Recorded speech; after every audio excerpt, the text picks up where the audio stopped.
no. I love the smell of petrol in the morning. 60 cars, 60 competitors. They are all going against the clock. It is day one of the Festival of Speed, the SIMOLA HillClimb, and it is Classic Car Friday. My name's Sasha Martiningo. Welcome to all of our viewers across the world. Race Day TV bringing this all to us. And we are here in the beautiful Eastern Cape town of Knysna, otherwise known as Knysna. The whole team is here, including Rodrigo de Oliveira from HillClimb Monsters. He's going to be joining us remotely on Zoom a little bit later during the whole of the weekend. I have the very dapper and debonair Colin Hasty, who is going to be going up and down the pit lane during the course of the day. The incredibly articulate and knowledgeable Ciro Di Siena is going to be with me in the studio. And well, Cliff, for those who've been watching Race Day TV, Cliff did an outstanding job on the Dakar. However, because it is his virgin SIMOLA, we didn't brief him about Classic Car Friday. So he's Cliff, he's awesome. It's going to be amazing. Join us. We are going to have so much fun. We're in the warm-up runs at the moment. Lots of action over the next 3 days. I'm going to pass it on to Colin. He's going to go up and down. We're going to make our way into the studio. Have fun with us. Please share with us. And man, this is all about petrol and power. Sasha, it's so loud here. I didn't hear a word that you were saying. We got some proper Ford BDG warming up behind there of Andre Bezuidenhout, who is our reigning Classic Car Friday conqueror, Classic Conqueror. 21 marks of cars. The temperature for the last couple of days has been a little bit chilly. We've got a berg wind coming in here. The sun is shining hot. We're going to lose some of these jackets just now, guys, because it is very, very hot. We've got all the started off with first practice run format for today. 3 practices, 3 qualifying, then they go into the class final, and then the big cheese, what we've all come here for is Classic Conqueror. Top 10, all times get set, 1 run, the best 40 seconds if you're in one of the quick cars, or 1.5 minutes if you're in one of the slow cars. Oldest car we've got here, a little bit older than you, Sasha, 98 years. So why don't we go for a walk? Let's have a look at a few things and see what's going on here. So let's just start down here. Theatre bar, absolutely brilliant. At this area here, they do a burnout and then they get to the start line and then go racing. Where are the rest of my guys? Come, guys, Ciro. This is an amazing event, not just a race. For you, what does it for you?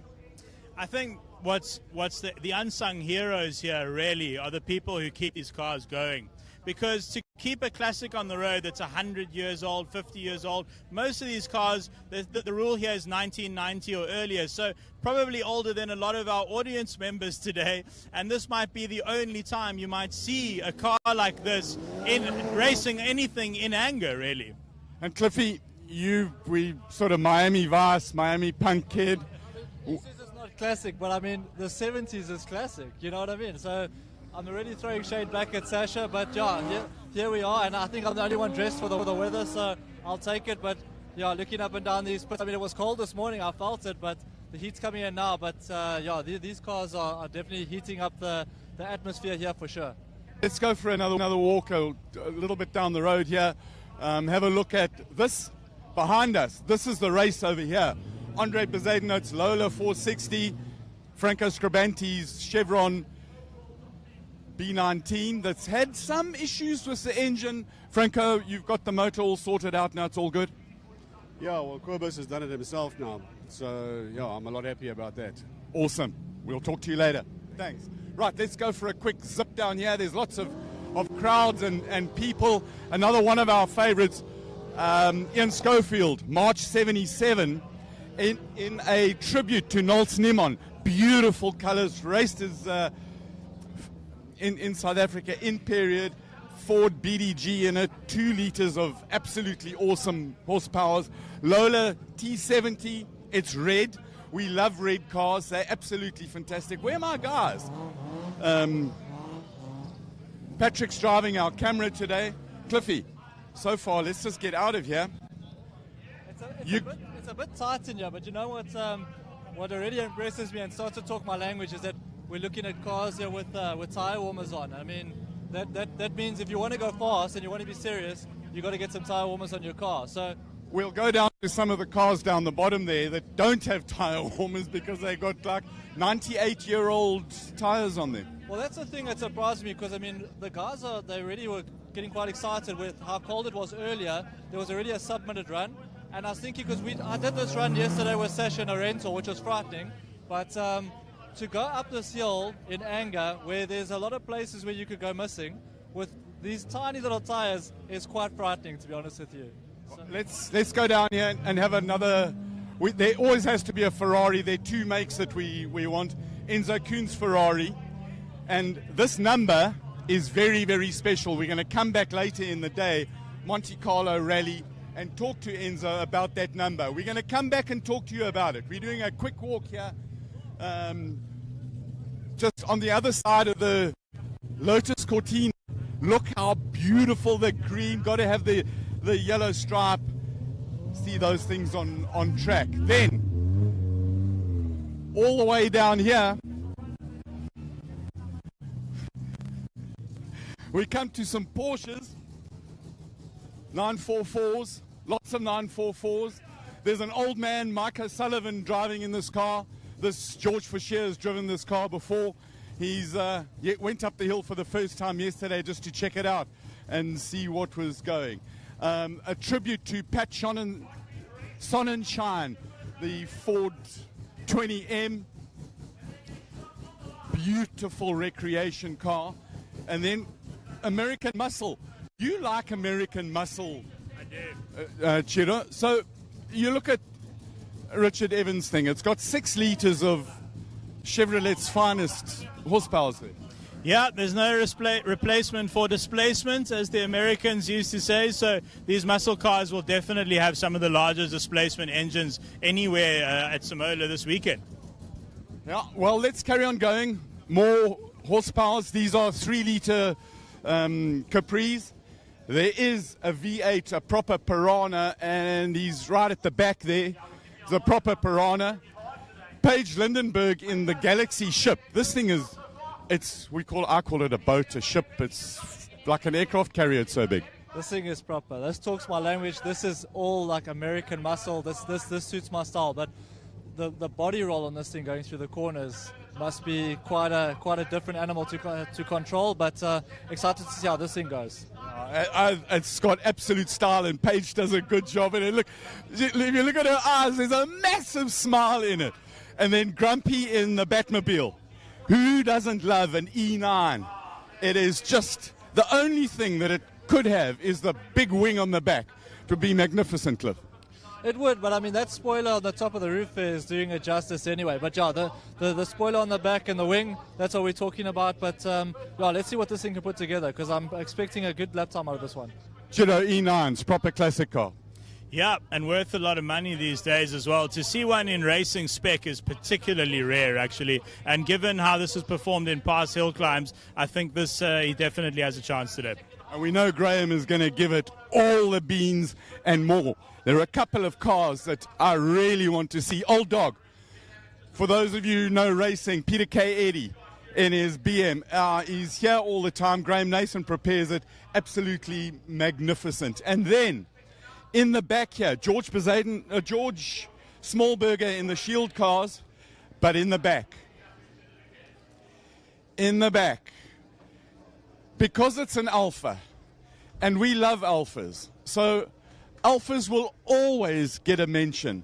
It's 70 years of Alpha Giulietta. This is a 70-year-old car, originally came out with a 1300 engine, and it's not Trevor Tuck driving it this weekend. It's Trevorini Taccuini in complete tribute to the Alpha Giulietta. It is These are the colors that Ferrari should have been running in Miami this weekend, Cliff. These are the colors, but I mean, yeah, this looks fantastic. But I want to throw it back at you now because we're excited about Alphas Net, but coming from this era, the stigma about reliability, thoughts on that? I didn't hear you. You broke up. It's so noisy over here, so I know nothing about reliability. We're going to come back and talk to Takwini later about this, but because Alpha, and we will concentrate on Alphas today, because Alpha. Simple. Okay, I love it. But Shield Ford Escort, there's two of them over here. Mark 1, who doesn't love a Mark 1 with the right wheel spats on it?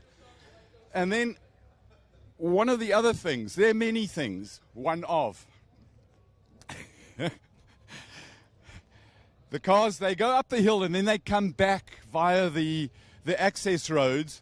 And right behind us, you can see the cars starting to return back to their pits. Fiat 131 Mirafiori, beautiful thing.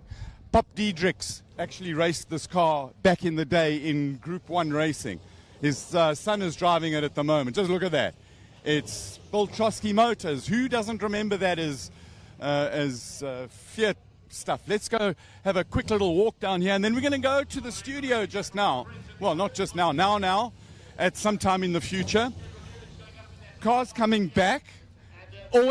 Always nice to see drivers. We're going to try and get to the top of the hill and see the drivers, the looks in their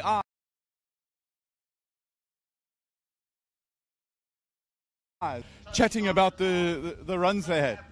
Yeah, I think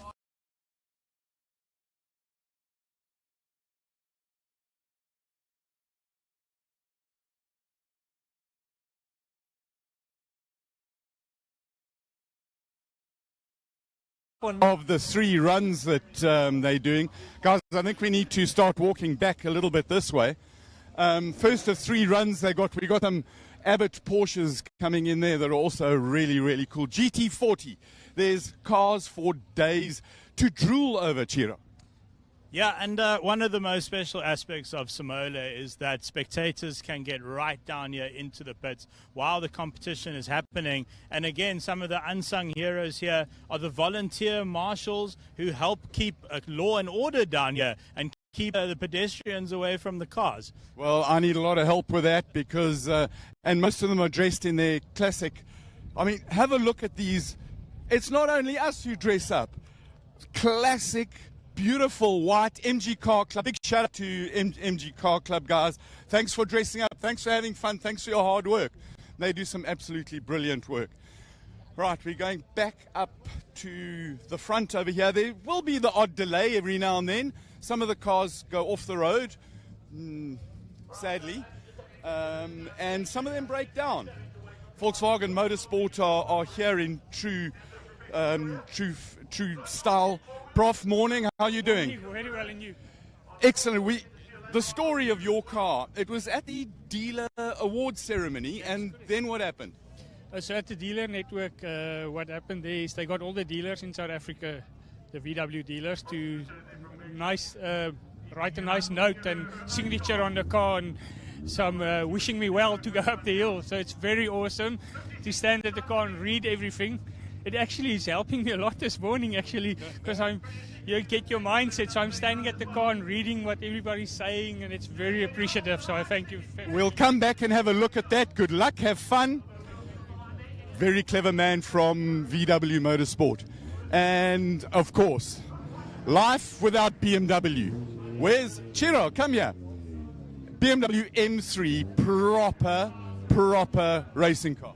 Yeah, Farouk Dango, an absolute living legend in South Africa on the racing scene as well. This car lives in his museum in Klerksdorp. It used to compete overseas, and he brought it in the early 90s. I think 93 was the first time he raced it in South African Group N, if I'm not mistaken.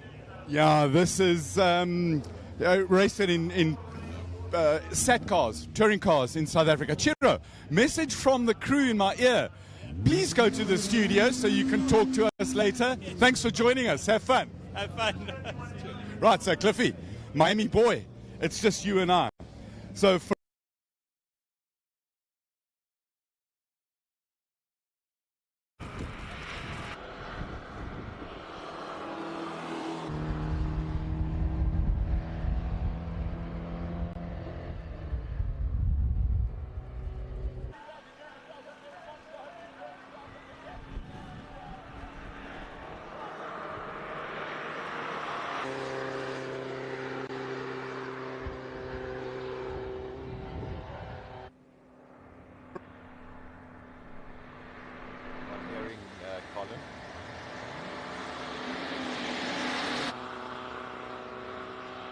I'm not hearing Colin.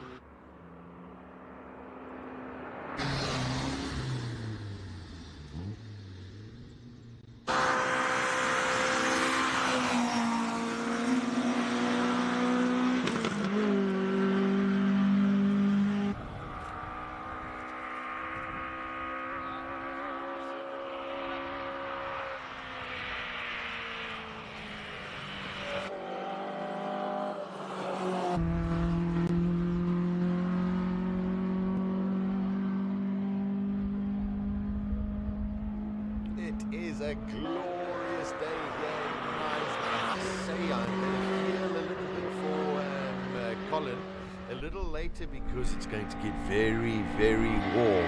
And, well, I don't see that jacket staying on for too long. It's all practice runs at present, going up the SIMOLA Hill.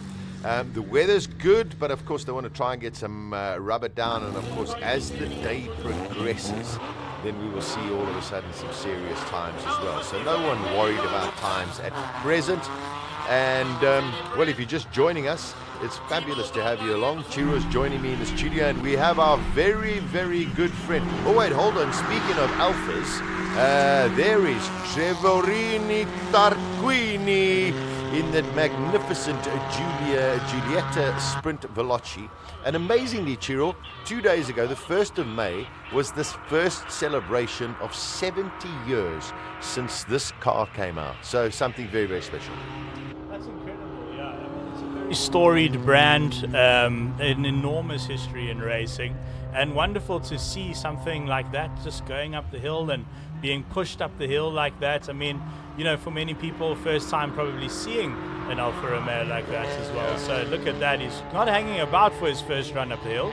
No, that's Tarquini for us, but Magic also in the original colors, the dark blue and pale blue. And I agree with what Colin said a little bit earlier. This weekend is the Formula One Grand Prix in Miami, and Ferrari also have gone retro, and we were hoping that the car would look those colors, but they didn't do that. Anyway, listen, our very good friend Rodrigo de Oliveira from HillClimb Monsters is joining us for the weekend, just as he did last year as well. Rodrigo, estás bom? Estou, sim, senhor. Good morning to you all in South Africa. Calling here from Portugal. I'll be following along.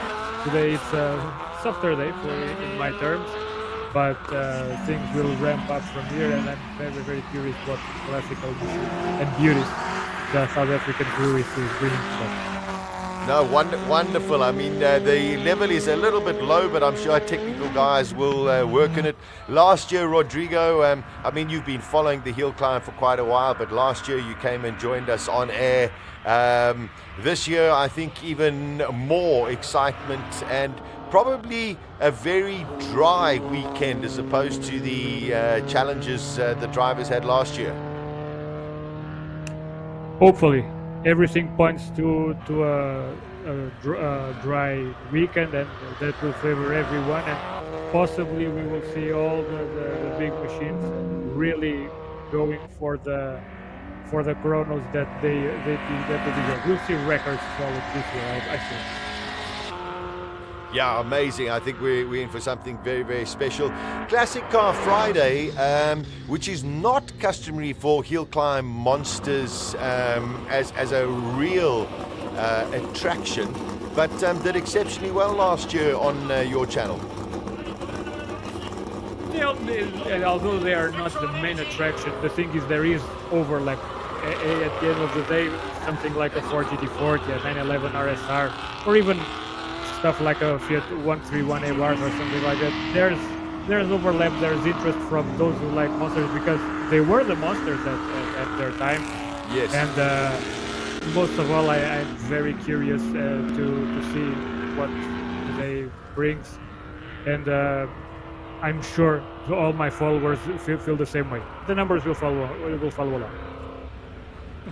Oh, we're so looking forward to it. Chiro's joined me in the studio, and I can tell everybody that Colin Hasty made his way into our little studio and took his jacket off. It's quite a scorcher out there. Yeah, one of the forecasts I saw said 38 today. What? Yeah, no, proper heat wave conditions. It has come down a little bit. I think the forecast is saying 33. But if you're out here with us at SIMOLA this weekend, please stay hydrated. It is really going to be a cooker today.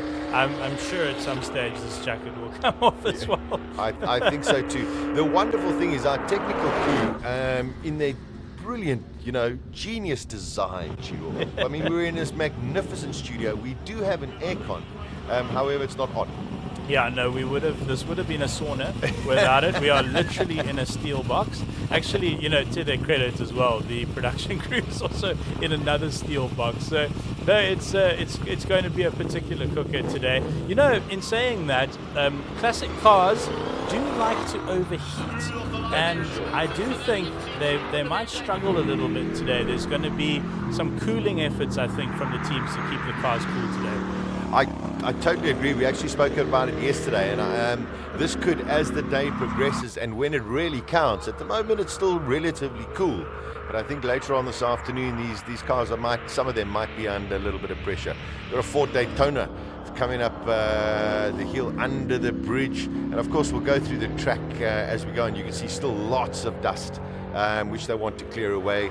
But most of them just sort of feeling their way. A lot of these cars are returnees, Chiro, from last year, but we've got a lot of new entries as well, and 90% of them all completely rebuilt. So this is also first time out for them. Well, the organizers of SIMOLA now, putting in the efforts for the last 14 years, they now have an interesting problem where they have to, unfortunately, turn entrance down. That's not looking particularly great. That's a lot of white smoke. He's come off the pace completely there. Oh dear, I really hope that there hasn't been oil dropped on the track. And he will park on the outside of turn 3, which is not a safe place to stop, and I imagine that racing will be stopped for a little while. Yeah, these things unfortunately do happen, especially going on first little runs, but our marshals and of course our track officials will ensure that they get everything sorted. That actually is looking a lot more like oil smoke. That is potentially, there we go, there's a fire hydrant going, and the speed at which the driver climbed out of that car makes me think that there's a little bit more than burning oil happening there. Oh dear. Well, the driver is out, so the driver's safe. I think he's just climbing into... Okay, so no fire. Okay. There we go. Just going to roll it back. He's going to get the car off the hill so we can continue. Get it out of the way. Just waiting for the guys at the start to get the go-ahead, and then, of course, they can carry on going. I think that Marshal did feel the worst there and ran in with a fire hydrant, but luckily nothing too serious. Yeah, it's okay at this stage. Rodrigo, going through just the list, I mean, we've got 60 vehicles in our classic cars. Is there anything that has stood out for you?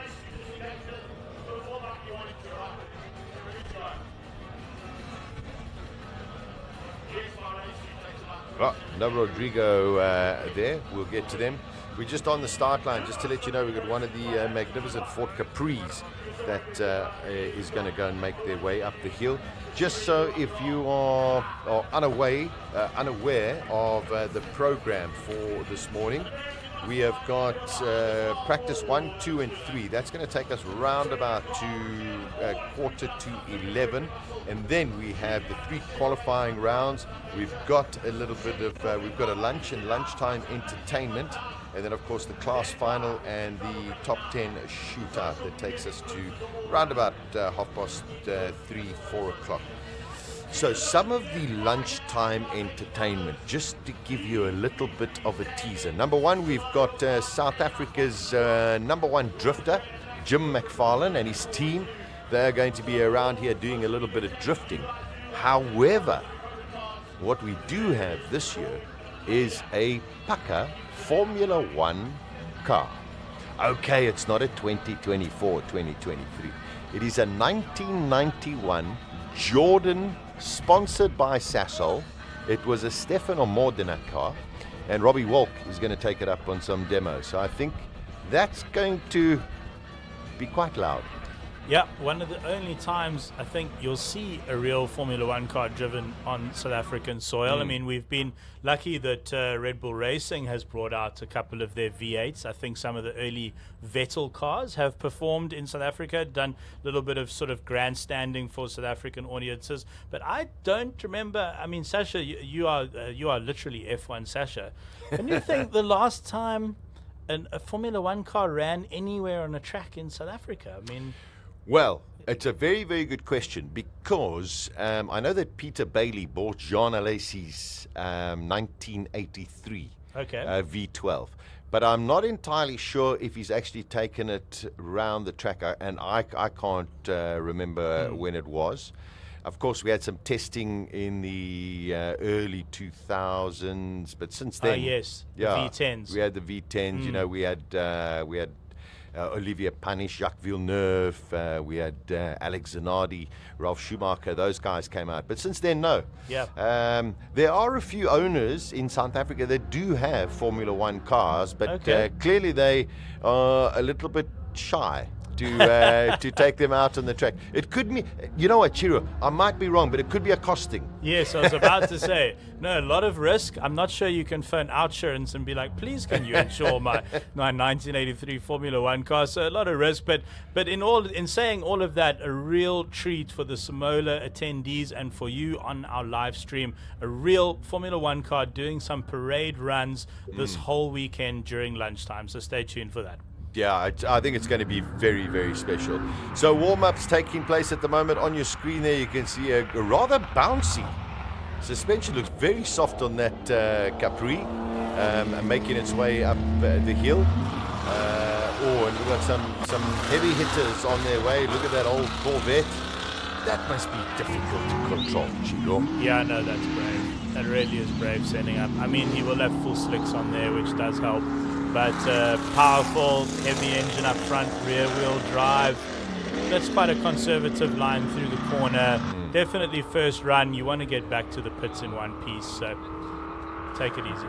So for those maybe joining us for the first time, of course, we got Rodrigo back. We'll chat to him in a couple of moments from now. But for those who don't know, Chiro has done the hill climb a number of times and is a winner in his class and still holds the record, if I'm not mistaken, for the electric. Yes, is that correct? Thank you very much, Sasha. I have been lucky to race twice, and I do actually still hold the electric car record from 2021. Yes. Because they did put a much better driver than me in the same car last year, but it rained, so he couldn't get near my time, unfortunately. Well, yeah, 49.2. Tough luck for him. Yeah. There we go. The record still stands with you. It does. So the wonderful thing is we get the insight from Chiro, who knows. I mean, I've driven up the hill, but not at any kind of speed. So Chiro will give us all of his insights. This is a very interesting car. This is a complete rebuild. It comes from the Checkered Flag Museum. You must see how immaculately prepared this car is. It is a special. It's called the 20M. It's a Ford. It is just beautiful. I don't know if I would like to drive it at that kind of speed, but just stunning. A whole bunch of cars. There's the other Porsche at the bottom of your screen, also coming from the Checkered Flag Museum, which is an outstanding car museum up in Gauteng. Unfortunately, by invite only. Ah, okay. Yes. Oh, that's a pity. Yeah. There is one, I think, called the James Hall Museum as well, which you can just visit. That's quite a good one as well. Of course, there's the Franschhoek Motor Museum. And then for lovers of old cars, the Lawrenceford Wine Estate has become a car mecca as well. So if you are into your classic cars and you're in the Cape, and you're in the Winelands region, definitely check that out. It's become actually one of my favorite car-related places in SA, actually. And for classic car lovers, it's just it really is a nirvana. Rodrigo, while we're watching the practice sessions, and we're talking about museums, are there quite a few classic museums in Portugal? Yes, there are. First of all, I apologize for the problem. Back there, just No everything's problem. solved now. But as I was saying, yes, there is one big museum, which holds it's the Caramulo Museum, which holds and also an hill climb event but just focused on the classic stuff. Just imagine something like SIMOLA, but only with a classic car Friday, and nothing else. But there's a 250 GTO there. Oh goodness! I'll say that. Okay, well $50 that just million. yes, that just says it all. Yeah. No, that is quite special, and unfortunately, we do have this wonderful Ford which Yes. has not made it to the finish line. Oh, that's every competitor's. Well, one of your nightmares trying to get up the hill. Oh, no, he's got it restarted, and he will get it up and over the hill. Perhaps missing. Yeah, you know what? The engine's been totally rebuilt, so hopefully they can sort out what that issue is. But a very, very special car.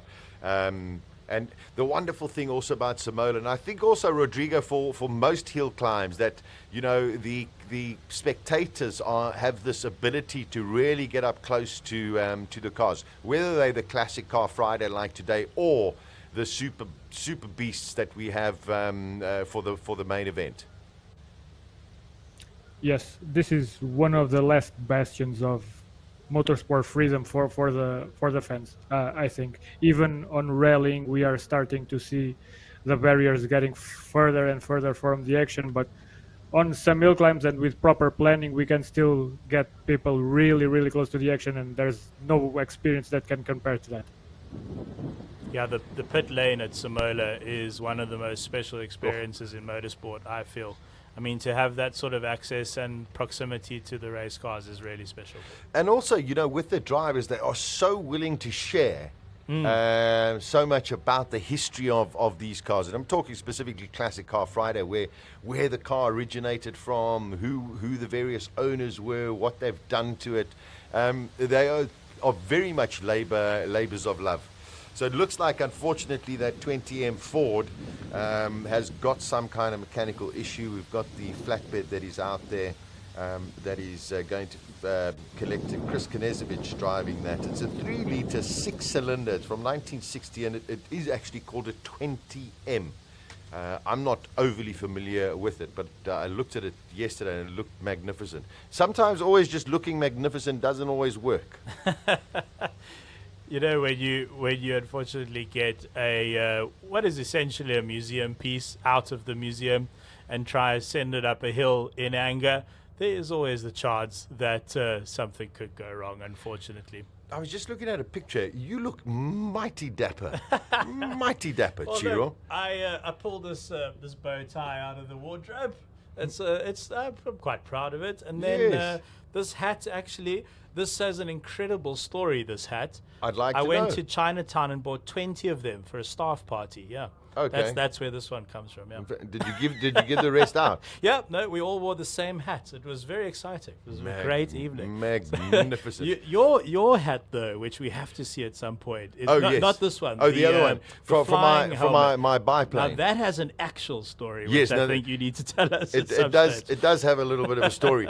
I'm hoping that Peter can maybe get Rodrigo to come and join us so we can actually see him from his studio and have a little bit of a chat to him. So Rodrigo, all the way in Portugal, in Lisbon. It's amazing that we are going from, our seasons are changing. So theoretically, we should actually be really cold. I mean, like last year, it got cold and very, very wet. And yet today, we're up to about 30 or 34 degrees. And I know that in some parts of Europe, this past week, they've had snow. And they're meant to be in the middle of spring. Oh, dear. Rodrigo, is the weather decent, at least in Lisbon where you are? I'm about to blow your mind, because here in Portugal it's a small country, but up north pretty cold, some places with snow, on the south pretty hot. Listen, it's great. And right now where I am, it's even in the morning it's close to 15-20 degrees, something like that. So it's pre-summer weather right now, and was raining last week. So who knows? It's it's much more unpredictable than SIMOLA, which is rare. Okay.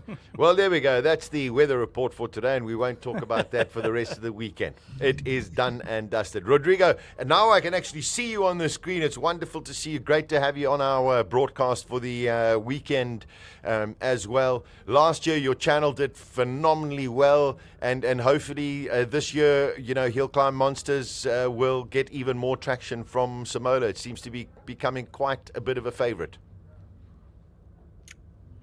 It's not only becoming, it is a staple of the channel at this point. It all began with Desigat Zeit's videos, and after that it has all been growing and growing, and right now every time I post the top 10 or top 15 video for the event, it's always surpassing 1 million views. The last year's video is posting on 2 million.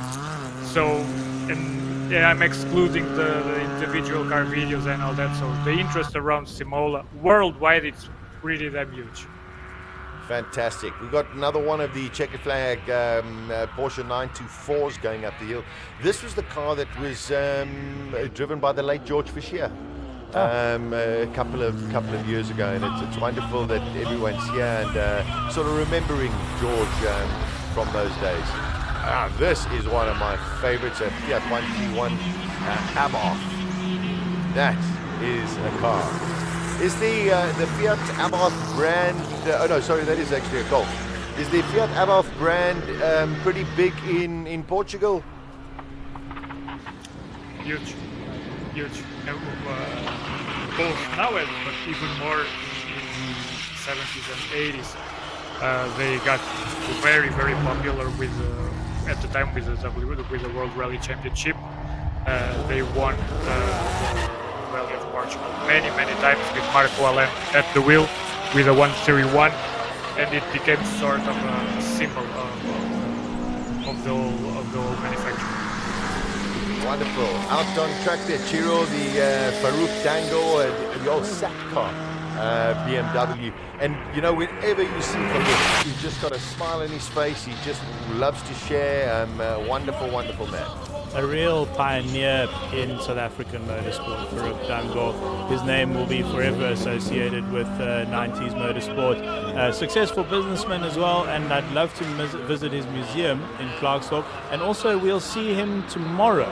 He's bringing out an R35 GTR, so competing in both King of the Hill and Classic Car Friday. Yeah. And there's a couple of others that have actually decided that this Classic Car Friday are also something that is becoming more and more appealing to them. JP van der Walt, who Rodrigo, you must know also very, very well in his Porsche 911 that has won the last 2 years. And he's taking a go on Classic Car Friday as well, which is great.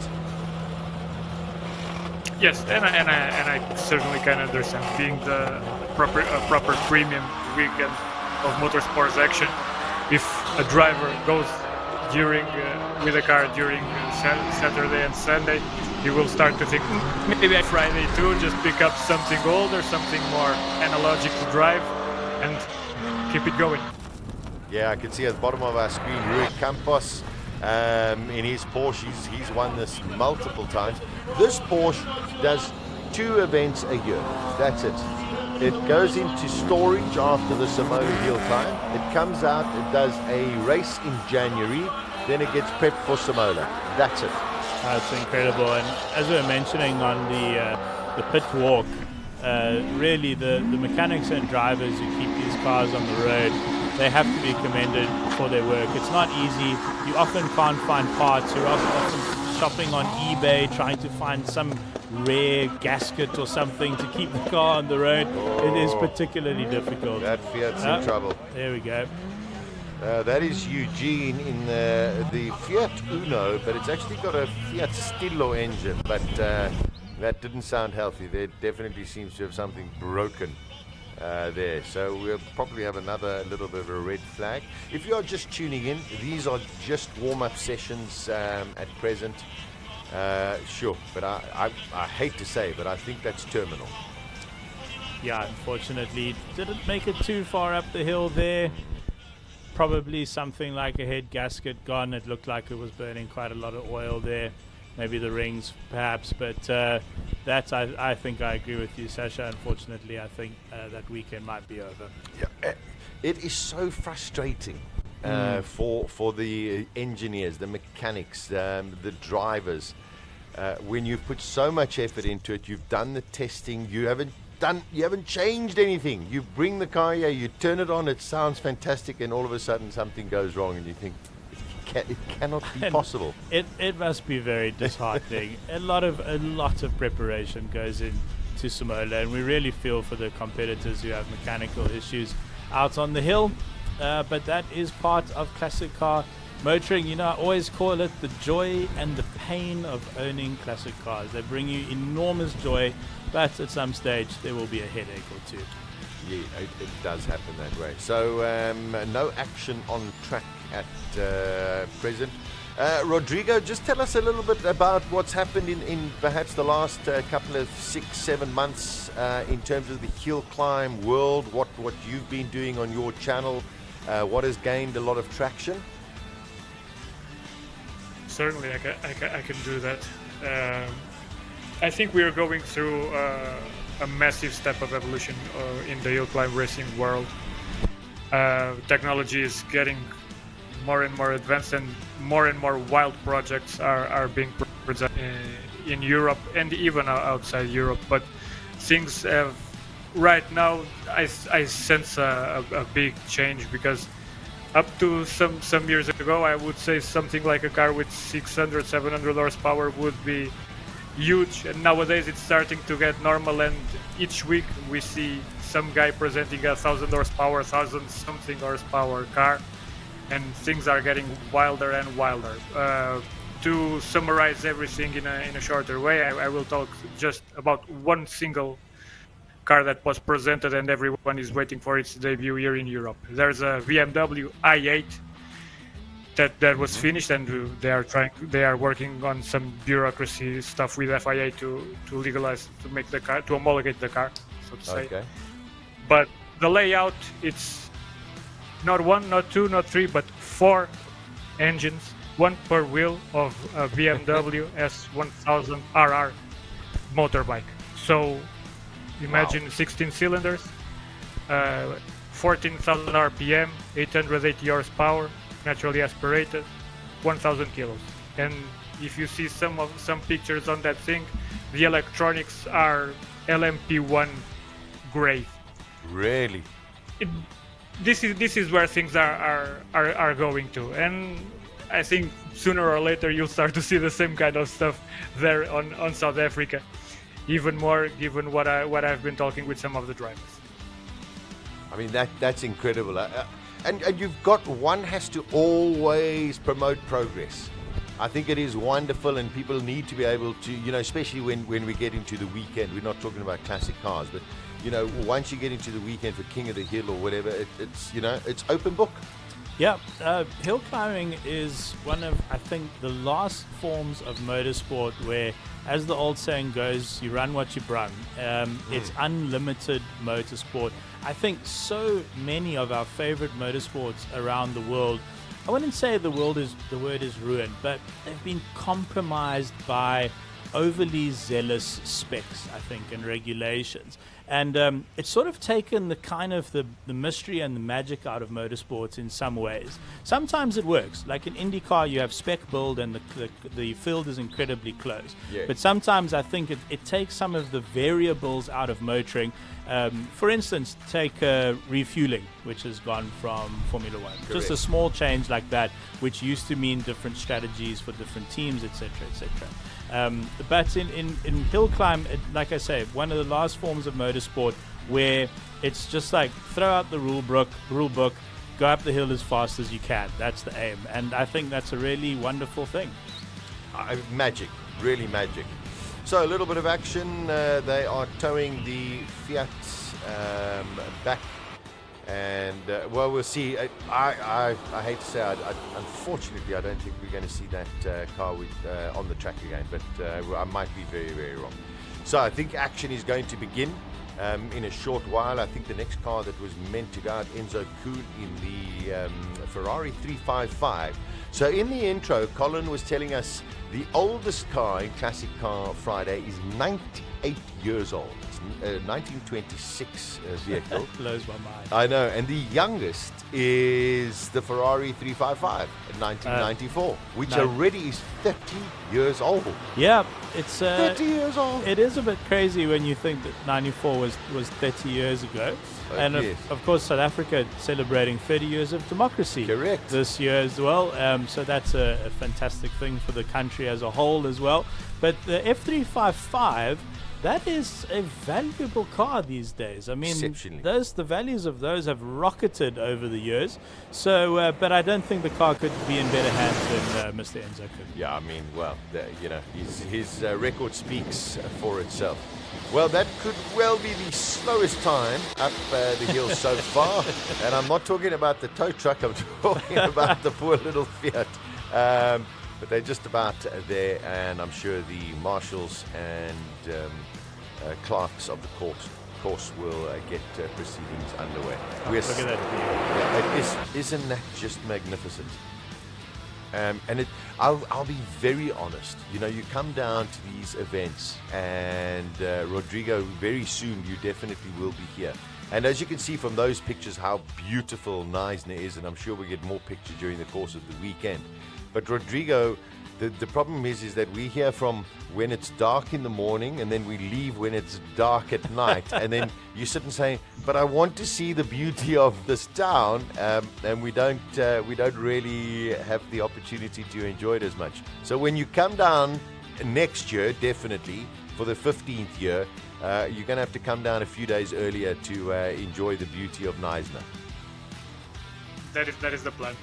That's something that I already do, because working on various hill climbs through Europe, I learned quite fast that if I am working really on an hill climb and I'm going there, the 3 days of action, I won't be seeing anything other than cars. So if I have interest in the country or the place, I book everything 1 week, maybe more in advance, go slowly through the 3-4 days prior, ramp things up, and then when it's time for action, just focus 100% on the cars.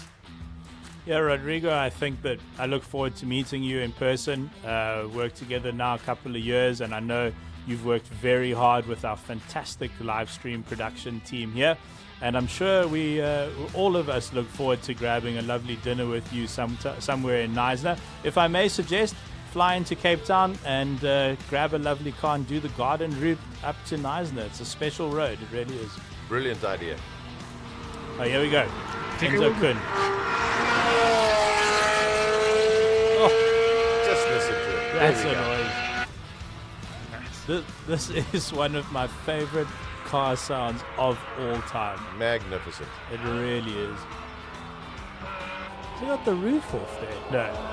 I thought he was going for a nice, wind in his hair. That looks like a Targa top though, because I know you got a cabriolet, you got a coupe. But maybe it's a Spider. A Spider, sorry. There, right, just Spider. listen to it. Just listen to it. He's not holding back. That'll probably be the run of the session, I would guess. Woo. The 355 could be a target too. Yeah, especially in the hands of Enzo Kun. Do you remember when he raced the Lola a couple years back? He couldn't close the door. That's how tall he is. That's how tall he is. He had to I don't know if he just held the door. Oh, there it is. I don't know if he just sort of held the door and drove with one hand. I mean, he's got the talent for it. A magnificent racing driver. Car number 7, Anthony Ricks in the Lola. 6.2 litre, 1969. Look how beautiful the lines are. Let's listen to it.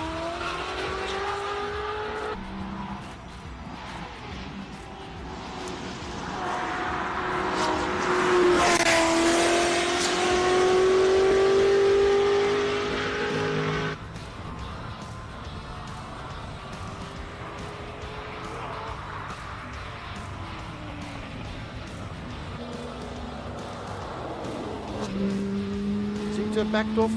Does it feel like he backed off? A little bit there through turn 3. Yeah, maybe just trying to get turns 1 and 2 right, and then maybe next run go for 3 and 4. So just practice sessions at present. This is the hairy part of the circuit.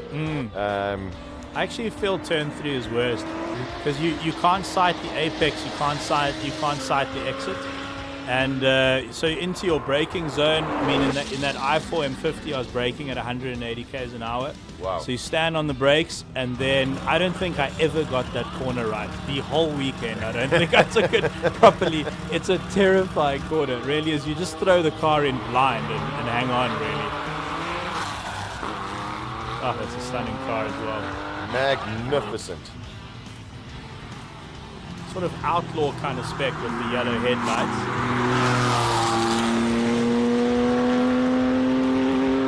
Flat 6 sound going up the hill. Unmistakable Porsche.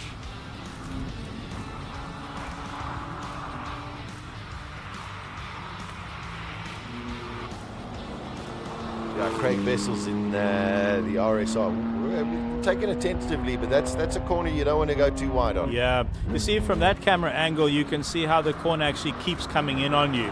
So the best drivers will actually sort of drift the car out just to the outside, but then there's a policeman, or a pool noodle sort of as we call him casually, just on that exit, so you can't actually drift it too wide. You've got to bring it back in. And definitely the braver drivers will be putting in almost a little four-wheel drift there to make the most of that corner and get the most time out of it. Wonderful. Lots of comments coming in on the YouTube channel, raceday.tv. Of course, that's where you can follow us. Yeah, loads of different live streams. Of course, HillClimb Monsters as well. Rodrigo joining us all the way from Portugal, as he did last year. And just wonderful to have his knowledge and insights as well. We don't have any times at this stage. They are irrelevant, I suppose, only to the competitors themselves, but to us they have no relevance, as these are just practice sessions. We are running a little bit late. We've had an uncustomary amount of sort of mechanical stops in this first session. Yeah, and I wonder if it does have a little bit to do with the heat. I mean, we are now totally isolated from the heat sitting in this box. The aircon is grafting, Yep. thankfully. Otherwise, we would be sitting here in board shorts and a vest, I think, at this point. But no, the heat does cause issues for classic cars. I'm quite lucky to own some older cars, and when it's a really hot day, to be honest, I'll take an Uber. It's not worth it sometimes in a very old car. I was just thinking that what's happening with Colin out there, and if maybe he needs to get one of those ice bars and do the show from one of the ice bars. But I'm sure we'll catch up with him at the end of the session.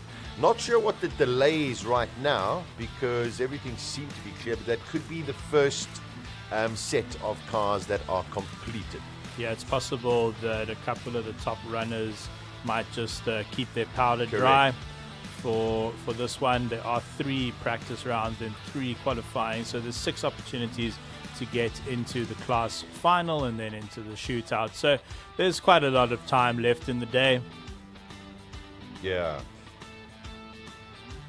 Okay, so I can tell you guys like Andre Bezuidenhout, Charles Arton, Franco Scribante, Josh Dovey, Ian Schofield, Robert Walk haven't gone out at the moment. So let's cross over to Colin. He's in the pits at present, and the heat, I must just tell you, it's very, very cool where we are. Colin, how are you doing? Well, I'm doing better than Ian Schofield's march. He left the line and got a lot of wheel spin in it, kept his foot down, and the back stepped out, and he hit the inside of the wall. Doesn't look too bad here. He had the brakes on. It got all locked up. So we've got a replay of that, and let's show that replay, and you can actually see what happens, and then we'll go and try and talk to them.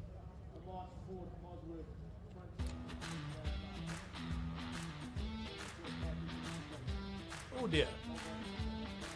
Boy. Oh, goodness. Oh. That's just cold tires. That's everything.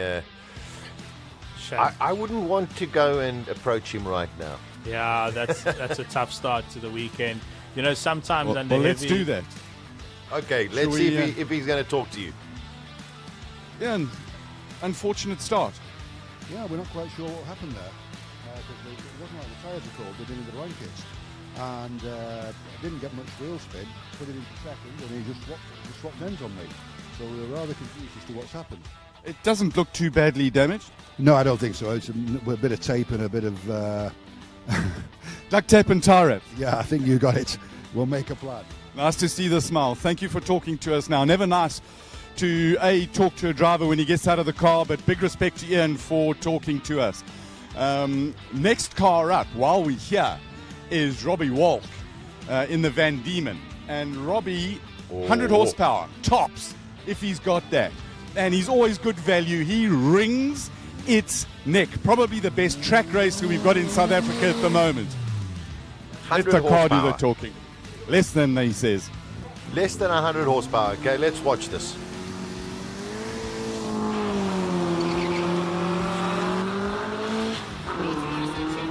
Wonder what that car weighs, because 100 horsepower it's about 420 odd kilograms. I'll get the exact weight for you.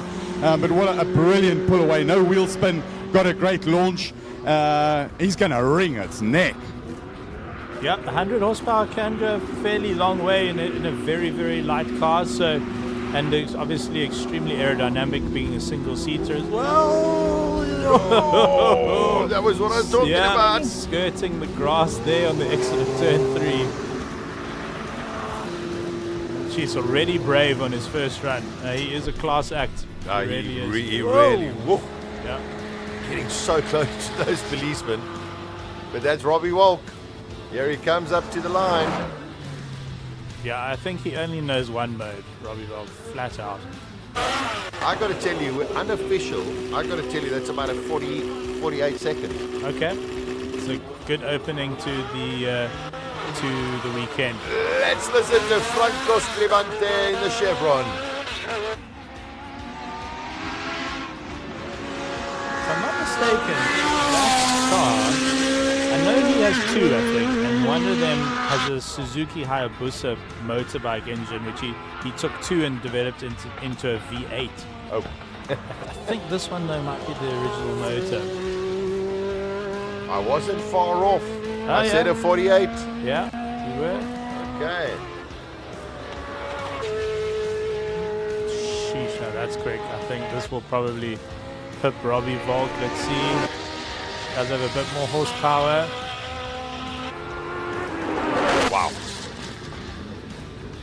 Yeah, that's super. Yeah. Well, 6 seconds. Yeah. But great to see that car out again. That wasn't. That's not looking good. Yeah. Okay, that's the end of that run. Back to the pits. He forgot something in the pits. He'll just quickly go back. Yeah. Like the gearbox. Yeah. Sure. You never want to see a competitor abort a run, but at least he sort of picked up the problem early and he's off the track. Yeah, not pleasant. Rodrigo is still there, of course, with us. Rodrigo, the likes of the Chevrons, I mean, very, very popular cars all over the world, and but even in the classic state, wonderful cars to watch. Yes, they're all good. Even more the one from Franco with the Hayabusa V8 engine, which is quite popular too nowadays here in Europe. We're seeing a lot of people swapping that engine in. Yeah. But yes, the chassis of those things stood the test of time very well. Even nowadays we see a lot of them competing on classic stuff. That competed in the Can-Am series, if I'm mistaken. Yeah. And was is it true that at one stage they were actually giving Formula One cars a run for their money? I think they were really, really close, if not faster than some of the F1 cars of the time, of the sort of similar period, if I'm not mistaken. So, very quick car. They were some of those on the series were even faster than the Formula One cars of the time. Not chassis wise, not so much, but because of the lack of regulations when it came to engine specs, they were getting upwards of 1,200 horsepower. Mainly on the Porsche and the McLaren. Incredible. Sheesh. Incredible what they can do. I can tell you, in the world of slot car racing, the Chevron is way faster than a Formula One car. Ah, There we go. Okay. So there we go. Proves the point. So Bezuidenhout goes slightly slower than Okay. Scribante on his first run. He puts in a 45.3. Scribante leads the first practice with a 43.448. Yeah, so I think that's the end of the free practice. I don't think there's going to be a very long turnaround because we've had so many delays. So I'm hoping that the marshals and stewards get us back onto the track as quickly as possible. That's the one thing you don't want to have too many delays. So there we go. It is Franco Scribante with a 43.4. But the times are sort of irrelevant. You want to get a feel of it. I suppose the faster runners are a little bit luckier than the earlier runners because the track is clearing a lot of the dust. It's not really getting too much rubber down, but there's significant rubber from first to last. Yeah, look, I think a dry track always a little bit. You're a bit more confident out there than a wet track. We usually have rain at SIMOLA. I think it is going to be a dry weekend though, and I suspect what could have happened on with the car that snapped around it was Ian Schofield. Potentially you've got one rear tire that gets a bit more grip than the other and you snap around like that. So those problems, you shouldn't see too many like that over the weekend as a bit more rubber goes down and all the dust gets cleared off the track. Yeah, I remember a couple of years ago, Pete Potgieter went off the line as well and also had that sort of problem. Yeah, that snap like that. There was an M3 as well, which had I was standing next to that wall by the media center. Ooh, and that M3 came very close to the wall. The car just completely stepped out on him off the line. And the thing about hill climb racing is you have to get every element of your run perfectly. So if you get such a bad start like that, you basically abort the run, unfortunately. So I hope Ian Schofield gets gets his march back on the track though. Duct tape. Duct tape, the solution of everything. Yeah. That's for sure. So I was trying to figure out. I don't know if we're going back to Colin in the pits to find out, but I'm not sure at present. It was fun doing a pit walk with Colin. It's like, you know, when something like escapes and you try and catch it. That's what it felt like with Colin. But he's got such good energy out in the pits. He's great with all the competitors. Yeah, and he knows everybody. So I was going to say intimately, but that could be a little bit peculiar. Colin, well, we've had the first run. More incidents or sort of breakdowns than normal. Could it be the weather? I'm not sure whether it's the weather, Sasha. I would more put it at first run of the day, and the glitches that are going to come now. Behind me, they're busy working on Ian Schofield's march. It doesn't look too bad in the front. A little bit of the duct tape and tie wraps will sort out the bodywork. That's not too bad. This little framework over here, down there, it's mild steel, a little bit of bending. Guys are spending a little bit more time at the back. And I'm just wondering whether something didn't break here. I see a new starter motor getting ready to go on. Is it just the starter motor that you're sorting out?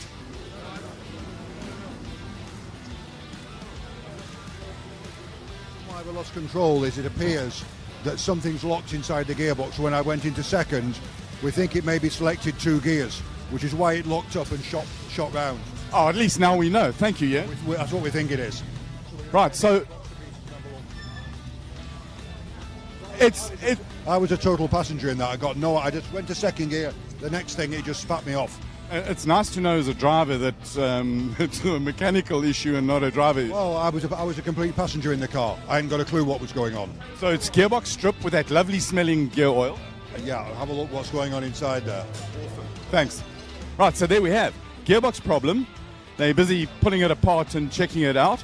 A bit of work on the front here, some tie wraps and duct tape, and then he's back out and running. So they'll do some work on the interesting, just looking at the cars and the times. Got to keep my eyes open about who's doing what. And if we go through I just got the results by class here. Patrick Gearing is ahead in class H1, which is the pre-war cars, and they run to a handicap system, and they're supposed to see who can get the closest to the time that is declared, and they'll adjust their time as they go through the weekend. Jean-Ray Bezuidenhout, Andre's son, is leading his class by about an 8-second margin, so he's got that stuff sorted out. Gavin Rook is ahead of Robert Fluke's 57, again 6 seconds. These times don't really mean much now. Some drivers were pushing, some were not. Nice to see Anthony Wixt in the Lola right behind us over here, who's gone really, really well, 52.778. And then Farouk in the M3, beautiful car, that well up. And Rui Campos, who we thought would be ahead of Enzo Kuhn. Enzo in the 355. That is one of the, just the sounds of this whole place. It gives me chills. And yes, it is hot now. It's proper hot as Enzo just tries to drive into me. And then Franco, what a time, 2 seconds ahead of Andre. But I'm sure that Andre will get it sorted out. One of the other cars that we really like is the Fiat Uno Turbo from the Master Drive Academy. Big wheels, got a 1.7 litre motor in it, so it's got lots and lots of grunt. Lovely car. And then Andre Bezuidenhout, our second place guy, coming in into the pits now.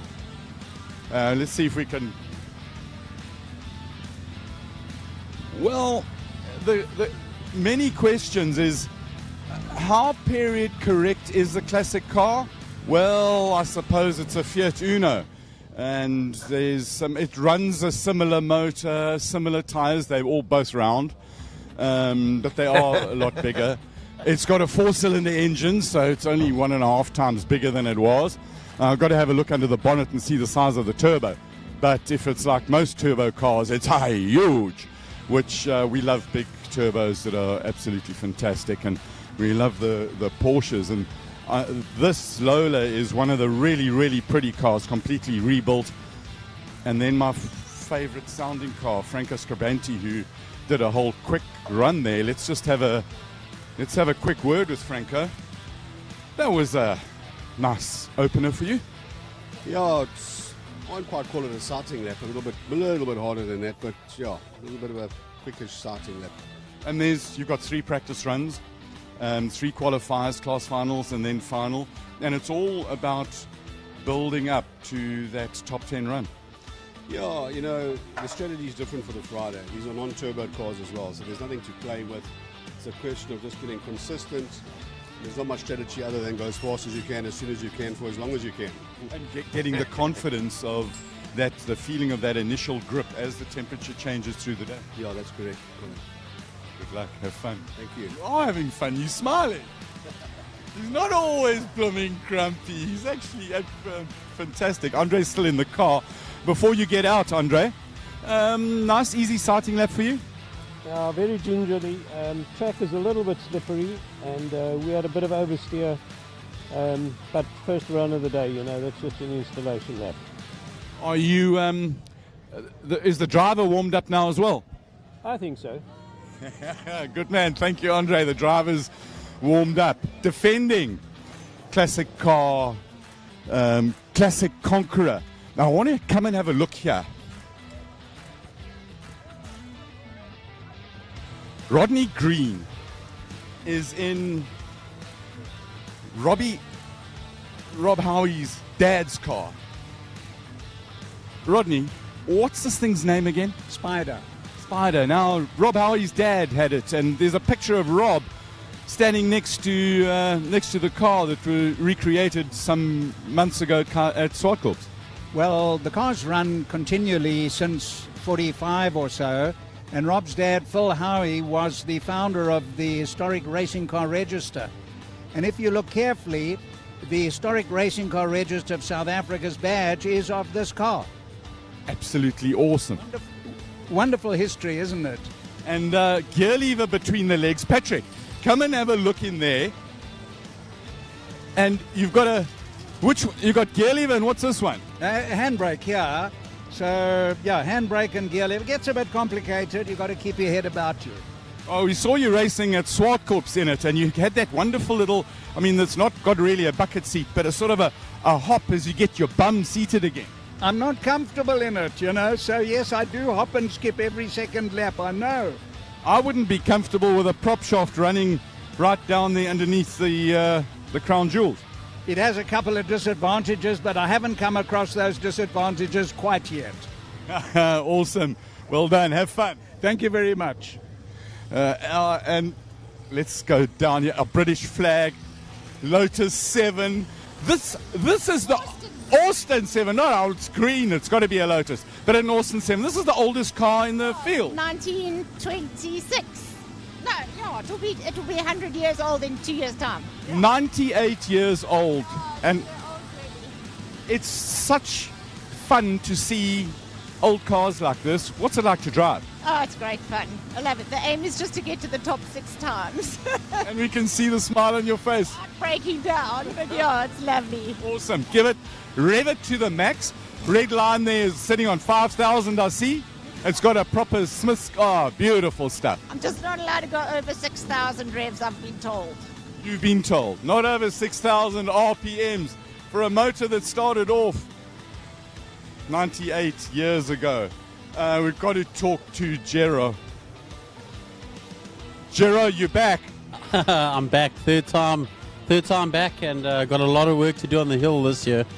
It's so weird. We sit and we talk to some of the drivers in the small light cars, and then we come to this thing which is quite comfortable to rest an elbow on. Yeah, it's not the fastest ride, but it's a great privilege to take this car up the hill, you know. She's 93 years old this year, so yeah, just have to, I guess, can't go too easy on her, otherwise I'm not going to give my time, so. You've got to give it stick. That's it, yeah. Have fun, enjoy. Historic cars. Oh. Callum, I'm not very good with recognizing cars. What's this? It's a 1946 single-seater, built in SA, yeah. What's it called? It's an Austin Special.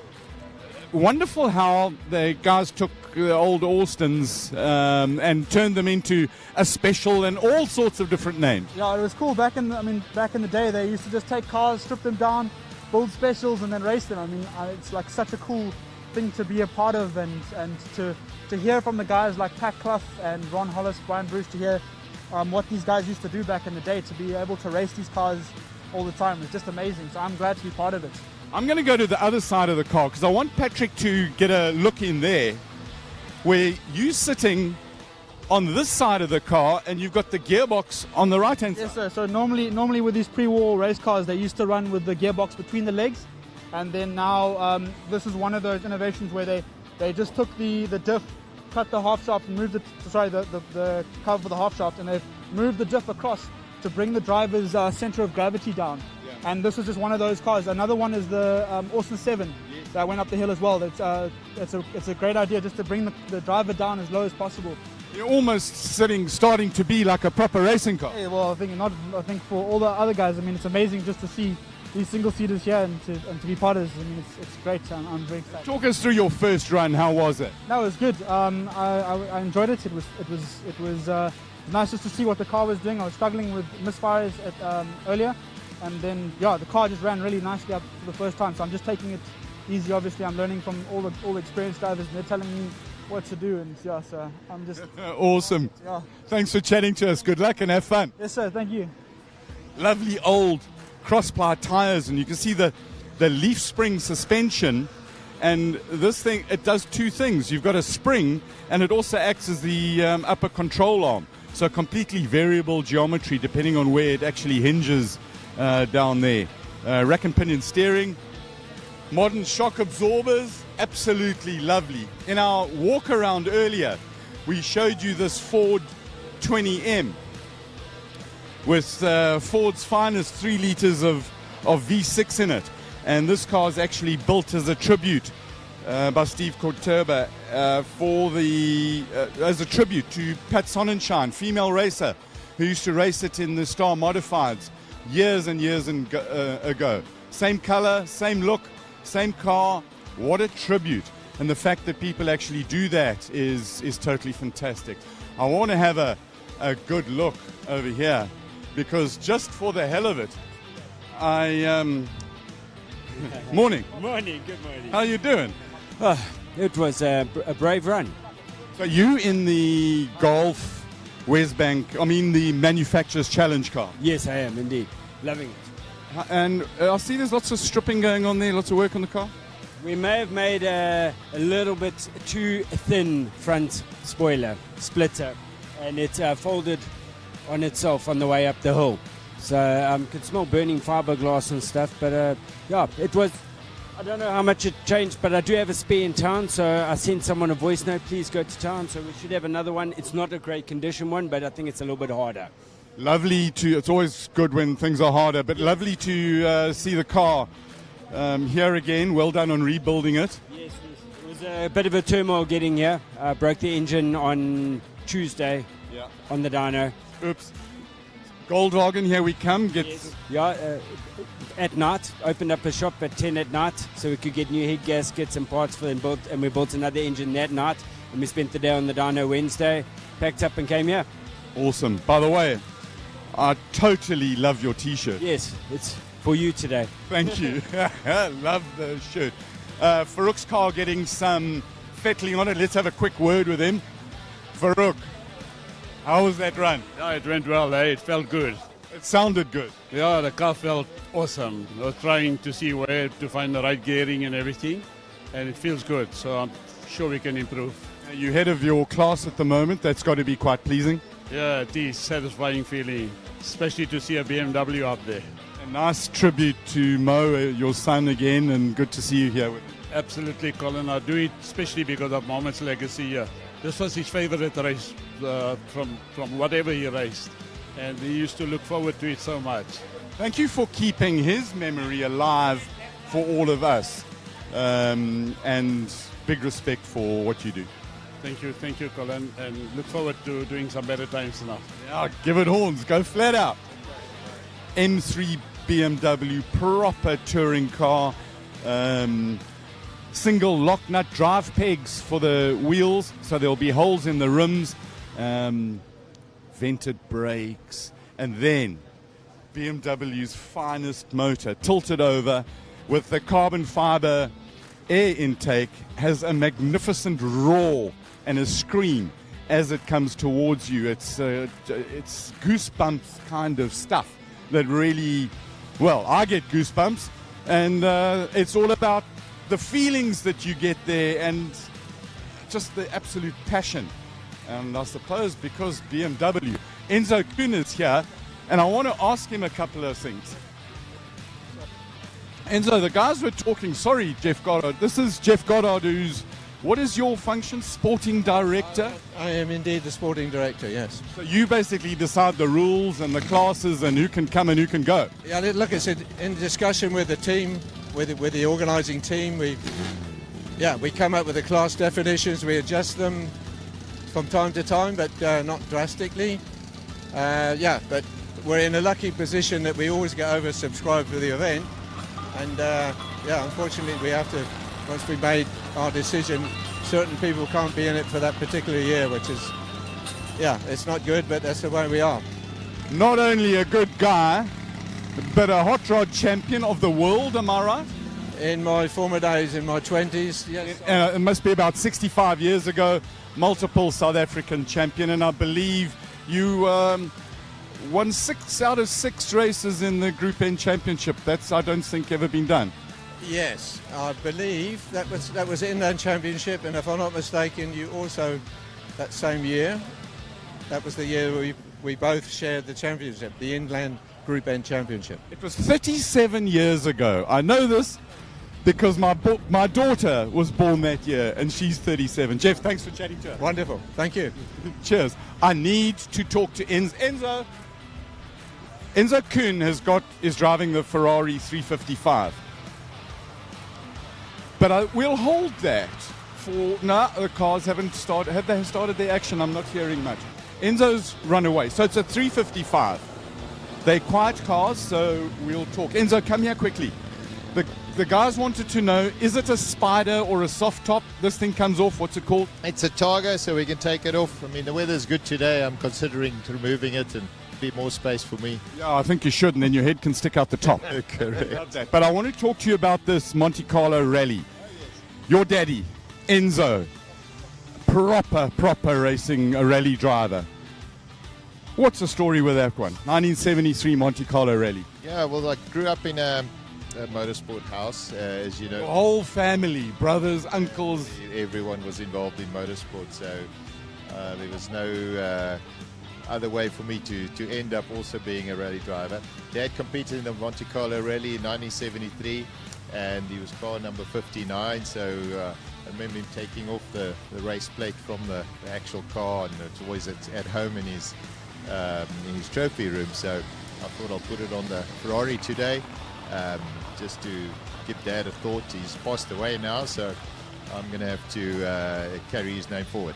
Lovely way to pay tribute to your late father, and thank you for keeping his memory alive with us. No, thank you for having us here today. This is a great celebration of motorsport and all the people that were involved over all the years. I think it's part of why we all come here to see our friends and the family. We've shared so much with everyone here today. You know, as I've been involved in motorsport for 15 years, it's just a big part of your life, you know.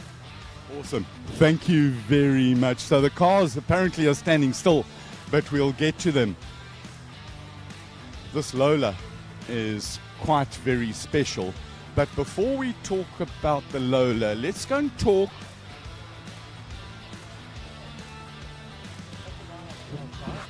You're going to try. How are you? I'm good, thank you. How are you doing? I'm fantastic. We have to look at the Brumus logo on the Porsche. Few people who knows what livery this car's in, huh?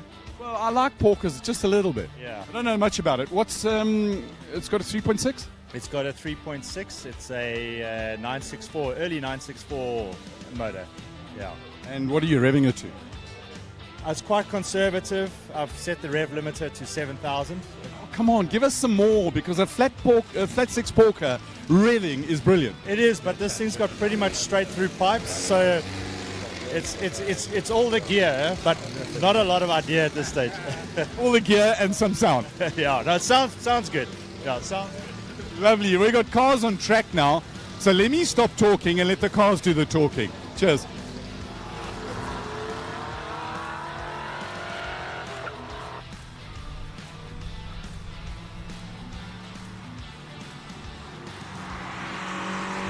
Back to the action right here, SIMOLA. It's Classic Car Friday, and of course it is the second free practice run. Running a little bit late this morning, so there's going to be a little bit of pressure later on for the guys, but fortunately, even though we've had one or two small incidents with cars breaking down on the track, no serious incidents, and hopefully they can fix all of the little initial gremlins, Chiro, that I suppose racing cars are notoriously famous for. Yeah, when you've got a field running from, 1994 to 1926, I think there are going to occasionally be some hiccups. The only actual, I suppose, if you could define it as a crash that we've seen was Ian Schofield in his March. That was right off the line, in case you missed it. And he explained to us, so explained to Colin, that his gearbox might have grabbed two gears at the same time, and at that point he was just a passenger. So the duct tape will come out, they'll make some repairs to the bodywork. Hopefully they can make the repairs to the transmission as well and get the car back out on track. I must be honest, I've never ever heard a racing driver admit that it was ever their own fault. It's always the car. It's amazing how cars just seem to throw us off. No, but it seems as though there definitely was some kind of mechanical issue. This is the oldest car on the track. This is it, 1926. That is the year. It's Lucy Runnels in the Austin 7, 750cc, 4-cylinder, with I suppose a little bit of modern engineering somewhere along the line. Rodrigo, we've been listening to Colin and also all of his wonderful chats. In terms of historic cars in Portugal and of course Europe, of course that's where the cars really all began and the world of motoring began. Do Do you see a lot of historic cars around? Depends on the country. Here in Europe, Portugal, not so much. But if you go to UK, the cradle of it all, yeah, there's a big scene. And if you are in London, and if you are a bit lucky, you will see something pre-war, which is always quite astounding. Even for me, I'm not that familiar with those machines, but when you see one, you really go, okay, now I'm being transported back in time. I think the oldest running hill climb in the world is in the UK. I think it's been running since 1901. Longest running motorsport, I think, event in the world. Yes, that's Chesley Walsh. Yeah, I have worked with them for a number of years with an event that was Retro Rides Gathering. We had to move eventually because the event grew in another direction. But yes, it is the oldest, and they take quite a bit of pride in that. And the more curious part is that the whole track, it's pretty much the same. Only the tarmac got better, but other than that, everything stayed the same. Wow, 123 years of history. That's incredible. Unbelievable. Just watching some of the real pre-war cars going up the hill. It does seem as though there was a little bit of an issue with the Austin, Lucy's Austin. Hopefully it is all okay. There we go. Car number 44. That's oh Gero. no. Yeah. Sorry. I think it just says 44. Yeah, I think that's front. a piece of history, but he is number 59. Yeah, Gero in the Ford Model A, 3.3 liters. In a car that probably weighs about 7 tons. Unfortunately, we didn't see. Yeah, there's Rodney. Lucy. Oh, there she is. I think she's there. Yeah. Oh, and she was just saying to Colin in the pits, the aim is to get the car up the hill 6 times. On the second run, unfortunately, something's gone. But she's fine. That's the most important thing. Yeah. And the car will be towed, or we'll get it off the track and we'll resume the running of practice number 2. We didn't see Rodney Green go out in car number 63, the MG. And Rodney he has quite an interesting story. He has participated in every single SIMOLA HillClimb. Incredible. Yeah. 14 of them already. As we look at the screen as well, on the left-hand side, somebody's already taken out one of the policemen. So they're going to have to repair that as well. Oh, true. In terms of the regulations, if you touch one of them or knock one of them over, your time is immediately disqualified. So Dion Hubert every year just complains because, he's a real racing driver in the sense that, they love to ride the curbs and gets very frustrated that he's not allowed to. The first time I raced, Sasha, it was more of an exhibition drive. It was in a Jaguar SUV. And at that year, they didn't have the policeman yet. Okay. And there was actually quite a serious incident where the late, also Dion, his surname escapes me, he was the editor of Top Car magazine. Yeah, Dion, Yeah, he dropped a wheel on his Jag in a convertible. He just dropped it off the tarmac. And it sort of flipped the car over. And what the organizers also explained that the competitors running right to the raggedy edge of the tarmac were starting to actually destroy the edges of the tarmac. And so this system of the policeman has been implemented. There we go. The late Dion Skuman. Dion Skuman. Yes. There we go. Yeah. I think he also had a bit of an incident with the Alpha 4C a couple of years ago. Okay. Here as lovely guy and rest in peace. Sadly missed. So hopefully, we're still waiting for somebody to clear Lucy's car. And then, of course, we continue with the second free practice session. There's got to be a little bit of anxiety now. Even though you're still in practice sessions, you've had your first run and you're going, okay, that wasn't so great, or that was quite good. You want to keep that momentum going. These delays surely going to have an effect.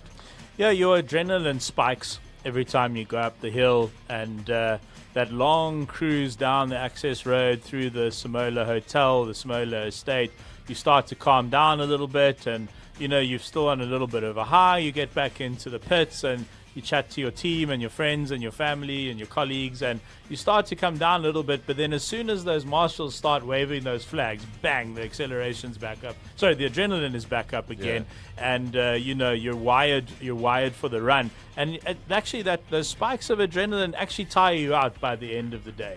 I mean, it's 6 short runs, but you're actually a bit knackered by the end of the day. It's so different to hill climb racing as opposed to circuit racing or rallying. Well, more sort of circuit racing in the sense that you can have a lap and you can make a little bit of a mistake and you can maybe hopefully make it up over the next lap. Where here, that little mistake can compound because you're going up a hill, can compound. You make a mistake, as you say, turn 3 so difficult. You get it wrong there, Chiro. I mean, it can really hurt you all the way up the hill. Yeah, do you know what is actually quite an odd feeling is when you haven't launched properly, or you haven't taken turn 1 optimally, and then in my case turn 3, it was my bogey corner, unfortunately. But it can be a little disheartening. You think, have I wasted this run? But at the same time, you've got to push on. You've got to sort of swallow that feeling and just make sure that you nail the next few corners, because essentially all you're doing is practicing for the next run. And I suppose, like you say, hill climb is all about just consistency, trying to get every run slightly faster, slightly faster, slightly faster. But I suppose you're right, it's less like circuit racing, because circuit racing you maybe got 20, 30 laps and maybe your competitor makes a mistake and you catch him a little bit, So hill climb is really about the pursuit of perfection, really. Without a doubt. We're waiting for some action to get back on track. Car 57, Brian Bruce in the Jaguar D-Type. Coming up, Rodrigo, this is a question I don't recall asking you last year. Have you ever personally done a hill climb? Not yet officially.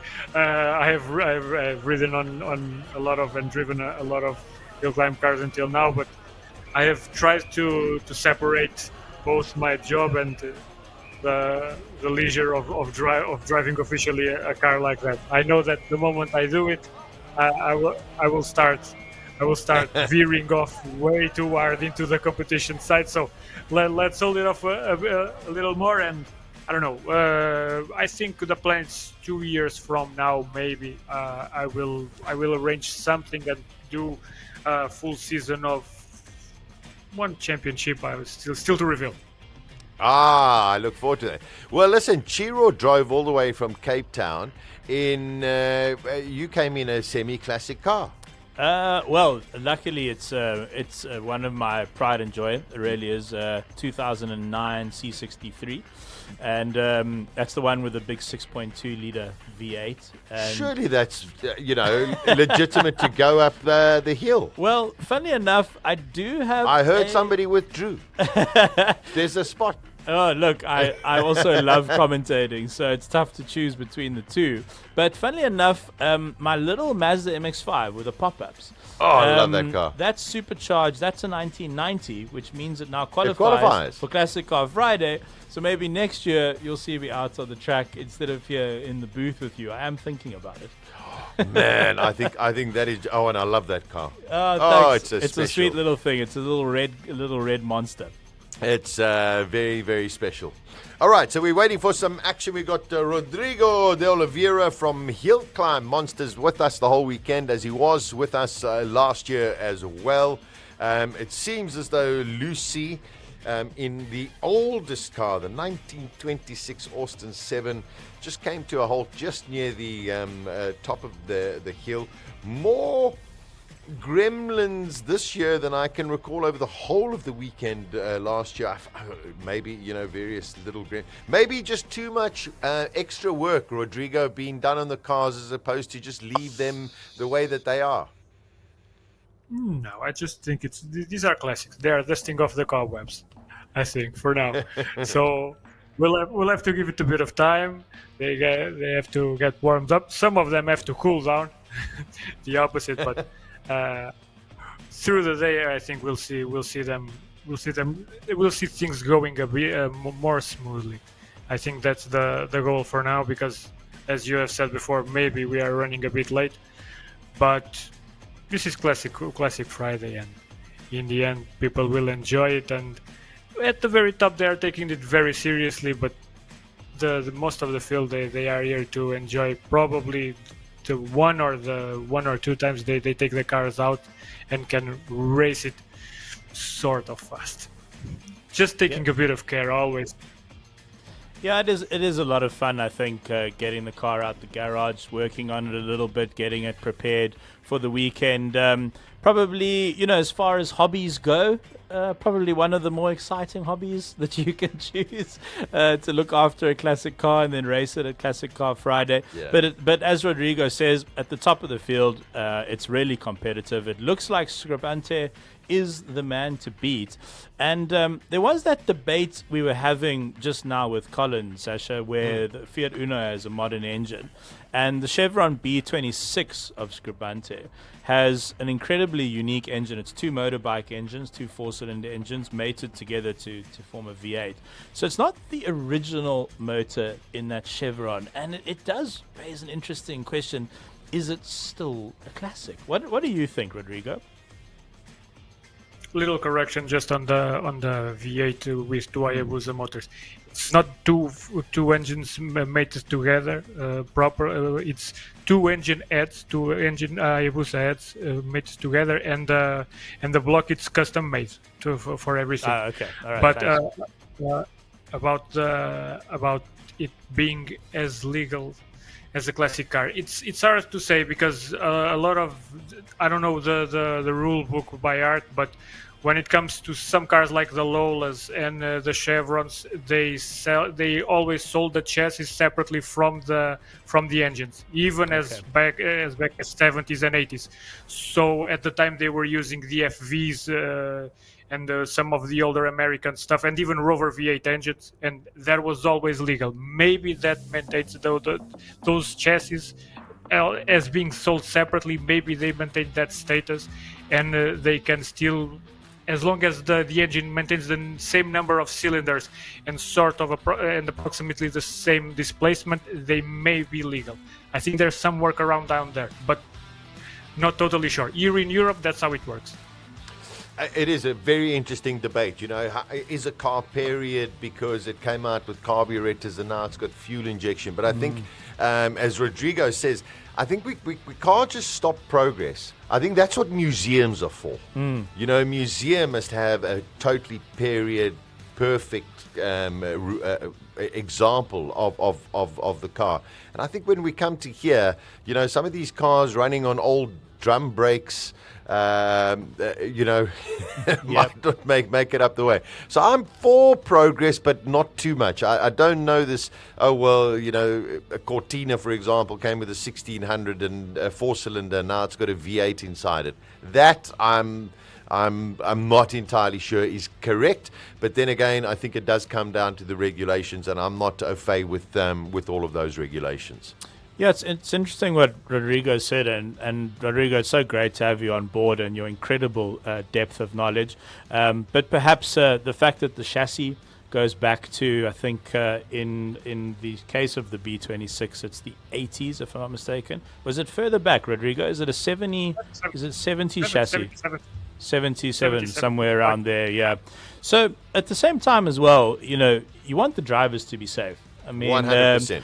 Franco and Bezaida Note Volk, they're going at serious speeds. Sure. And the technology in brakes has certainly come a long way. So definitely not trying to be disparaging or in any way disrespectful to any of the participants. But it is an interesting debate to have on Classic Car Friday. And I think as well, another point that Rodrigo made is as long as the cars have the same number of cylinders, it's also bringing them close to their original state. Well, hopefully we're getting some action. Car number 60. This is the fifth time. Yeah, 5 in a row. Callum Price in the Austin Special. This is a little 1500 that is going to make its way up. I was just checking. The smallest engine in our Classic Car Friday is the 750cc. And the biggest engine in Classic Car Friday is an 8-liter. 8 liter Ford engine in a Cobra. So it's quite incredible. They must have towed a Fenta trailer full of fuel here along with that's for sure. Oh, beautifully done. I love the yellow rims. Sounding a little shaky. Can hear that thing coming from a long way away. and no, don't worry, it's not slow motion. That is how it's going. No, it's wonderful. Just want to let everybody know, huge thank you to the Vintage Club of South Africa. They are responsible for all of our pit camera footage today with Colin and over the weekend. So huge thanks to the VCSA. And here's my colleague Gero Lalaika from Kazakoza. He is wrestling that Ford up the hill. That is quite a beast, that car. Chiro, there seems to be a seat next to him. I think you should go up there and do a little commentary on the next run. You think they'll let me go with your flight helmet? I think I didn't bring a helmet this year. Yeah, I think they would. Oh, the beautiful D-type. Brian Bruce, his 10th running this year. A very, very special, beautifully designed car, the Jaguar D-type. That is just one of those eternal classics, isn't it? The D-type, the E-type. If I'm not mistaken, Enzo Ferrari himself said that the Jaguar E-type was the most beautiful car ever designed. Yeah. Which is quite high praise. And the D-type more a design for racing. Correct. I mean, look how low that car is to the ground. How low the entire body, but the whole bodywork, everything.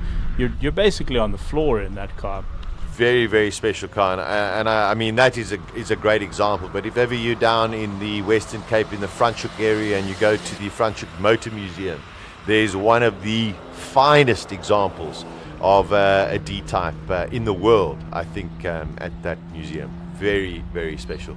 Enzo did say that, but he didn't see the Alfa Romeo 33. And then when he saw that, then he changed his mind. The Ford GT40 pulling up to the line. And a lot of these cars are owned by Brian Bruce, actually. This is one of Brian Bruce's personal cars. He is an incredible collector and passionate classic car enthusiast. I've been really lucky to tour his collection. Oh, really? Yeah, he has multiple workshops on site. He also has a skills development center as well, where he's training up young Knysna locals to be mechanics, to work with cars. He's locally based as well. Yeah, he's based here in Knysna, yeah. He was very kind to give us a tour of his cars. He's a GT40 aficionado. If I'm not mistaken, he has 3 of them. Yeah, no, they're quite something to see. And he has lent the car very kindly to Peter McPherson for this year's Classic Car Friday. Wonderful. And it's so lovely when people have got these classic cars and share them and like to have them out and being driven. You know, you read a story of somebody who's selling his McLaren F1, which they reckon will fetch over 20 million pounds, and in 3 years he's driven 14 kilometers. What's the point? Yeah. Here's Jennifer Abbott going up in the 914, and for those who've been familiar with the HillClimb over the years, it's the same color, but it's a completely different car. They have an array of Porsche to the Abbott family. That is probably one of the most unrecognizable Porsches. Yes. I mean, it I think was one of the great classic designs. But you wouldn't look at that and think immediately that was a Porsche. But it is a stunning little car. And Sasha, you're talking about the McLaren F1 that's done 4 kilometers or something. Yeah. I mean, I always say, if you want to look at your money, buy a painting. But you can't race a painting up to the SIMOLA HillClimb, you know. So What? Yeah, that's she's got it proper sideways, Jennifer. She stays on the black stuff. There we go. Oh gosh, that was well held. Don't stall. And managed to miss the tires, miss the policeman. Thank goodness. Yeah, if you're going to spin around, that is about as elegantly as you can do it. Yeah, I know that. She's a very capable young lady. Good Oh. to see her giving a little bit of a push. And when I after her first run, I saw her and had a chat to her, and I said, it just sounds and it feels a lot stronger, this one, than last year. And she says, no, it is a better race car. Oh, behind. I do trust. I think on the left-hand side there would have been Yeah, yellows just out on of our the- picture. Yeah, out of our picture. So Jennifer Abbott. no damage. Sure, doing a stunning job of controlling that oversteer. Really impressive to see, and she lives to fight another day. She'll make it back down the access road, back into the pits, and you steady yourself and get back out on the track. Here we go. Headley, Whitehead in the, well, it looks like a Mini, but it's an Austin Cooper, which is a Mini. And yes, it is a Mini. And he's going to go up the hill. Those are such lovely cars. Oh, They're, it's like little go-karts. Rodrigo, do you see a lot of modified classic Minis on in the European circuit? Huge number.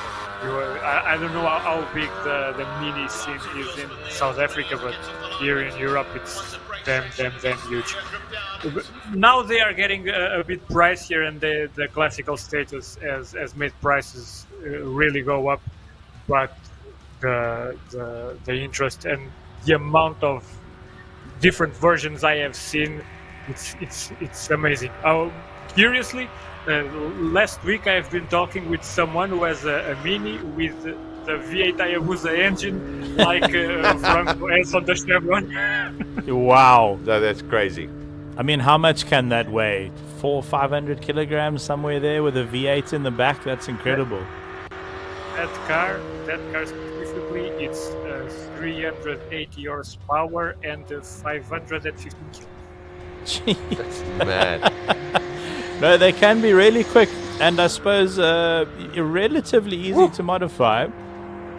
Pushing hard, wonderful. Very, very appropriately, the owner of that Mini is called RV Tess. There we go. Got it. Oh, look at the classic Ford Escort. Wow. Just iconic in all ways. Of course, the RS Cosworth came from this as well, or became one of these cars. A very sought-after vehicle. This one, it's Craig Redlinghase in the Ford Escort, 1980, but it's got a 1700 cc engine in it. A little bit of wheel spin off the line.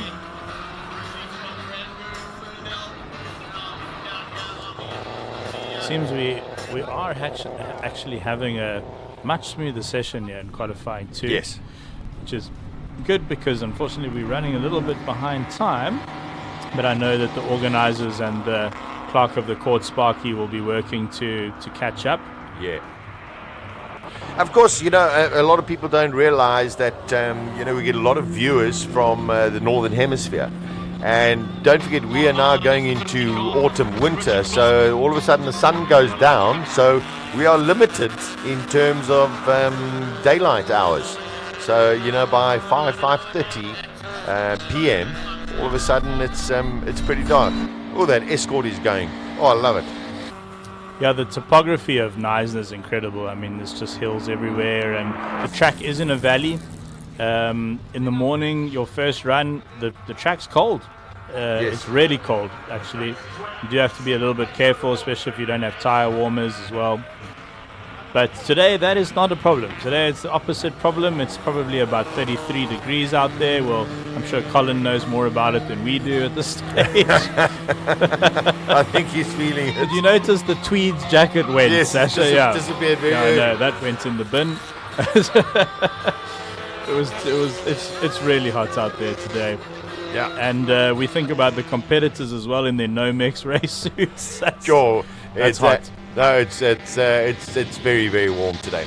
And also, amazingly about Knysna, at the top of this hill, if you had to carry on driving, you get into, as you can see, there's a tremendous amount of greenery. Woo, pushing that 944.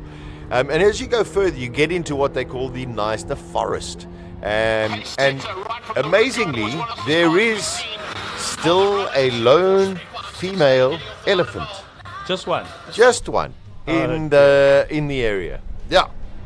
Heavily protected. Heavily protected. Yeah. Yes. Quite amazing. Elephants did used to roam here. Yes. A lot more prevalent before people settled. Quite amazing. Okay, we are in practice 2.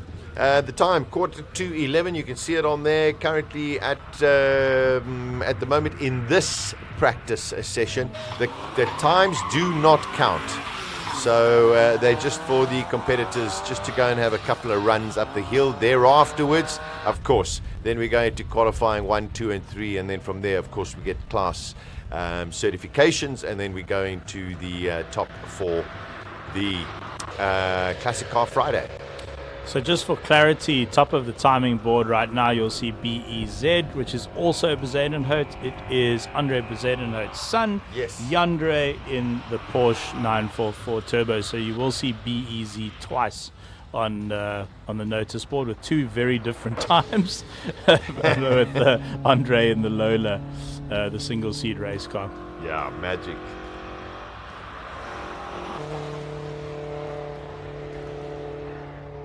That's one of the Fiats, quite a number of Fiats. We've got a little 600 Abarth, and then we've got a couple of 131s. So there we go, there's one of the Abarths. That's a true classic, isn't it? Very true classic. I mean, you can't even close the boot lid. Yeah, and also a car that comes from, oh, that wasn't a great start. Also comes from the Czech Flag Museum in Johannesburg. How do you get an invite to this museum? I really want to find out. I know a guy. Oh, there we go. I know a guy. We'll talk after the Yeah, broadcast. I know a guy. Rodrigo, there's another one to tick off your list when you come down. Yes. Have you guys ever driven one of those little 500 Abarths, the old ones? Yes, I have. I mean, it's just fantastic. Absolutely bonkers. They sure are. I know a couple of guys who have pretty damn big car collection, Ferraris and Porsches and stuff, and they both have one of those, and they prefer to drive it most of the time. I see them around with that thing, and they love it to death. And it's curious, I know 2 cases of that. I know, so they're there's very, something to them. Yeah, they're very, very special cars. I used to have a 1957 Fiat 500. Not Abarth, but just a normal one. Oh, lovely.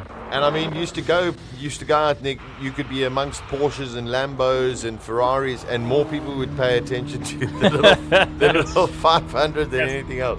Beautiful little car. I wish I still had it.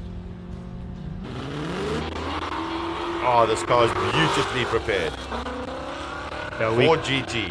We could actually feel that car leaving the line. Never mind, hear it. Whoa. Big V8 in there.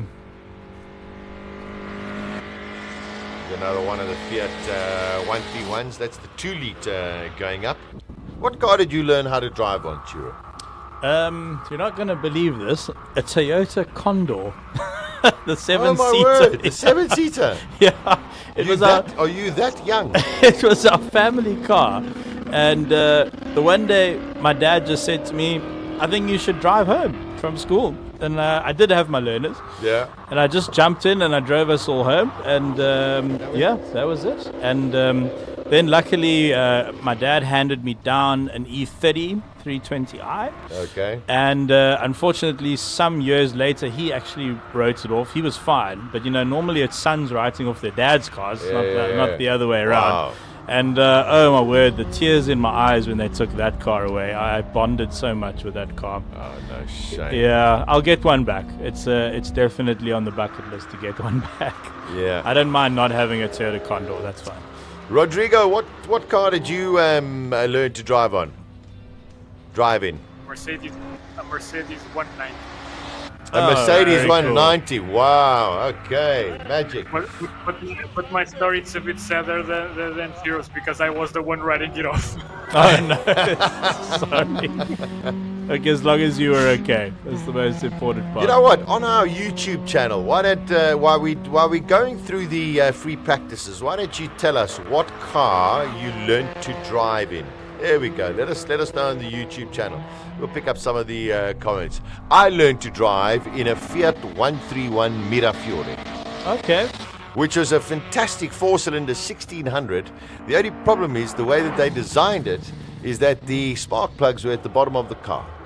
Underneath. All right. So when it rained, when they got wet, and as soon as you drove over a puddle, car just stopped. I mean, that just sounds, I'm not going to lie, it sounds very Italian. No, the design must be beautiful. Yeah, but it's not very practical. Yes. I don't care. Yeah. Just make it beautiful. Yeah, there we go. So, free practice. That is what's happening. It's Classic Car Friday, SIMOLA HillClimb 2014. It is the 14th edition, which is wonderful. So LaRue says he learned how to drive in a 1983 Datsun Skyline 2-liter GLX. Well, wow. Sounds fancy. Yeah. Ed will do it. A Hyundai Terracan. So he must be about 20 years old. Simeon Fenter VW Beach Buggy and a 1600 with a 1600 Golf engine and Ford Escort MK1 1100 GT. Lots more coming in. Yeah, keep them on. What is the car that you learned to drive in? Because those are, a lot of them would be classics now. Well, some of them might be on the hill. Yeah. Yeah. They could be running up the hill and probably. Very curious. Yeah. Very curious that on my channel the responses are way different. Oh really? Give us a few. VW Combi, Peugeot 5504. Opel Kadett C, the 83 one, Proton Saga, Proton, it's fantastic. Wow. 500, Golf 1, Mini Cooper 2007, so this must be someone really young. Yes. A Ford Taunus, wow, fantastic. And the guy still has it. Amazing. Sure. Mitsubishi Lancer, the 70s model, a 1979 Fiat 132. Wow, there's some really rare things. Opel Monza and the Trabant. Trabant is fat. It's the greatest answer so far. Trabant? Wow. You guys know what a Trabant is? I drove the Trabant in Hungary when I went to the Grand Prix a couple of years ago. I actually met up with the Trabant club, and they set up a whole day for us. It is just crazy. It's just solid metal. But it was fabulous fun. Lots of fun. Yes. Oh, incredible. Somewhat solid. Yeah. Also, lots coming through here. Opel Record 2.2, 1979 VW Combi, 2004 Opel Corsa, Ford Fiesta, Toyota 86. Wow. Okay, so somebody also young. Fiat Uno. MK3 Escort 1600 GLE, Land Rover 110 model, Fiat 125S, Nissan 1400. Man, that was a good car, yeah. Ford Cortina and a 1600 Ford Fiesta. More Escorts. Wow, magic. I think I have the winner on my channel. There's some guy that learned to drive on a Lancer Fulvio. Oh, okay. Well, you know what? Then that person's exceptionally lucky. I thought the Trabant would be the winner. That beautiful. Yeah, pretty close to the top, but the Fulvio. God damn. That beautiful blue Alpha making its way over the finish line. Oh, pretty car that. It does make me cry, Chiro. I used to have one of those. Can you believe it? A 55 Giulietta Sprint. Here comes the old dog. I think it's Graham Nathan.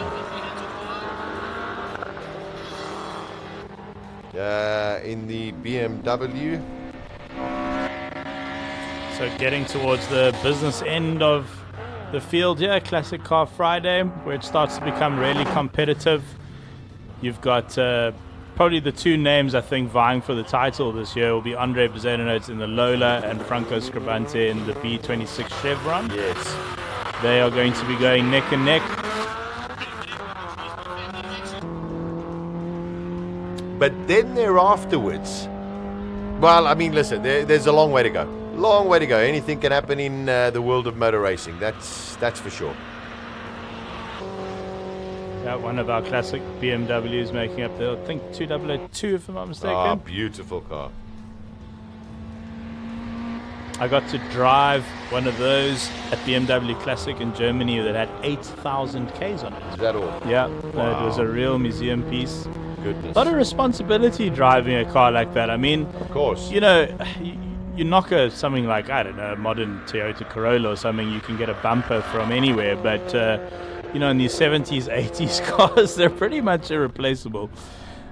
Yeah. But a real honor as well to drive something like that. All right, we can hear some of the beasts out of our commentary booth.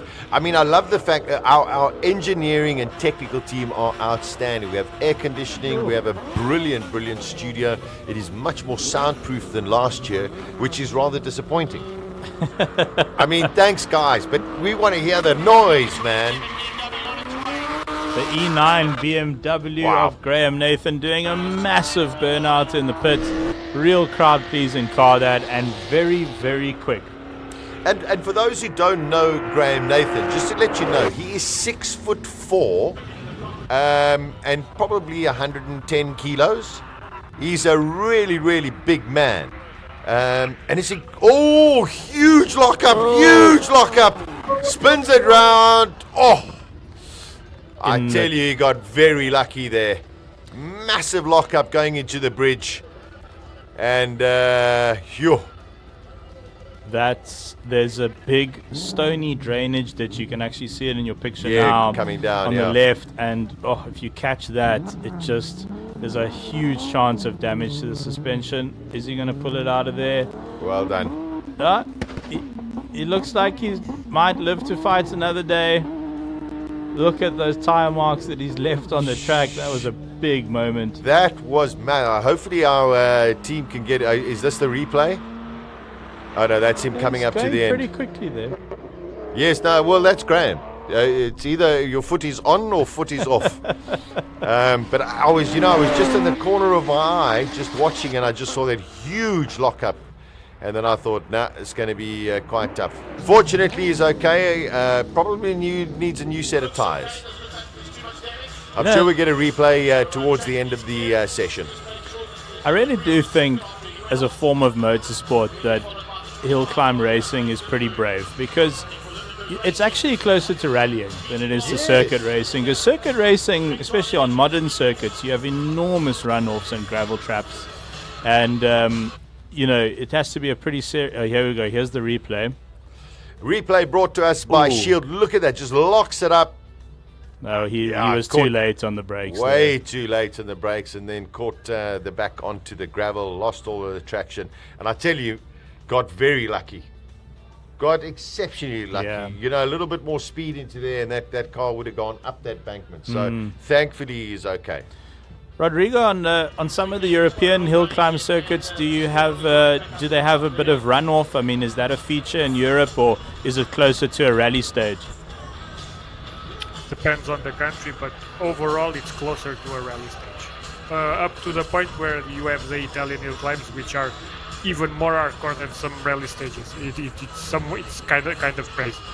But up north, England, even Germany, they are shorter, sort of smoother, a bit wider. But when you go to Italy, Greece, Spain, they are pretty much rally stages, both in length and width, and it gets kind of crazy. If you guys go to my channel, I've posted a full-on board of a Lotus doing Trento Bondone, and Trento Bondone, it's pretty much the European version of Pikes Peak. It's 17.3 kilometers in total. Wow. And it takes even for a massively fast car, it takes around 10 to 11 minutes to finish. And as far as layout goes, it's even crazier than Pikes Peak. Pikes Peak offers another type of challenge with the engineering side of things and all that, and the air getting the rarefaction of the air and all that. But Trento Bondone, as far as the bit of road goes, it's as much of a roller coaster as a road can get. 17 Ks long. The course here is 1.9, so I mean close to 10 times the length. Unbelievable. Yes. We just saw Paige Lindenberg go up in the fair lane. Rodrigo, I think we've got a new winner on who learnt in the most difficult vehicle. We've got a 6610 Ford tractor. All right. I have to end it. We'll leave it there. We've got Matthew Williams watching all the way from China, which is magic to have you along. That's very cool. Yeah. The beauty of live streaming. It's magic. Just love it. Paige Lindenberg holding this Ford Fairlane. I mean, you know that it's got the aerodynamics of a. No, that is like piloting a house up a racetrack. Yes, exactly. Basically. Driving your dining room table. No, massive respect to her for taking that car up the track. There's a lot of power in that Ford Capri. Little bit of oversteer through there. That's brave through the S's. So the SIMOLA HillClimb is relatively short, I would say, by international standards, 1.9 Ks. However, one of the standout features of the SIMOLA HillClimb is the elevation change, 160 meters, and it is one of the fastest hill climbs in the world, with the average speed of 200 kilometers an hour set by Andre Bezuidenhout in his Gould. Yeah. So, you know, if you think from a standing start to then average 200 Ks an hour, I mean, that's just absolutely bonkers, to be honest. And it's not going straight. Unbelievable. Yeah, very, very special. No, it's a quick hill climb, this. And, of course, every effort made by the organizers to aid in the safety of the participants, as you'll see all around the circuit. 10th edition for Richard Evans in his Corvette Stingray 7.4 litre. Yeah, just American muscle. That's all you could say. Those are wild. I mean, American muscle cars were very good at going in a straight line. Yes. There aren't any corners in America. Well, most towns and cities. Grid design. Rodrigo, correct me if I'm wrong, but does Pikes Peak have a rolling start? Sort of. The thing about Pikes Peak is that the time cell it's something like 70 or 80 meters after the launch. You'll see a huge banner right because they start in sort of a little corner to the left, and in the middle of that corner there's a huge banner with Pikes Peak and everything, and it's on that banner that timing starts. I see. Thank you. Oh man, there are all sorts of trouble for the Ford. Yeah, the 20M Ford. This is the second run and second time there's been a mechanical issue, which is very, very sad. That car wants to go home. Yeah, and it's just so beautifully prepared. It's just been done. There we go. Take me back to the museum. Okay, I found it. There we go. I found a gear. It's just one. I only need one. Back. It's all right, let's get back to Jennifer Abbott in the orange Porsche 914, who also had an issue. Oh, this M20 is just not happy. Yeah. Let's look at our shield replay here. This is the top of the course through the S's. There's the oversteer moment. Yeah. And that's when the car will snap around on you as soon as you get off the power. Hard on the brakes, all the wheels locked up there. Yeah. And actually, she also had the presence of mind to clutch in there, because definitely, when you're rolling backwards like that, you can run the engine backwards, and then that's catastrophic. So on the brakes, on the clutch, and she'll live to fight another day. Yeah, there we go. But it is one of those moments where parts of your body do freeze up a little. Yeah. I think there's obviously a certain amount of instinct develops. I always say to people who are learning to drive, it's important to know what it feels like to lose control of a car. Yeah. Better to do that on a skid pan, obviously, than on a public road. But an experienced campaigner like that, it seems like she kept a cool head and managed to stay out of the barriers, which is great to see. We never want to see anyone go into the barriers. And we look forward to seeing her run again. Yeah, that M20 is having problems. Hopefully they can fix it for the third free practice run, and hopefully we will see that car a little bit later. Let's cross over to the Dapper and Debonair, and probably pretty hot in terms of temperature. Colin Hasty in the pits. Graham Nathan, that was the largest burnout in the history of burnouts. It was quite spectacular. Did you enjoy that? I loved it. That's the fantastic part of this whole weekend, is that you get to play with your toys.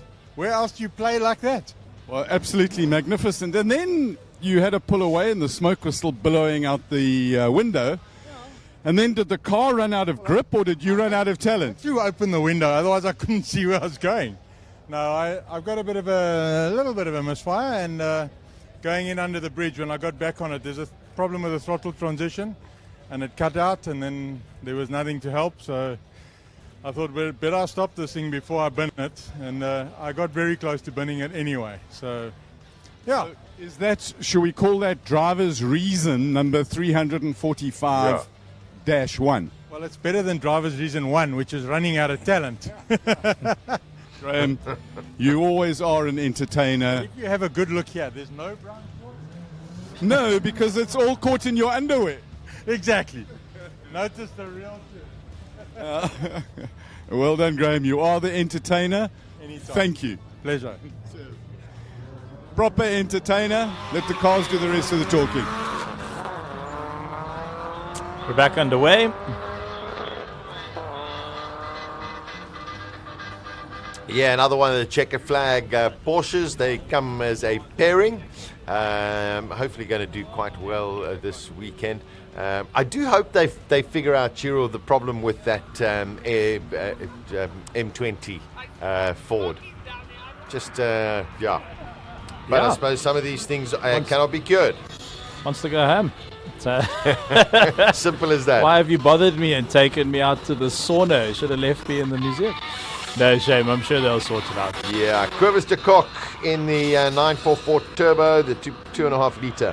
1986. That car is immaculate. If you go and look at that car, you'd think it came off the showroom yesterday. It is beautiful. You know, we're talking about the joy and pain of classic motoring, and there's something about a classic car that has its foibles and has its idiosyncrasies and its troubles that allows you to bond with the machine in a way that you can't bond with a modern car. And so, for instance, I mean, that electric car that I drove, for all its impressive technicality, you know, there wasn't a romance there. And I think that the 20M having its troubles and all the rest of it, the reason why it's here is someone loves it. And someone wants to send it up the hill, and they'll probably love it more after they go home, even though it's given them so much stick. But that is why we love classic cars. It's we really bond to these machines. Yeah, someone loves it, someone will love it again, and someone forgot to tighten something. Okay, this is the Golf, isn't it? It is crazy. Okay, we're looking at the Porsche coming to the end of the run. I'm just trying to see. I couldn't pick up which car number it was.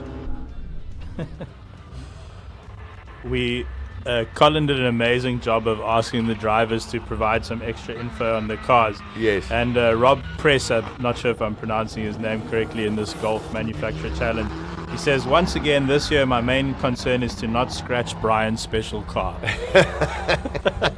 It's actually quite amazing how many of the drivers of the cars on the SIMOLA HillClimb, whether it be Classic Car Friday or when we get to King of the Hill tomorrow and Sunday, are driving somebody else's cars, not even their own car. Yeah, that's something that drives up my anxiety like crazy. I hate lending cars to people. Sure. Especially not to my dad. That didn't go well. Yes, no, yeah. we've learned from that mistake. Okay, so currently... Oh, sorry, yeah. He's going for it. Yeah, currently James Temple in the Shelby, the Daytona. He's sitting quickest, but these times are not not relevant, as we are still in free practice. We are actually, it's showing practice 3, so I think they've cancelled practice 2. That might be. That's what I think they've done, due to, so basically 2 rounds of practice. Rui Campos. That's quick. So I think there has been a change to the running order. There will be 2 practice sessions, and then after this we are going to get into qualifying round, because we are already running late. Lots of smoke. Yo, there's a lot of smoke there. In the Golf. Oh, hopefully he hasn't dropped oil, because that's a difficult thing to sort out. That's a mess. He's made it to the top. Yeah, that could also been body work, rubbing on a tire. Okay, doesn't seem to have affected anybody so far. Yeah, you do not want to be the next competitor after someone's oil. dropped oil on the track, but they would have yellow flagged it, I think. I think they've definitely got to check the track, that's for sure. Yeah, if the Golf dropped oil there. All right, apparently getting confirmation there was oil dropped. Rui Campos does go quickest with a 48.8, so I'm sure they're going to check the circuit. But as you say, I mean, you don't want to be the next car on the track and go, you know, yellow flag comes out and you could still be too late. And Campos didn't tap off there. No, yeah. That might hold up proceedings again. We'll get confirmation now from the clerk of the court's office. And Enzo Kuhn being held up on the line in his stunning F355 Targa. Very special car. Beautiful sounding engine. Well, exhausts. Really interesting to hear the Kuhn family legacy. His dad raced in the Monte Carlo Rally 1973. That's quite special. And honoring his dad with that sticker on the front of the Ferrari. Very special. I think that happens a lot where you have these motorsport families and you sort of have these dynasties, and you know the passion gets passed down. And I mean, the Lindenbergs are a classic example. Incredible. You know, and everyone, yes, I mean, Calvin and Sheldon are doing this incredible job, especially on a massive international stage. But you've got to go all the way back to Henny van der Linde. You know, their grandfather. It's just remarkable. Wonderful, wonderful. What a legacy that is. Ferrari F355 Targa going up the hill in the hands of Enzo Kuhn. We're getting towards the end of practice 3. It seems as though there are only just going to be 2 practice sessions. Practice 2, I think, has been abolished. And thereafter, we start getting into the qualifying heats as well. Rodrigo, are you seeing a lot of growth in classic car hill climbing in Europe? Not so much growth. It always has a lot of power, and with the rise of popularity with the Goodwood Festival and the Goodwood events on their circuit, that part has really grown, because now many of the guys who own these cars have a place and everything live stream and all that. So there's a lot of incentive to race those cars. There in Spa, there's also a lot of events, and for those braver, there is a classic section in the European HillClimb Championship, and even there we see it released with something like 50 to 60 or 70 cars always. So the interest is there, the people have the cars, and some people don't mind that they are appreciating like mad, and they don't keep them on air-conditioned garages, which I really praise. It is very brave, isn't it? Some of these classic cars are worth a lot of money now, and only going in one direction as well. The Lola looks quick. Looks very, very quick. Nice and sideways, getting a little bit of four-wheel drift. Well, I mean, if this is their last run before the qualifiers, you really got to start laying down, finding out where your limit is. We're talking about the Kuhn family, and Kobus Conradi has come through saying his first rally that he went to was the International Castrol Rally into Swaziland with Jannie Kuhn and Ben van der Westhuizen. Incredible. So Campos remains at the top for practice 3, and Anthony Ricks looked very, very fast in the Lola, but posted a 50. Campos still fastest. Yeah, James Temple second, but I think some of the big guns are coming. Here comes Franco Scribante. Is that Robert Wolk going up in the Van Diemen?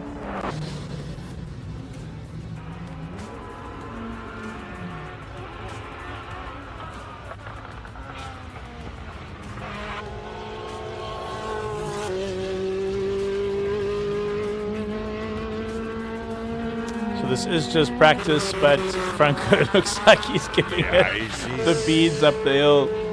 He's not hanging around.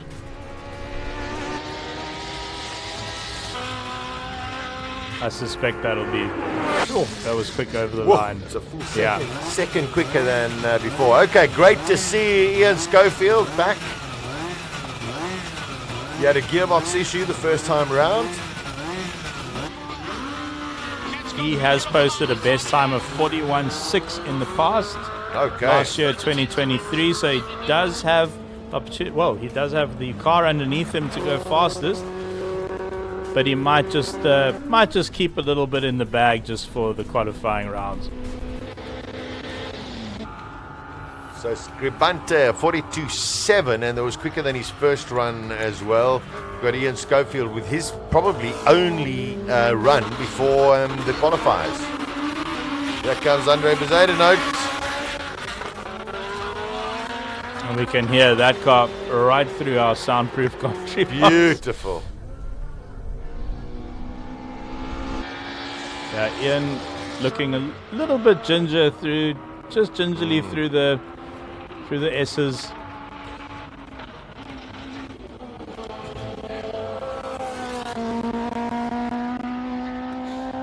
Andre Bezuidenhout, of course, 6 times winner of King of the Hill in his Gould. But there's been some big news there. Yes, there has. With the Gould. Very big news with Andre Bezuidenhout's Gould. We'll talk about that a little bit later during the course of the day. Just trying to see Scribante. Still fastest. So Schofield, not bad for just one run. Yeah. Regardless of the time, he had that little bit of a moment, a little bit of a scare. Also just checking that everything mechanically is sound. So, yeah, Ian Schofield, that's old Knowles Niemann's car. Well, they did pretty much open heart surgery on that car in the pits after that accident. He had that to get into the transmission and probably get a few cogs out of there. It sounded like his transmission did seize, which caused that accident. So probably just make sure that everything's working, basically. So he posted 47. I think that brings us to the end of our run, Sasha. Rodrigo, I think what so. do you think? Yeah. It looks like it is, with the delays, Rodrigo, only two runs for all of the guys.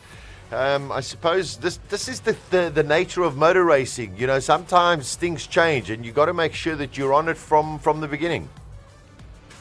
Very much so the reality in HillClimb racing.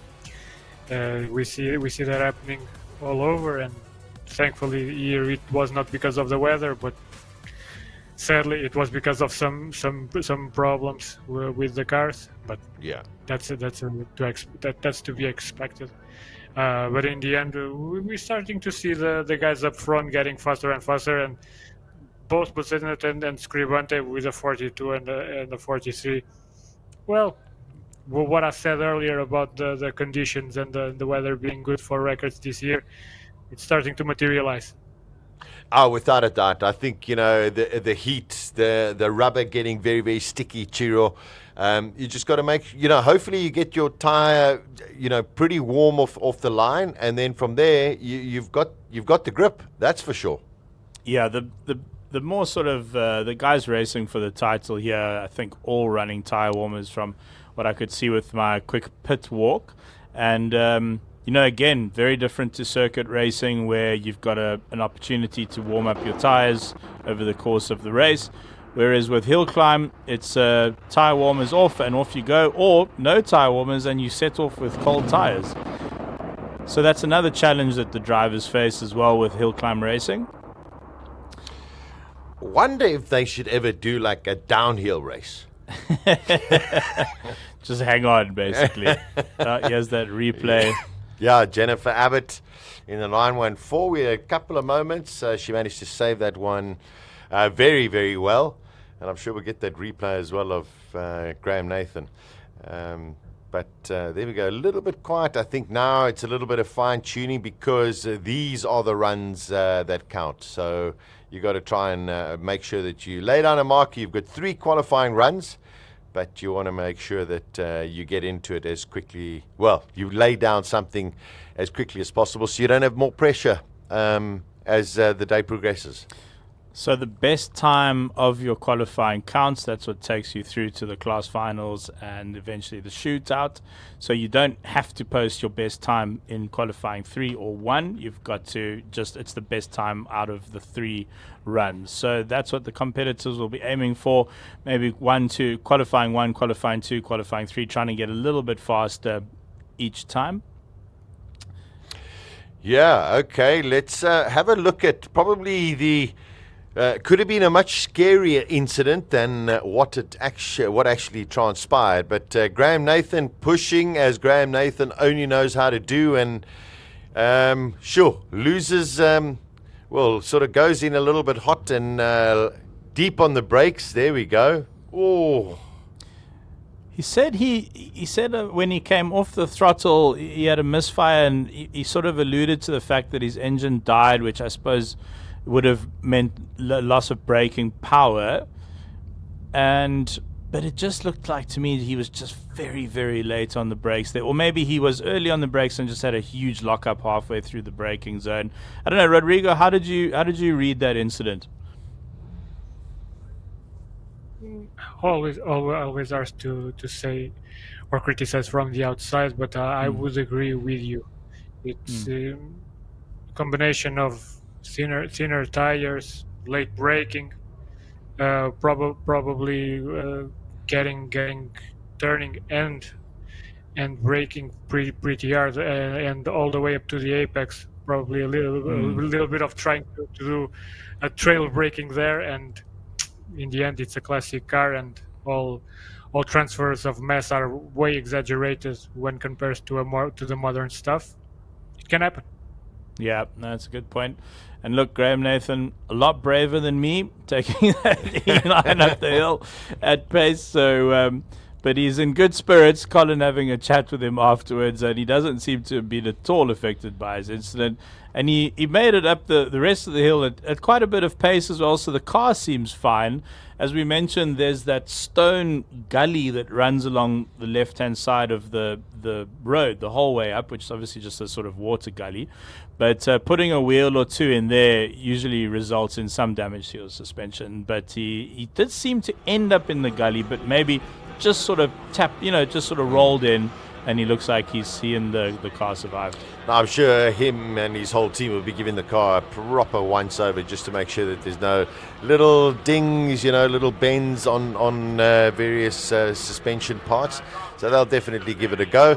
Some of the cars returning. So what happens at the SIMOLA HillClimb? The initial first set of cars, as they go up the hill, they go through the magnificent SIMOLA estate and make their way all the way back down. But then basically from halfway through, the cars are kept at the top, and once the session is finished, they actually go down the hill to get back to their pits. Yeah. Right, I think. Sorry, Chiro, carry on. No, just one of the challenges is that there are speed bumps on the return road. Yes, so the flats, what they call them, the flatties, have to come back down the racetrack. Yeah, yeah. Okay, so I think we've got Colin in the pits. Colin, how's the heat treating you, and how's the tension? Oh, Colin's not. Colin's doing other things at present. He went shopping for deodorant, I think. Yeah, or sun cream. Yeah, both. Yeah.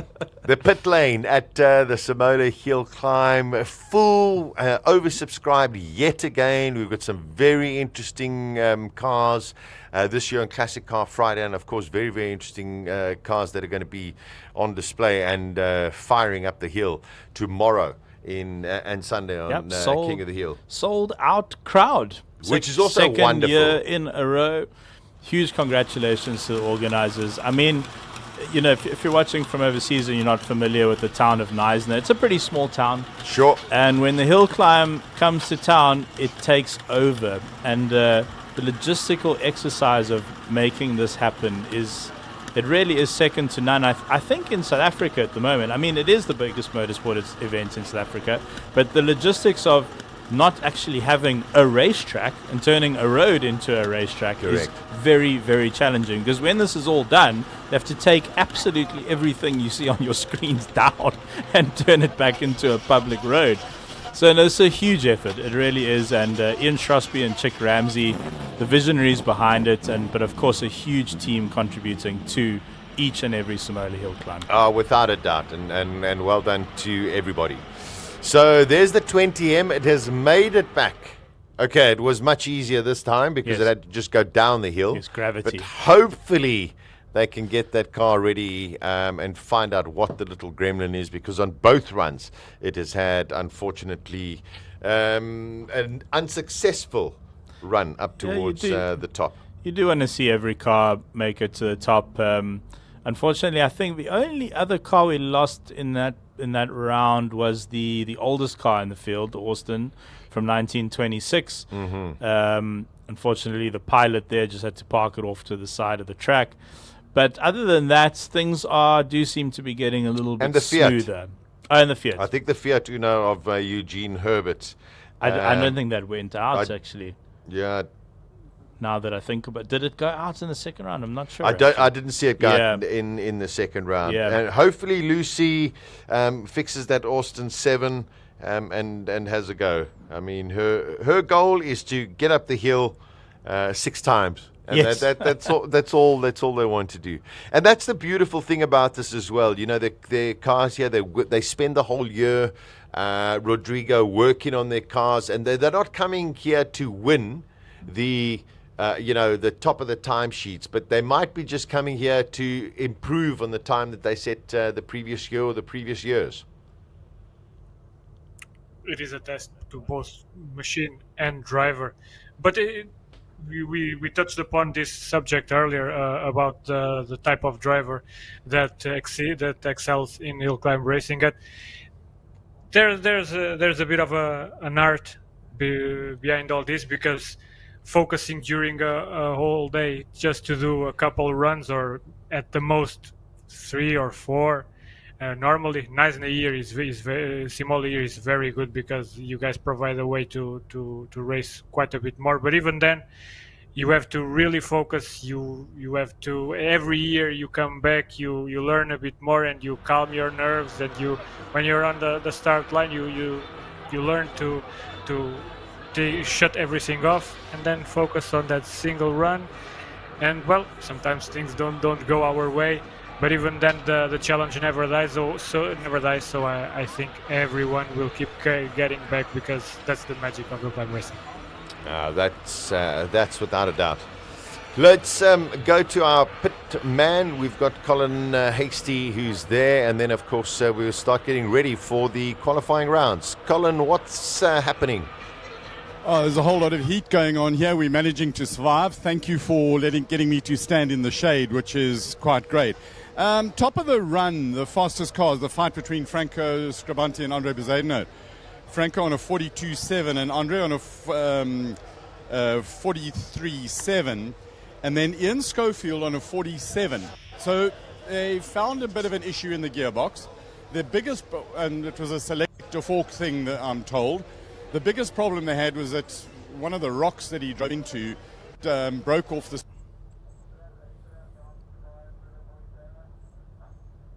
start. The single selection of gears was correct.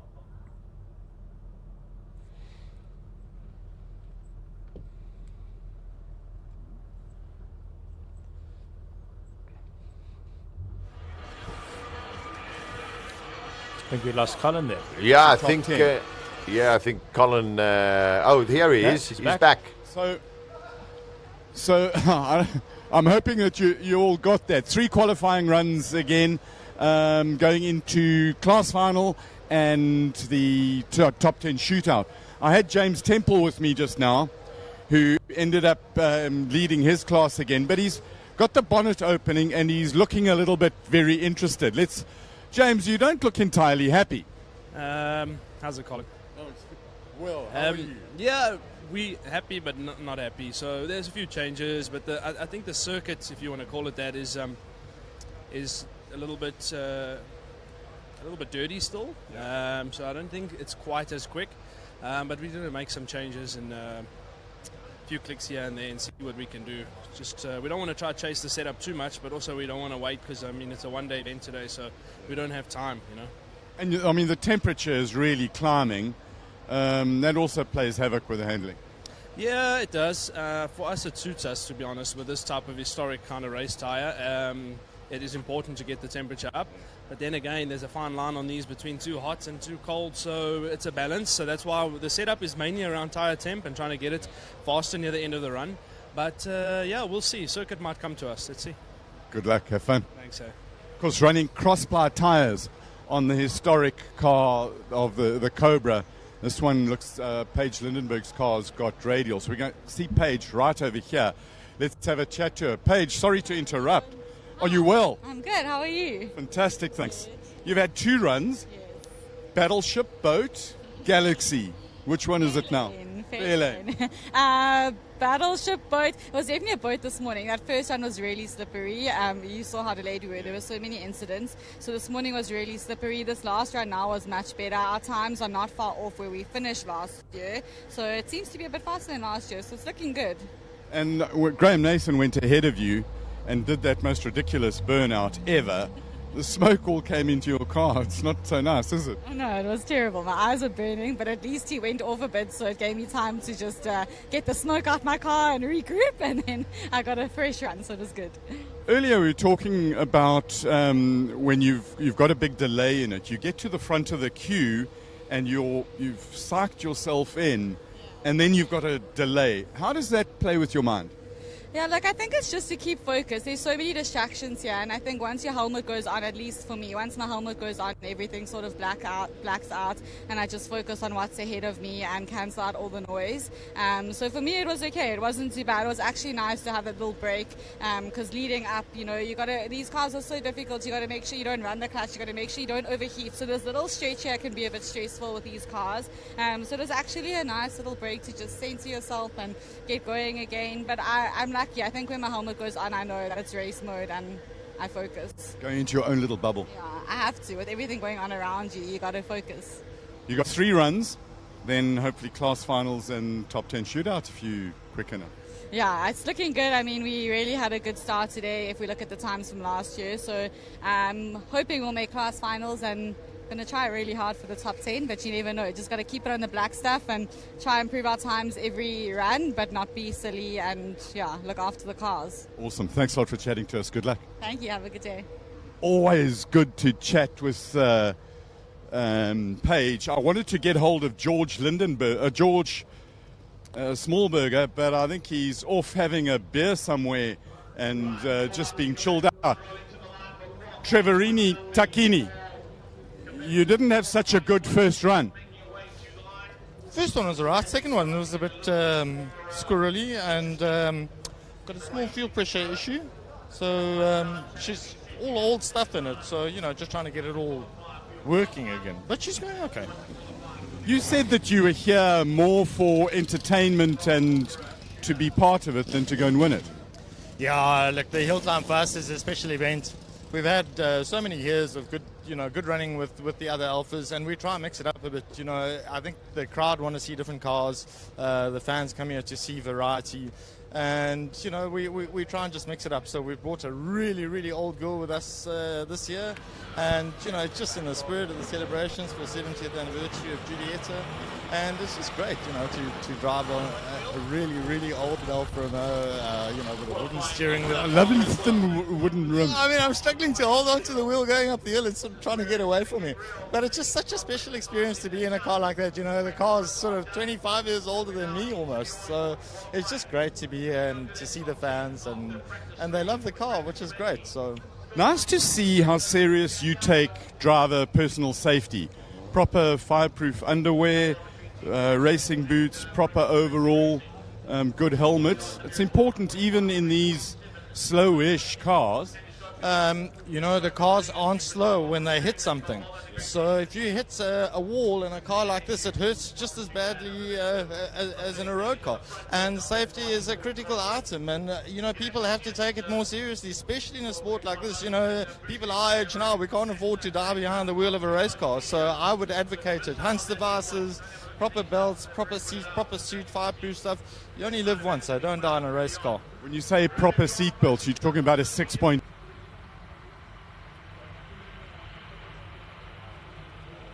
You should only have a 6-point harness in your car. I think if you and I had our...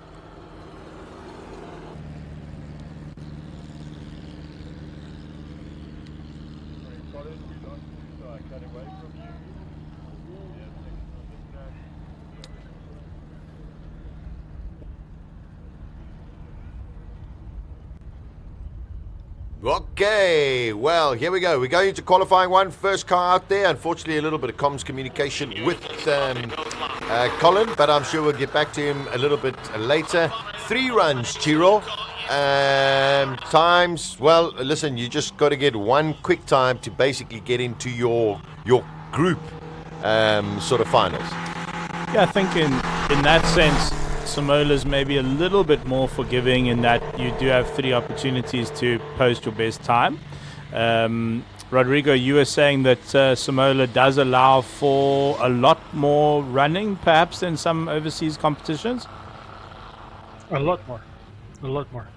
I think you guys have the format nailed down, even more than us here in Europe. We are way more cutthroat because of the huge entry lists. For example, this last weekend, it was the first race of the 2024 European HillClimb Championship in Austria, and in total there were during all weekend there were only 5 runs, 3 on Saturday and 2 on Sunday. And 3 on Saturday we were all a bit lucky because we were expecting only 2. So 4 runs in total. Imagine the difference to SIMOLA. Wow. So that's it. So 4 runs, and the winner is decided in that number of runs, basically. No, the winner is decided on the 2 runs in Sunday. It's 2 practice runs in Saturday and 2 race runs in Sunday normally. Wow. Because, for example, in Austria there were something like 260 or 270 cars entering. Wow. So it gets Yeah, logistically it's quite insane. That's a lot of cars. Unfortunately, just looking at the first run there for Patrick Gearing in the Riley, there it is. Something is broken down there. Is the car stuck in gear? No, there we go. It is in neutral. They can push the car off the track. That's very, very unfortunate. That car's been here, I think, for its 3rd year, and it's been incredibly reliable up until now. Commentator's curse. Here's your mate, Chiro. Yes, Giro. Sometimes mistaken for me. Our names are quite similar. Yeah, I'm telling you, one of us should be in that car next to him. Taking some photos. Look, next year we'll put Rodrigo in there. What do you think, Rodrigo? Yeah, but there you see, look, he's got an umbrella. This is what I love. Yeah, there we go. Just put in a proper harness. I'll go and sit in there. And a helmet. I mean, isn't that just a picture? Wonderful. So the slight delay is Patrick Gearing's Riley, unfortunately, is had a little bit of a stop, and So we are just waiting, and then of course the next cars will go up. 3 runs of qualifying, and then of course it is the class shootout, and then the top 10. You know, Gera didn't think this umbrella thing through, because I mean that just adds unnecessary weight. Yeah, you know? too much weight. It's just no point. No point to that. Yeah, I didn't think about that. This Ford Model A. Let me actually pull up the year here. I can't see it, unfortunately. But that is probably one of the heaviest cars on the hill, I can imagine. And look how skinny the tires are. It's incredible. Yeah, he's wrestling that thing up the hill. Oh, no, I can imagine. Oh, there we go. Should have thrown the umbrella out. And he's off. Oh, listen to that. Man. A little bit of wheel spin off the line. A little bit of squealing off the wheels there. Well, this is where it counts. You want to try and be as fast as you can. These are cars all in what we call the H1 category. Okay, so, you know, these H1s are invitational pre-war cars. I just love to go out on a Sunday for a drive somewhere in that car. I mean, I think it's just beautiful. Another one of Brian Bruce's cars, actually. Yeah. Part of his collection. I think the oldest car I have had the good fortune of driving was a 1936 Rolls Royce. Oh, really? Yeah. Wow. I pulled up outside a sort of a friend's dealership, and it was standing there, and he said, "You want to take it for a drive?" And simultaneously one of the best and scariest things I've ever done. I mean, those old cars, it's just there's very little to do with how new cars work, you know. Of course. I don't remember really how the gear shift worked or anything, but it's completely unlike a modern car, and you have to rewire your brain a little bit on the fly. So a lot of respect for these guys taking these pre-war cars up the hill. Yeah, there we go. There is that Ford Model A making its way up. And then, of course, we got Callum Price, which is his 5th entry into SIMOLA in the Austin Special. He's also making his way. It's all of a sudden there's like a different form of energy coming from the drivers. It just feels everyone's like going, okay, time to put our foot down. Yeah, it counts now. Rodrigo, what's the oldest car you've driven? I think there I won't impress anyone. It should go to something like in the 60s, maybe some Ford Taunus, something like. I'm really not sure, because one thing I really don't like, it's the whole responsibility of driving something super old. I have a couple of opportunities in Chesley Walsh on that old HillClimb in England. I had the opportunity to drive a couple of pre-war cars, and I ran from the opportunity like out, because I really didn't want the responsibility of necking a gear or something like that, because those gearboxes are so finicky and they have so much tricks. You have to you have to declutch everything, and I know how the owners are, and I went, okay, no, that's not for me. Yeah, no, I can relate to that. Well, there we go. Brian Bruce in his 10th edition. He's the man with all of the cars in his D-Type, 1956, 3.8 6-cylinder. This should be a joy to listen to going up the hill.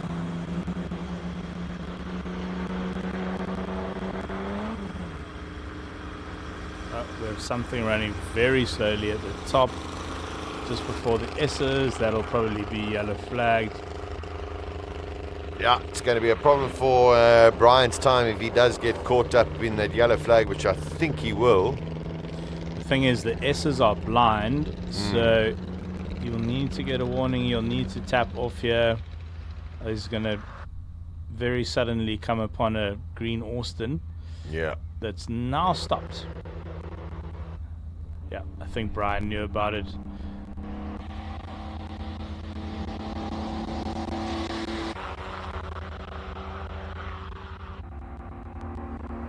That's a tough day out for the classics. Sure, wow.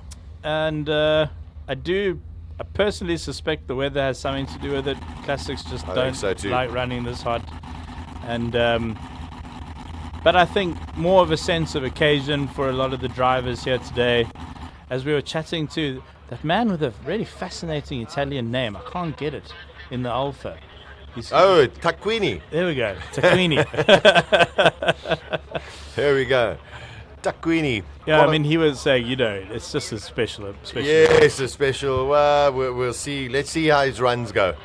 Very competitive class. So we got the yellow flag. It seems another one of the pre-war cars, unfortunately. Seems to have a little bit of an issue. In front of you on your screen, of course, the magnificent Ford GT40 4.9 litre 8-cylinder Peter McPherson category H2. So the categories, I mean, some of them, all of them, Chiro and Rodrigo, very, very competitive. It must be in Europe when you've got 250 odd cars competing in one day. Is it not something that they should reconsider to do it over 2 days or 3 days, or 2 different weekends? Because it seems as though an incredible amount of effort for, as you say, probably 4 runs. The thing is, people are used to things going this way at this point. I would agree with you. Something to work around the huge nightmare of logistics that these races have become would be welcome, but at the same time, a lot of these guys are running these races for something like 20-30 years and telling them, okay, now we are limiting a race for something like 70 or 80 entries only, so everyone can run more and all that. It's a fine balance to strike with everything, and here people are used to do it this way. Me not really agreeing. I am organizing two races here in Europe, the one in England and one in Croatia, where we limit entries to 80 cars tops. So we can have something like 6 runs during, or 6 or more runs during all weekend. And both races were very successful with drivers because of that. But then again, I am building something totally new, when we have the luxury of imposing the rules straight ahead because there's no ground laid before. For the races with a curriculum of over 40 or 50 years, they really don't have that luxury. So I think it'll stay this way. Okay, yeah. So you're now on the organizing side of hill climbs as well, Rodrigo? Yeah, that was always the goal, one of the goals, because at the end of the day, I really love making the videos and showing the cars. But even better than that would be to have some control of the races, where the cars race, and being the one inviting the cars and knowing what I know and how I think a race should be enjoyed and what are the cars that people want to see. Being behind everything and really having another level of control helps a lot. So the race we have in England, it's not exactly a HillClimb per se, it's a mix between a HillClimb and a time attack event, because it's run on a track, but we run it with sort of a HillClimb layout and with a standing start. The other one, it's a full-on HillClimb on a fantastic location. Pretty similar location to SIMOLA in some ways, but on both we don't have any FIA connection, so the freedom we have to get in crazy machinery there and everything. It's much larger, and hopefully all will go well. And are you finding that you're having to turn cars away? Sometimes. Sometimes very. I really don't like to do it, but at the end we have to, because I have a brand that is recognizable through the monsters, the monster cars and all that. It becomes, the competition becomes getting the cars that fit the motto the best. So yeah. When we are exceeding the number of with the limit number, I have to start going and see, okay, which are the lesser cars, so to say, and start cutting there and leaving just the very top. All right, wonderful. Sorry, Rodrigo. Okay, we are back live action, which is happening at SIMOLA. This is the first qualifying run for Classic Car Friday. We are into one of the Ford GTs. And just there we go. Chiro's got a torch. Somehow the powers that be at the municipality in Nice have decided that, well, you don't really need any power at the moment. But we're still going. One of the Ford GTs, I think it's Peter McPherson in that GT. Jaguar D-Type has already gone out.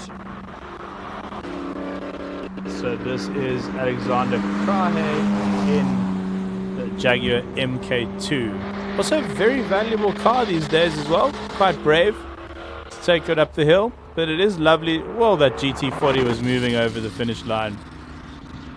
We don't have the live timing at the moment. Ah, here we go. The Porsche 914 is back out.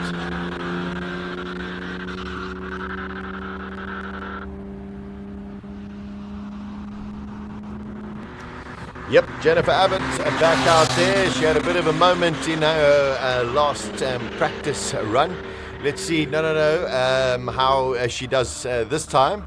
Do you think she should be more tentative? A racing driver just says, put it behind you, go. I think, as one of the drivers was saying, the track is getting cleaner and cleaner. It is obviously a public road, but you can't go sweep the whole thing. So what happens is the first cars sweep the road for you. And as more and more cars go, you get less and less dust. You get a bit more rubber down. So here we go. She's going back through the S's now. Let's see how she takes it. Looks, no, still quite quick through there. Maybe a little bit slower, and she'll pick it up in qualifying 2 and 3. Yeah, there we go. Well, she goes second with a 1 minute exactly 0.6 at the moment. Fastest Peter McPherson. He is sitting there at 54.5. Of course, you can see that on your screen. Mini going out, well, the Austin Mini going out, Andrea Krah. So she's out there as well. Big guns still to come. 3 qualifying. We go down from 64 cars to 24 cars after the lunch break. And then, of course, the top 10 shootout from all of the categories. So we've got H1, H2, all the way down to H9. And then from there, we will have a top 10 shootout. Car number 52, Dave van der Merwe, Ford Anglia. Made famous, of course, by the Harry Potter films. This one I don't think is going to take off at any point. So, we hope not. It'll make it easier to get up the hill, that's for sure. Yeah, straight line. Yeah, as the crow flies. As it goes. Car number 52, yeah, Dave van der Merwe, and 1965. Oh, I do love an old Escort. Yeah, beautiful. Just beautiful. Craig Redling-Hayes, it is an Escort, but it's got a 1700 1.7 litre engine inside there, which I think is one of those Pinto, Ford Pinto engines. Yeah. So not a matching numbers car then, but that's okay. No. We don't, we don't keep score yet. Yeah, well, who are we to judge? Yeah. As long as it fits within the rules that the that the organisers like, then we have no issue. There is also scrutineering, very intense scrutineering here at SIMOLA as well. So every single car is checked before it's allowed on the hill to have all the safety requirements in place. It's a really thorough event. It's a 4-day event. Scrutineering started yesterday, the Thursday, and takes all year round to prepare as well. The team never sleeps, I don't think. Yeah, no, very much so, and I must endorse that as well. The scrutineering and the checks during the event as well is exceptionally well controlled. Just one 4, question, 9. guys. Yeah, sure. I was thinking the Escort Mark II going up the hill. You guys are asking me what kind of cars are popular here or not. How popular are the classic Escorts here? Interestingly, what's happening, Rodrigo, is because we live in a very dry country, we don't put salt on our roads. A lot of the older Escorts are being exported and sold overseas at great profit, actually. There's almost a whole industry now out of exporting cars that lived here in very dry environments with no humidity, and those older cars, of course, didn't have the great rust protection that modern cars have, the corrosion protection, and so in wet countries and countries where they put salt on the road, they sort of tend to fall to pieces. So yeah, we really, this country is sought after. It's obviously a little bit sad to see cars leaving the country, but that's the reality at the moment. All right, makes a lot of sense. Thanks for the explanation. I was asking because these things here in Europe, they are massively popular. If you go to anything closer to a classic rally, you will see something like 20 or 30 units, and very developed units, crazily so. And I never saw many there on South Africa, and it always bugged me. Yeah, I think the Escorts, if you've got one in good condition, you probably keep it in good condition, I would say. Yeah. There was also extremely popular car in Europe, and I imagine there's lots of them hanging around if they haven't rusted. Yeah, and listen, there were lots, as you say, lots here, lots being exported, but a lot, I think, unfortunately, just, people never ever saw the value in them. They were just the vehicle. A Citroen on the track, an Abarth on the track, Bezuidenhout fastest, McPherson second at the moment. Qualifying one of the classic car Friday, as you can see the little Citroen always bending and leaning a little bit to the left. Notorious for European cars. I wonder what suspension that Citroen's running, if they've stripped out, or if it originally was fitted with the pneumatic suspension. I love Citroens. Yeah. Oh, I just love it. Oleo-pneumatic, I think, was the technical term. I actually raced a 1957 Citroen DS in the Cape 1000 rally. No, man. Yeah, I came first in my class with no aircon. We did 1,600 Ks in 4 days through the Cape. And without much of a seatbelt either. I mean, it was a sort of it was like a testimony to a seatbelt. It was, I mean, what's the word? But what a beautiful car, isn't it? Incredible Oh, what a car. It ran absolutely perfectly the whole time. And it will always be a great memory for me. And sadly, that car's been exported as well. Oh, no. Yeah, belonged to my colleague and sold it overseas to a collector. But great memories for me. All right, we've got one of the Ford GT40 MK1s that's on the track. That's Robert Fluke's car. Is so beautifully set out. Getting into the H5 category, I think going to be incredibly competitive in H5. Here we've got the likes of Fiat, Ford, Datsun, Alfa Romeo, more Fords, even BMW. So going to be a very competitive class H5. But Bezuidenhout, the younger, Jandre Bezuidenhout, the son of Andre Bezuidenhout, he's category H3, currently the fastest on track at the moment. That's not bad going in that 944. I mean, they were quick in their day, not by modern standards, but he can obviously pedal, the young Bezuidenhout. Of course, he's got mentored by his dad, of course, who's definitely no slouch up the hill. He's the current record holder, 6 times winner as well. So another one of those families where the racing dynasty gets passed down. So on the bottom of your screen, JP van der Walt, who in King of the Hill over the weekend is class winner for the last 3 years, and now he's in a Ford with the Pinto engine as well. Of course, it is an Escort. It's got the 2-liter 4-cylinder. This is going to be, I think, an unbelievably quick time. Let's see what happens with JP van der Walt. Datsun GX Coupe out on track as well. Ian Kilburn, 1400 4-cylinder.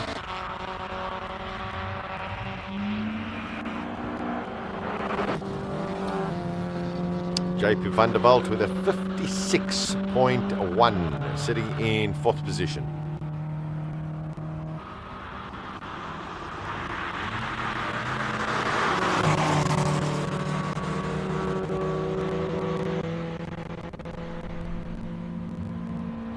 About to see another old Ford coming out, the Cortina, or is it already I think it's on the track? Yeah, I think it's on the track.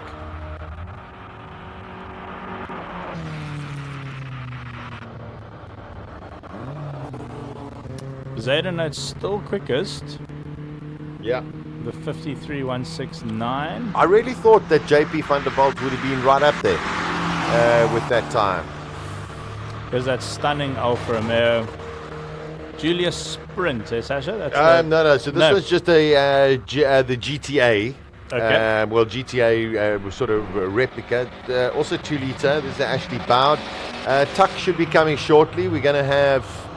Something's making a tremendous noise outside our window. So that's the GTA that's out there. This is a Ford Cortina. Yes, as you can tell, that very... very standard. Very standard. As you bought it in the showroom 50 years ago. But all within the regulations. Such a classic shape, though. Yeah. The Cortina, real legend in South Africa. I think that's the Mustang making all that noise. Wow. Could be. That's the Datsun GX Coupe going out. Oh, sorry. Yeah. That front end tricked me.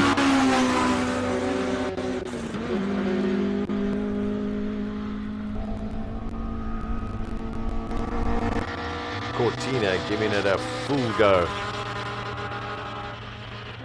So nobody thus far beating the 53.1. Gavin Rook quite up there, very close. Okay, so this is Peter K. Eddy, I think. Yep. Yeah. W2002. 2002.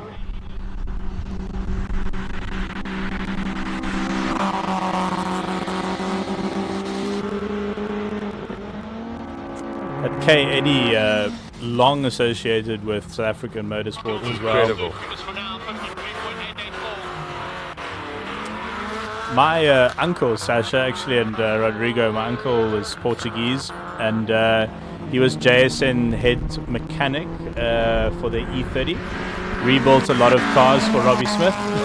Goodness gracious. Yeah, won a championship with Robbie, and quite interestingly as well, he built, when JSN had the AC Schnitzer license in South Africa, my uncle built every single AC Schnitzer on the road in South Africa. So? Yeah, so if you ever see one, it was built by him. His name was Louis Lopez, or Lopes.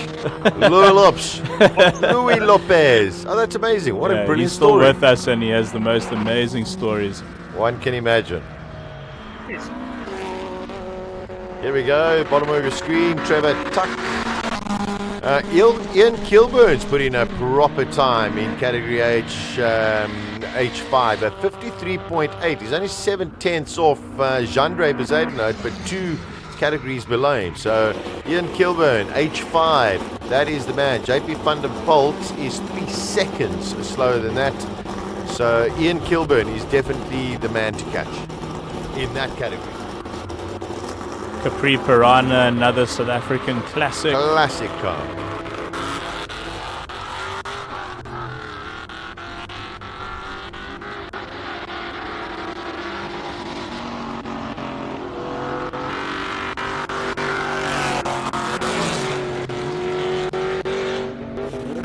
And this car has achieved a podium in Classic Car Friday. Yeah. So he is very competitive. And here's Graham Nathan again. Looks like he did another burnout. Yeah, smoke all over the place.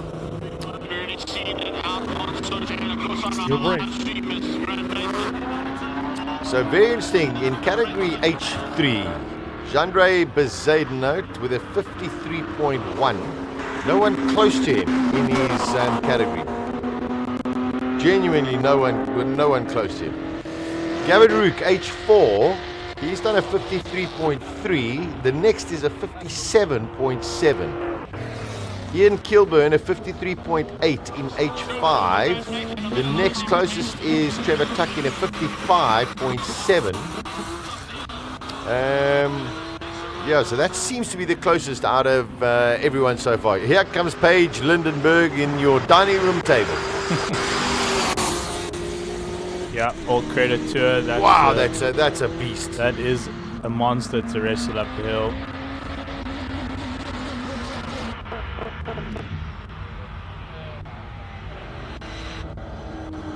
And Graham Nathan very slowly over the finish line there. Something went. Maybe too many burnouts. Daytona Coupe, absolutely stunning car. Beautiful car.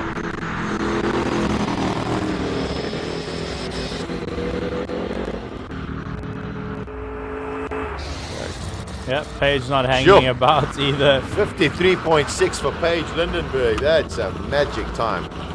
That is really impressive. I mean, she's 0.4 of a second off of Bezuidenhout in the 944. Yeah. No, that's really impressive.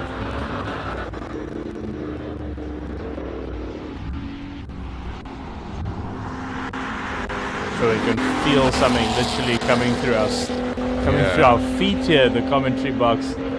Oh, something looked very sideways there in that Shelby Daytona. That was a bit sideways off the line. There comes the Corvette. But James Temple going fastest, 48.7. Wow, that's quick. In class H6. Yeah.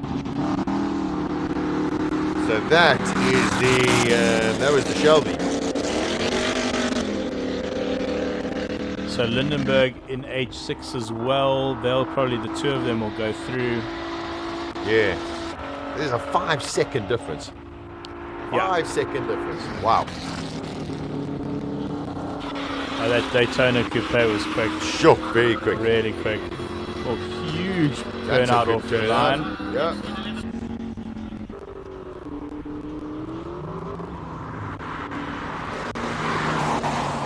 See what this 1969 Corvette Stingray can do in the hands of Richard Evans. Slowing down a bit there. Not full. Didn't look like full beans. It doesn't look like. I think somebody making a lot of noise off the line. Just nursing it over the line, I think there. What's quite interesting about the finish line here is it sort of crests. And some of the bigger incidents we've seen over the years actually just over the finish line. You're obviously really moving at that point, and the suspension goes a little bit light, the car goes a bit light, and if you've got a bit of steering angle in when the car settles again, you can be in a little bit of trouble. Yeah. So the finish line at SIMOLA is actually one of the trickiest parts of the course. So you can't relax until it's not over until you're in the braking zone after the finish line, basically. The twins coming out on the track, Clive Weston and Mike O'Sullivan in the Porsche 924s. These, of course, were originally just Audi engines, and Porsche made the 924, and then, of course, they made the 924 Turbo. Let's see if this car can make it to the top.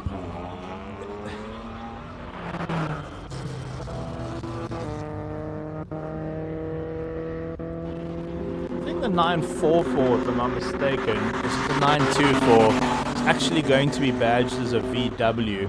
I think it was. Last minute, I think they changed it. Yeah, but it's still the Audi engine. Yeah, well, a VW Audi. A lot of part sharing. Yes. On there.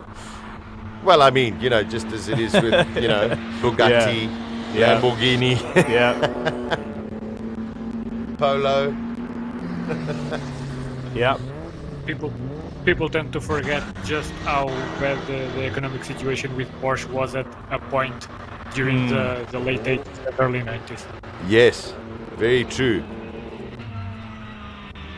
Nowadays, well, powerhouse. But back then, it was quite rough.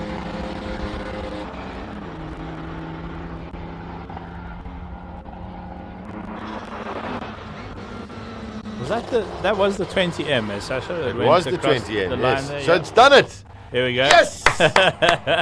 Well done. They sorted it. There we go. Well done. Checkered flag music. Whoa, no, he's still going through. Oh, no, he's through. Wonderful. Brooke Dangor now at the bottom of your screens in the BMW E30 M3. And the Manufacturer Challenge Golf, I think, is probably just finished. Yeah. Here comes Dangor. Let's see what he can do. He's very near the top of the course now.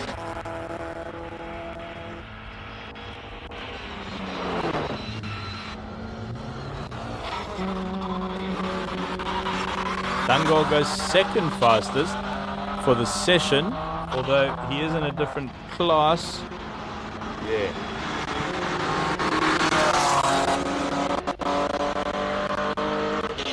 Yeah, Farouk is in H7. H7. Rui Campos in the Martini branded Porsche. Stunning car. He's usually very quick up the hill, using all of the track on the exit of turn 3 up into the second straight, approaching the S's at pace here. You'll probably see the Porsche step out a little bit. He'll dial in a little bit of oversteer there. No, quite neat. Yeah, it should be quite close between him and Temple. Oh, wow. Oh, that's quick. 1.4 seconds. Yep. Campus goes fastest for Sure, the session. put it down there. 47.3. He's in class H8.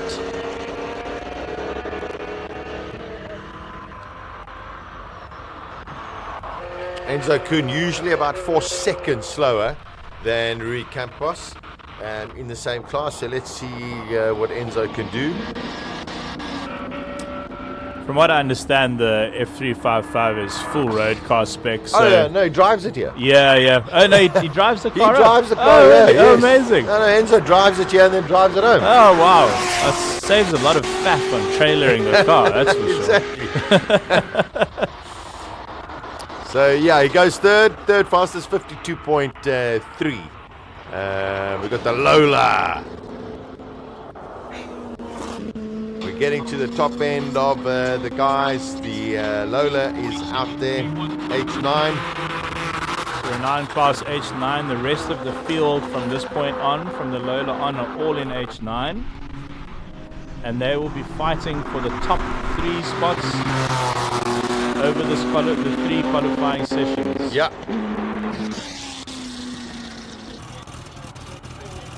There's Robbie Walk in the Van Diemen.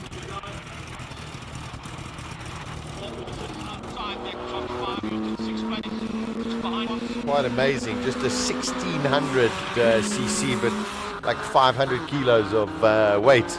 I think someone said 380. 380 kilos? Yeah. Sorry, Rodrigo. 370. Normally, could be more, but normally the rule books on these Formula 4 type of cars, Van Diemen's and all that, was always 370. Driver almost weighs more than the car. Yeah, you just, you just pick it up by one hand and put it in the boot. Whoa! Got a little bit wide there, but that's, yeah, Robbie Walk. Should be pretty impressive.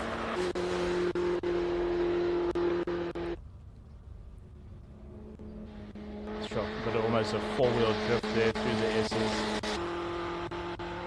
Super talented kid. You. Wow. That. 48.3, but I mean it's a second off Campos. Yeah. But I mean completely different vehicles. It's just crazy. All right, what are? Oh, okay. So some of the drivers have decided not to go out. It seems for their first qualifying run. Could be saving tires for the qualifying 2 and 3. Looks like some different kind of track action. I think I actually spotted that Lumina in town. I think it's some Jim. fuel. and it had the wildest cam I think I've ever heard on a car. It was one of the roughest idles I've ever heard, sitting in a Shell petrol station just getting some fuel. Ah, okay, the cars are coming out. Here we go. Here they Scribante wants something, wasn't happy about something on his way out. Curvis just helping getting the car to the front. We've been lucky to film Scribante's workshop for the Cars That Cozy YouTube channel. Yeah. And I mean, he is living, I think, every child's boyhood dream. Goodness gracious, yeah. Just building the greatest cars and keeping them on the road. And I mean, tomorrow he'll bring the Sheriff out. Yes, and if you've never seen the Sheriff, believe you me. Okay, let's see what Franco Scribante can do going up the hill. Let's listen to this.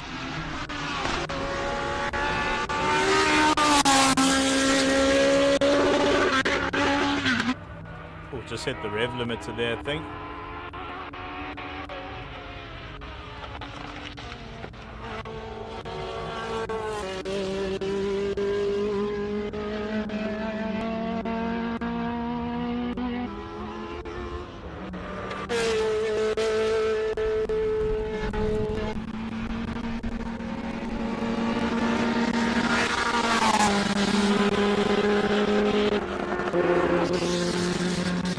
Over the line.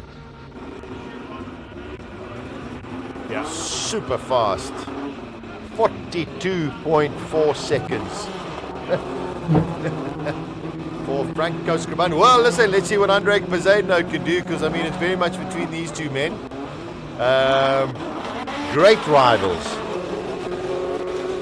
You know what's so interesting about the setup of Simola is these two great rivals, which we've enjoyed over the years. They stand right next to each other in the pits. Yes. Literally, the cars are next wheel to each other. wheel. Yeah. And obviously, you know, I'm sure a couple of side eyes from the mechanics. Oh, that's a good pull-off. That is a good pull-off. You know, watching each other work on the different cars.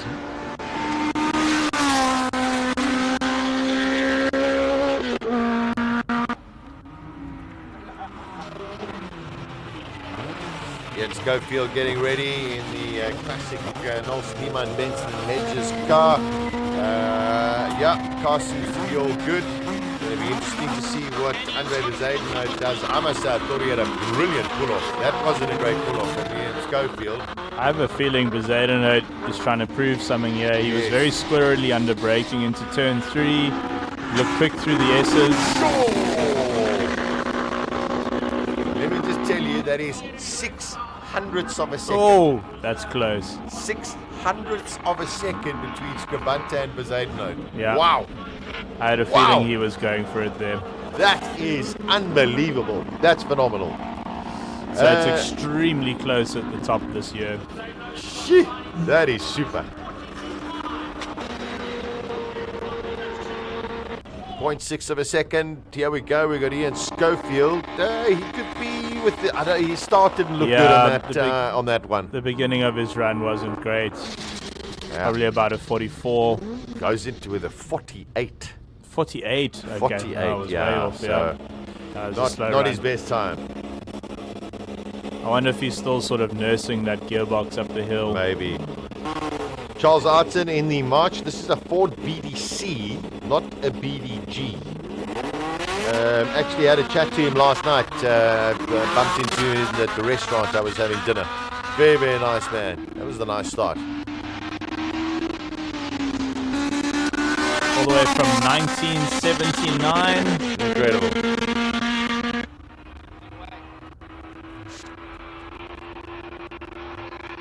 How bumpy the right hand side of the track is there.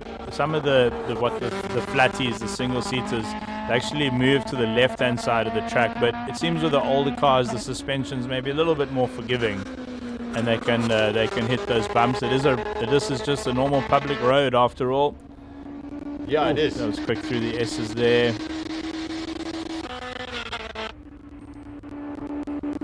That's a good time. Charles Arton goes into third position, 45.3.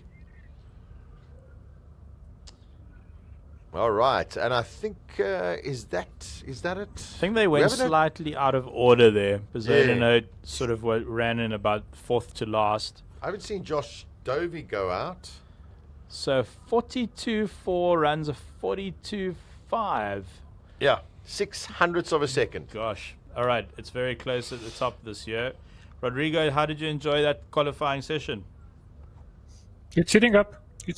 Now we're seeing the rivalry up top, just getting closer and closer. I wasn't even expecting this amount of competition. Now I'm wondering with the stagnation of evolution in the times of script, what if he's running the Chevron, the B26 or the B19? No, he is the B19. He is the B19. Okay. Makes sense because I was intently the live stream just to check the engine noise, and I was thinking, no, this is the B19 for sure. But okay, now I have confirmation and it makes sense. So I guess right until the end we won't know the winner, even if both cars run perfectly. Hopefully so, and we will see it down to the wire. Oh, without a doubt. I honestly didn't expect it to be this close, and I'm delighted that it is this close. Here we go. A little bit of drifting action. Let's enjoy this. Drift taxi.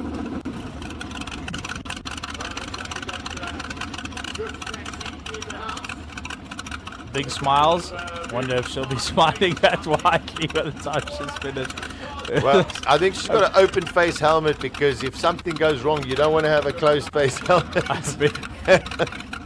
I've been in a drift car with a guy called James Dean, who's a multiple champion Irish guy, very, very tall actually. Yes. And we just went around this track until the tires blew, basically at the back. And one of the most exciting experiences I've ever had, actually.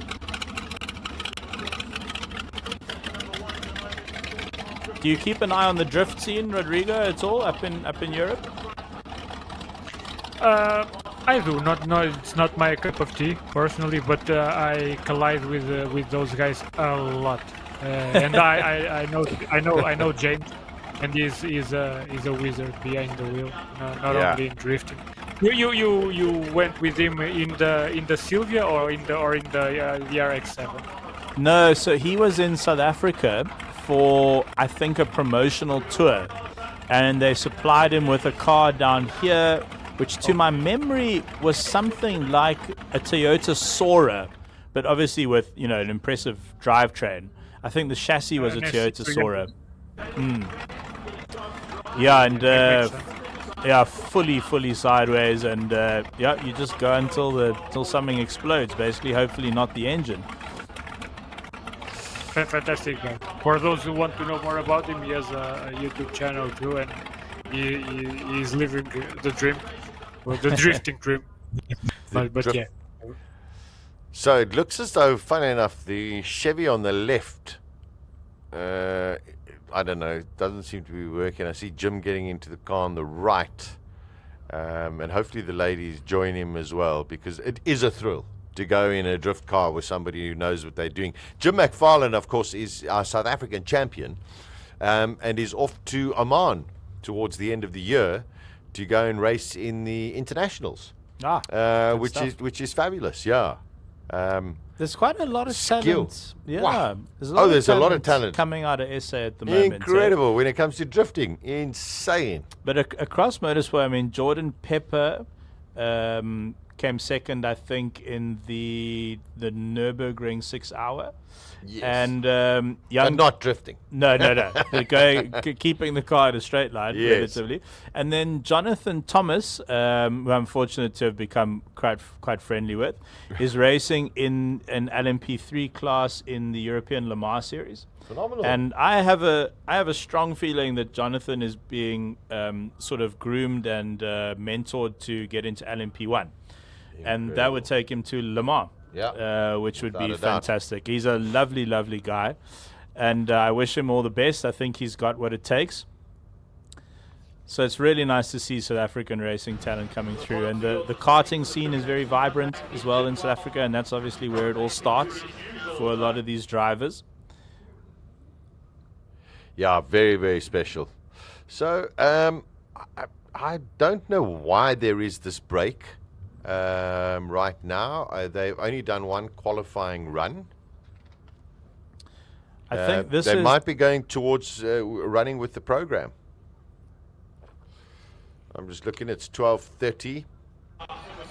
We should be doing qualifying too. Bit of a fashion shoot going on in the pits. Yeah. The Monster girls. Monster, a great supporter of the hill climb as well.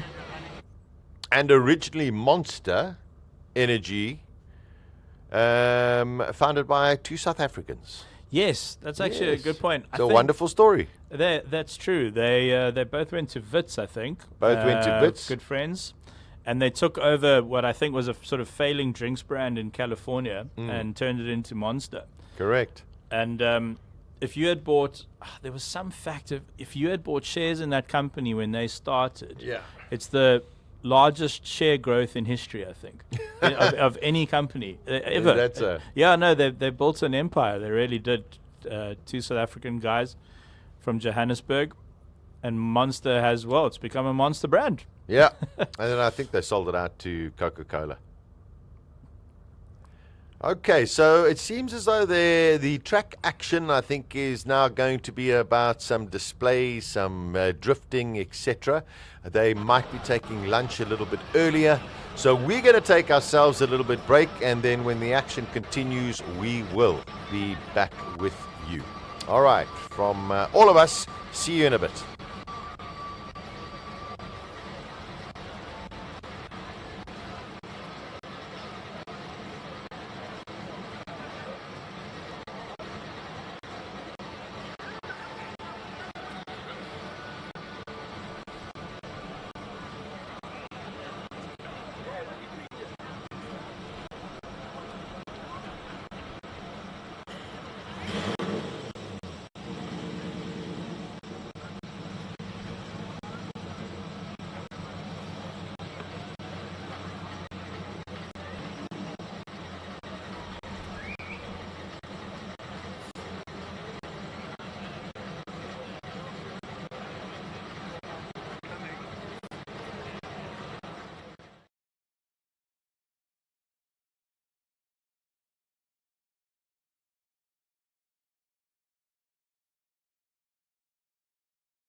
I'm coming!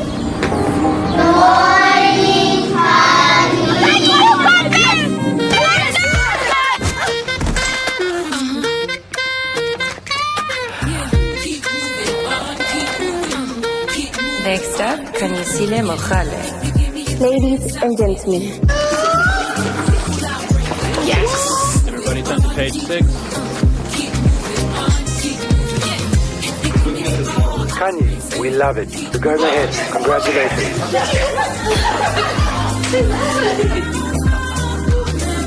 I am a champion.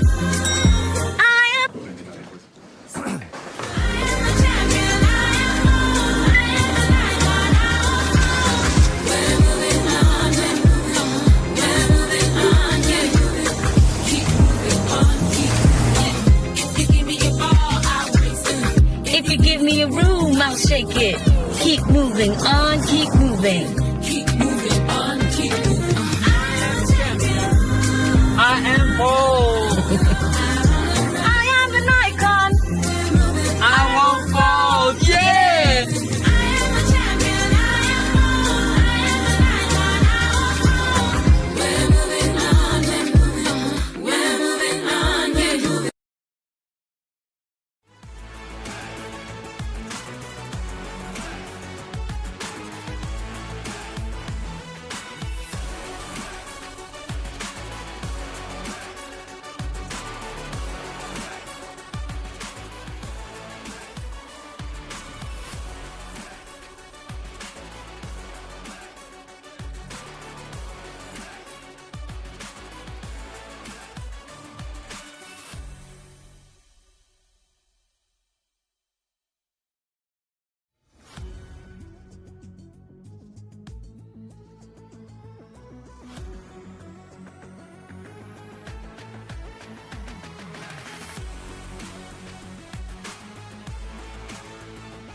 It's my first time here at SIMOLA, but I've been following it for years, know Ian for a long time, and it's such a pleasure being down here in great weather. Oh, what's not to love about one of the best motoring festivals? You've got the cream of the crop for all motorsports. Everyone wants to go up this mountain. For me, it's one of the most prestigious motoring events in the country.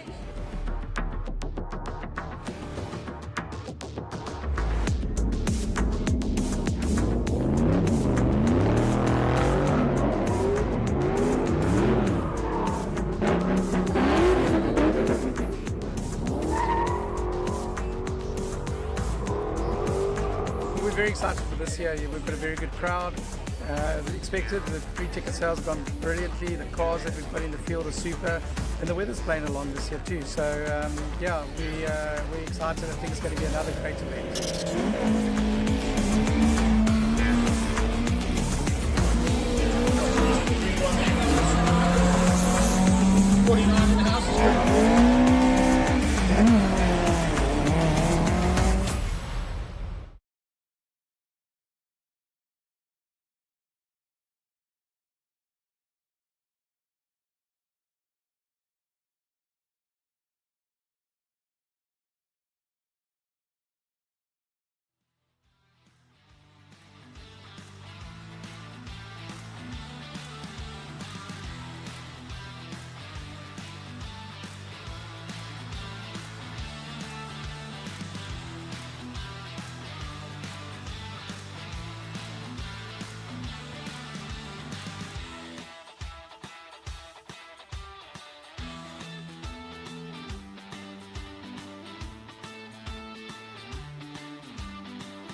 like, they wonder how I do it like that. Two-step, then I bring it back. Hey, I wish we could go to the moon. I want you to pack your bags, baby, we'll be leaving soon. To do all of the things that you like to do. Baby, I'll be coming for you. I wish we could go to the moon. I want you to pack your bags, baby, we'll be leaving soon. Live the legacy in the all-new Suzuki Grand Vitara.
Welcome back. It is SIMOLA HillClimb 2024. It is Classic Car Friday. We are into the second qualifying practice.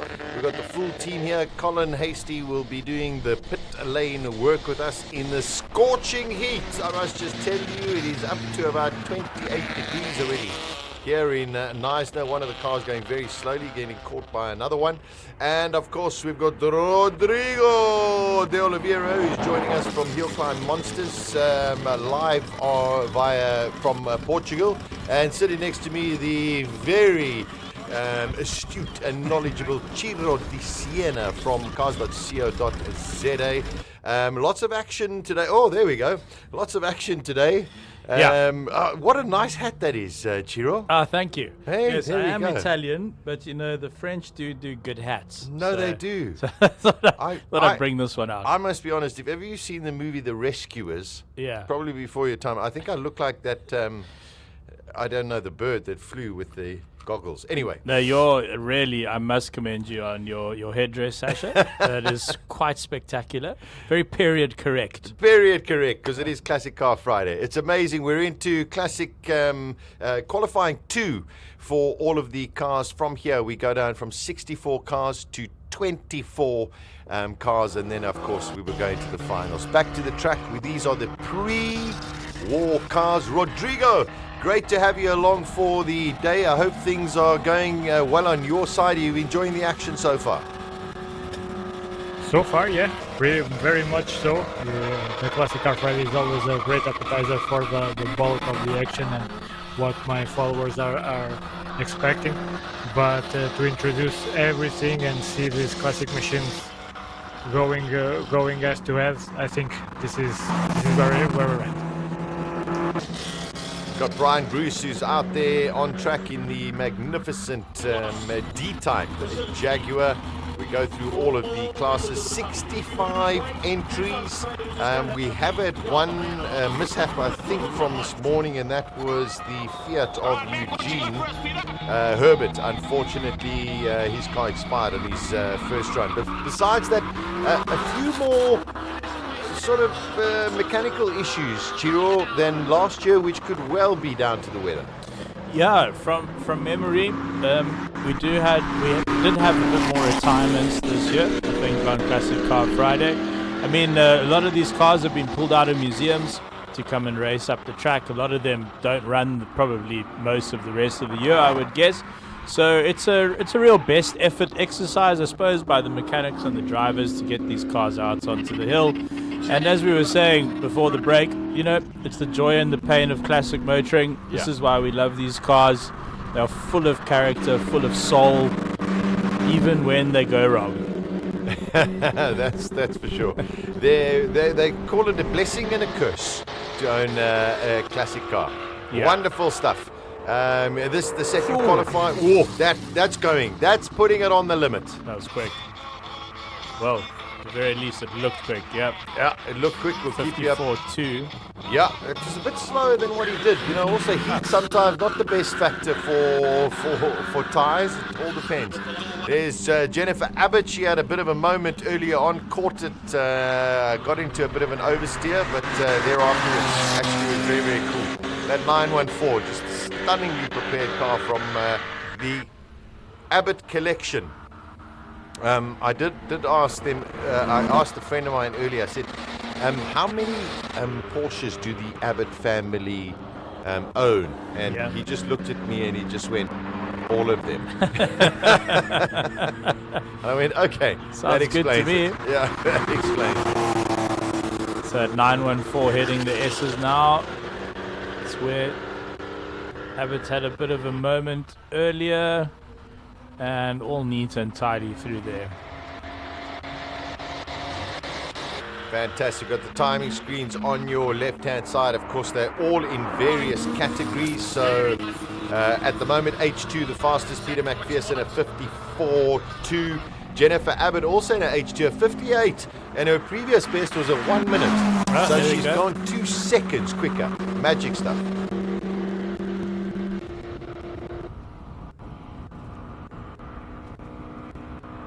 It's a beautifully prepared Porsche going up the hill, a little bit sort of outlaw style. Austin Cooper S now.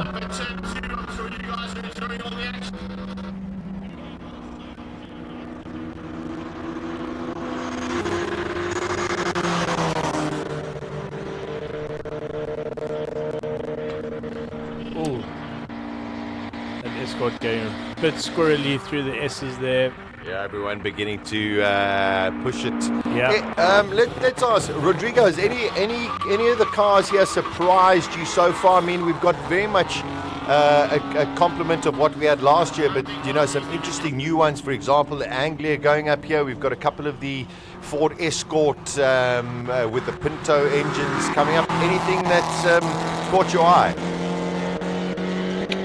Normally, the thing that always. Not that it surprises me, but I always appreciate a lot. It's the BMW stuff in South Africa. How unique it is, and how many unique models you got for your market. And even when it came to racing, you guys even made it more unique models. You had 7 series, you had E30s, you had 5 series, and I always appreciate one like the one we have today running when one is present, because it's. As much as I think I know about BMWs, South Africa always throws me a curveball. Well, I mean, I was actually just talking to the CEO of BMW just during that break, and not for today, but from tomorrow, they brought the hydrogen BMW car here, which I think is going to be a great talking point. There's also the electric i5 M60 coming, and you talk about the good old days of racing in South Africa, the 5 Series, the E30s, Rodrigo. Tomorrow piloting that i5 will be Dion Ube, who was a huge name in the South African racing scene in the 90s. He piloted the 325 ISs, the Evo 1s and the Evo 2s that those days used to fight Mike Briggs in the Superbus. Yeah. And and amazing, I mean, Dion Hubert is such an accomplished racing driver with the power of that BMW tomorrow. I'm telling you, don't discount him. No, don't discount him. It's going to be quick. Okay, we are into the H6 categories. H3 categories at the moment.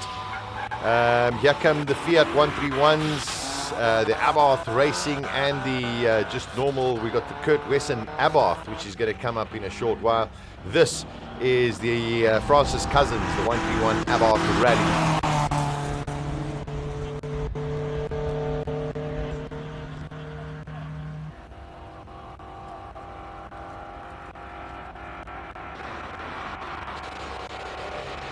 Very classic Porsche going up there as well.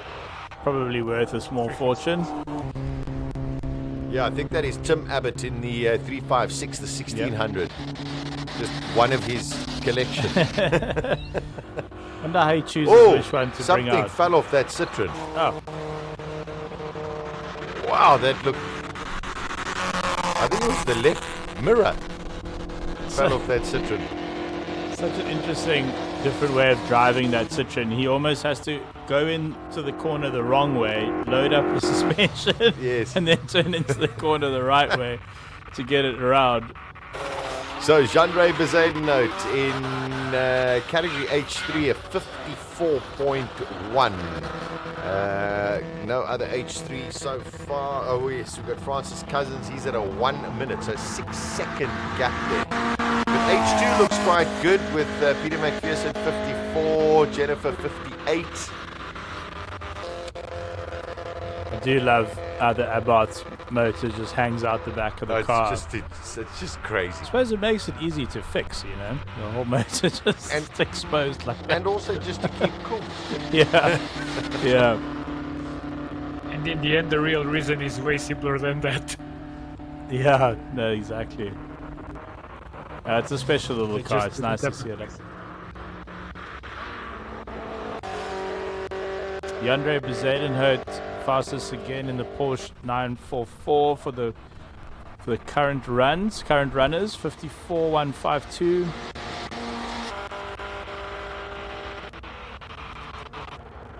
So he leads class. That is leaning on that Fiat. Sure. And I mean, you know this track very, very well, Chiro. There's some hairy moments. It's not nearly as...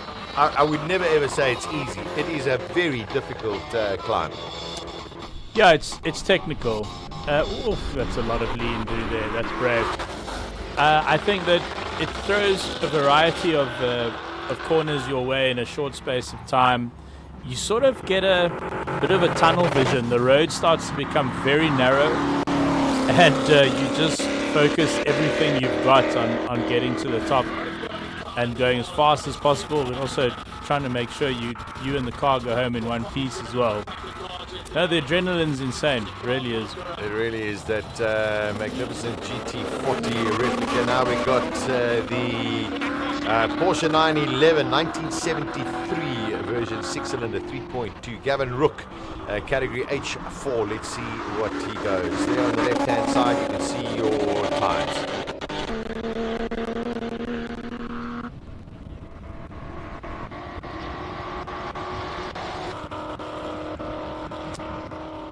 This Porsche in the hands of Gavin Rook is a full nut and bolt restoration from the ground up.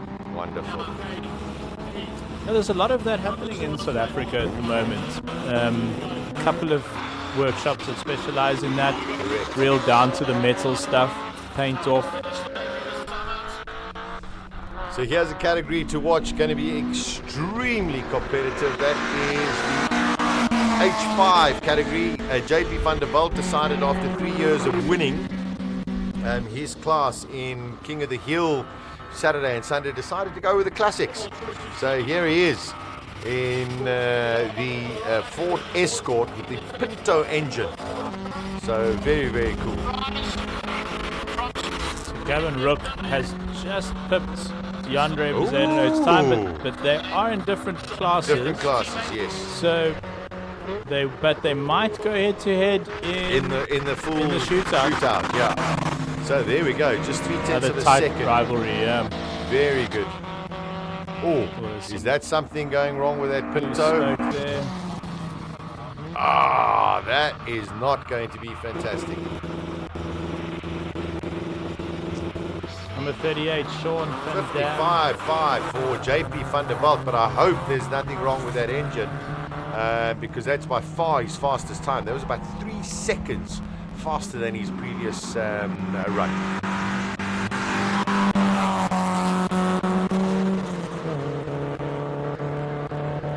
It's another one of the Fiats going up. Quite a lot of Fiats this year, which is wonderful to see. Nice so to 1, see 2, 4. The tricolore. Italian flag going up the hill. One of my favorite liveries ever, the Italian one. Yeah, it is special, the tricolore. And listen, of course, the Martini racing. Oh, wow.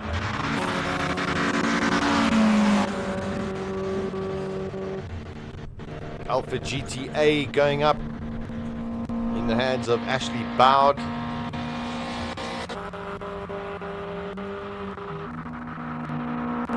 This is Ashley's 8th hill climb. Oh, wow. Good on him.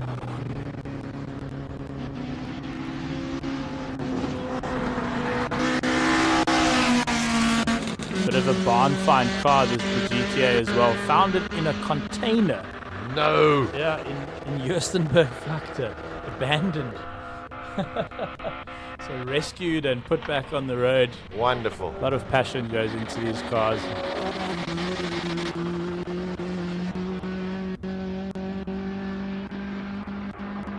Ashley Bard goes across to the 103. So Rook's still the fastest of the session.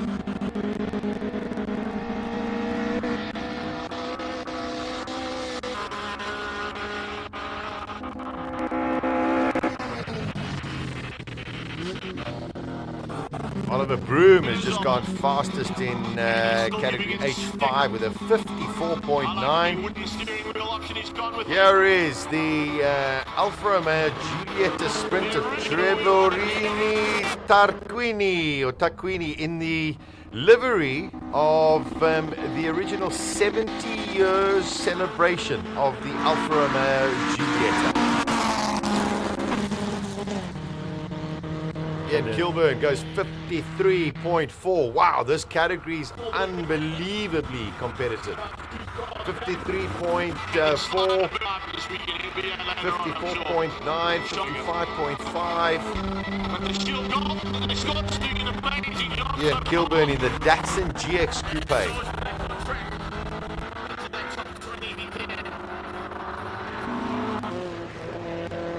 Oh, that Alpha just looks lovely going on. It really does. Oh, wow, he's going broad, giving it full beams, is Trevor Tuck. He's raced in 5 Simolas. He's brought 4 different Alfa Romeos. Sure. Just, yeah, which is really, really wonderful. Kilburn at 53.4. Trevor Tuck at 56.0. Slower than he did in the last one. So that is getting very, very hot. Here's Peter K. Eddy. Rodrigo, I mean, when it comes to the classic cars, as you mentioned, you love the South African BMWs, but Alfa Romeo is still one of the big names in classic cars all over the world. And will always be. I think that there's no discussion there. I think there are even models that are not as recognized as they should be, and in the future they start appearing. You talked earlier of the Tipo 33 Stradale, which was a car that for a number of years was sort of ignored, and in the last, let's say, 5 years, people started referring to it as the most beautiful car ever, which I agree. And I was lucky enough to be beside one once. Oh wow! Quite the experience. I have to say, but it goes to prove their reach and their appeal that in South Africa they are as loved as they seem to be by you guys. Yeah, I must say, you know, Chirio was speaking a little bit earlier, but unfortunately a lot of the Alfa Romeos also being exported, which is sad from South Africa. But that is the way of the world. Fort Capri. Let's have a listen.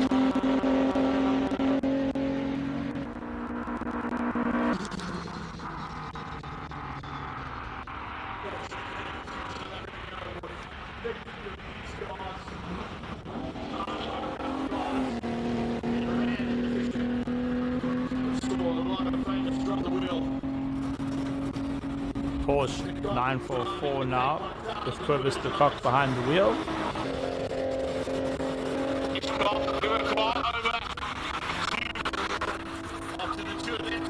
That's a very decent start from Cobus de Kock in the H7 category. Yeah, very much. It's amazing. 2 years ago, the lady who owns this car, Michelle, came and drove it up the hill. But as a fully road-going Porsche, all the seats, everything, and then has now sort of slightly modified it. I think it's still got the passenger seat, but it's got a full roll cage and everything else inside it. Some of the cars that come from the Checkered Flag Museum, car number 18.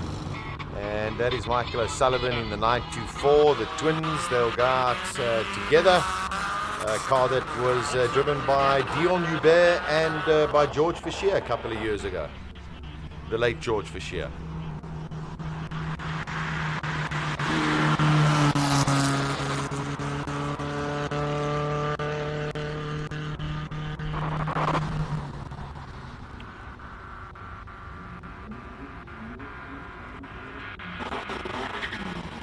Here's the 20M back for another shout. 2 not so good, but 2, it has made it to the top. Totally rebuilt. It just shows you what the mechanics can pull off in the pits with, you know, probably limited tools, not the ideal working situation. Can't really get under the car as you'd like to in a proper workshop, and yeah, picking up a little bit of dirt there on the outside of turn 1. Faster than it looks, that 20M. Yeah.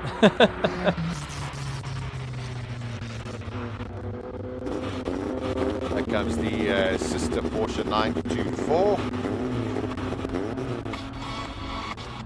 From 1981. Yes, it's incredible.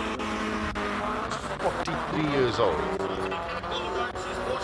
Let's not remind ourselves of age. That goes the 420M or whatever they had issues with. They seem to have fixed it, and it's going. Wow. Yeah, being driven hard as well. It's good to see. 59.0. That's a decent time. I would have never expected that. That's really well driven. Very well driven. Chris Knezovic.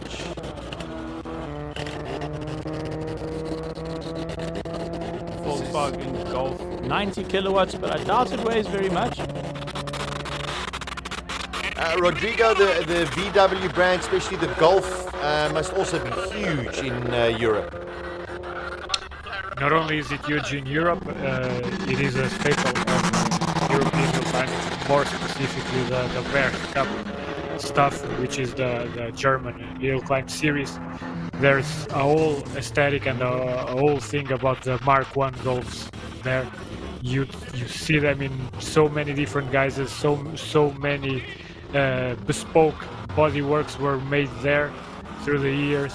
The tuning scene is majorly influenced by the HillClimb Mark 1 Golfs that were built through the years, and we have them with ABF engines, touring car engines. Nowadays they are making 1.2 liter turbo engines because of the regulations. They go crazy on that things. Yeah, it's amazing. The smaller the engine, all of a sudden, the more power they've got. There's the magnificent E30 Farouk Dangor Speedy Car Sales BMW. Oh, what a beautifully set out machine. Tremendous amount of power as well. If you're just joining us, the third voice you're hearing on the commentary is that of Rodrigo de Oliveira. He is sitting in his studio in Portugal, and he's joining us from an incredible YouTube channel which he's built up from scratch called HillClimb Monsters. And we're glad to have him on board with us, and he is covering, and he's done lots of coverage on the SIMOLA HillClimb. And a lot of it has proved to be very, very popular. This event is definitely going international more and more every single year.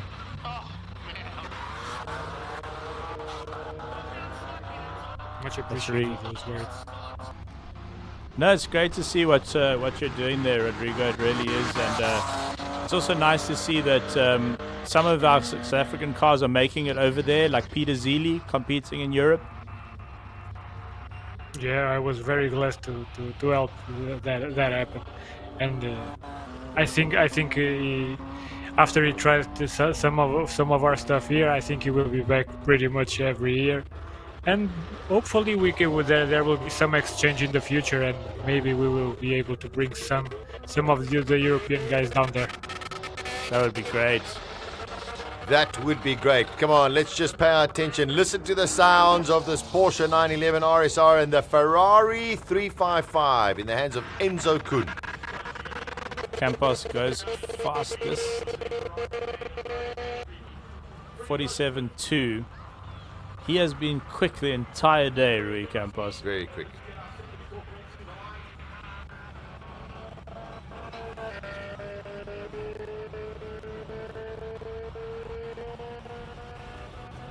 According to the sheets I have here, Sasha, Rui's time last year was a 46. Wow. So he's actually slightly off his best at the moment, but obviously he'll give it the full beans in the class final and the shootout as well. So still a little bit more in that beautiful Martini liveried Porsche of Rui Campos. We now have Stefan Wintershoven in the Corvette. We haven't seen this before. This car hasn't come out No, morning. it ran. Did it run? Yeah. I must have missed it.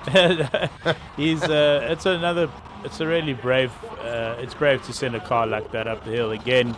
American cars, the older ones, not famed for going through corners or making it to the other side of a corner, we should say. Yeah. But pushing Wintershoven. Lola! It's a real crowd pleaser, that Lola. It sounds beautiful. fantastic.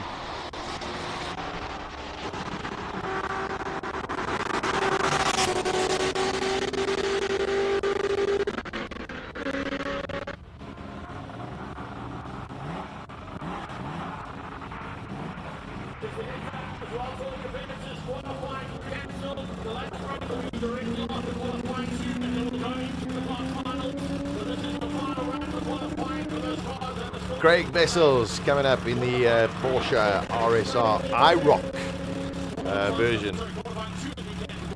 Super light. Moment of oversteer there, going into S's In for the the Lola. Lola.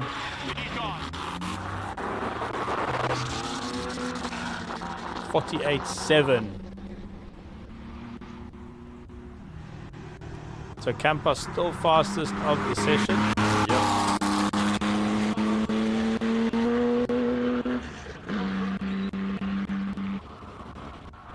We get some of the single seaters. Robert Walk in the Van Diemen. A little 1 liter.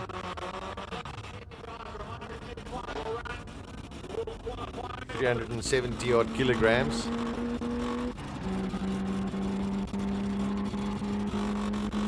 Have you ever driven a single seater, Sasha? I have driven a few. It's and it's something, yeah. it's unbelievably foreign when you've never driven them before. So it takes quite a lot of adjustment. Yeah. Especially going into a corners. You think, no, that's my normal line.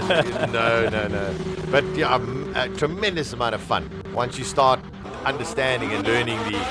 And I mean, the engine is literally up against your back. Yo! Yeah, it's a very visceral experience. Really Very is. much so. Right, Scribante up next. And it was 0.06 of a second between Scribante and Andre Bezuidenhout in the last qualifying session. So, I mean, these times are necessary, but there's definitely a wonderful duel going on between the two of them.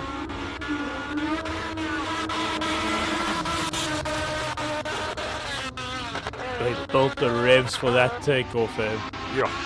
Robbie Walk goes second.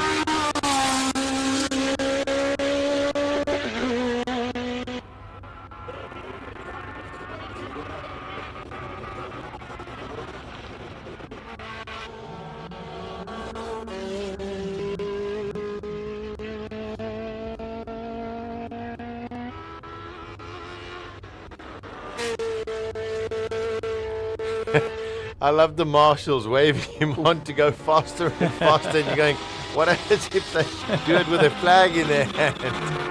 Whoa, that is fast. 42.1. He was pushing there. Yo, super fast from Franco Scribante.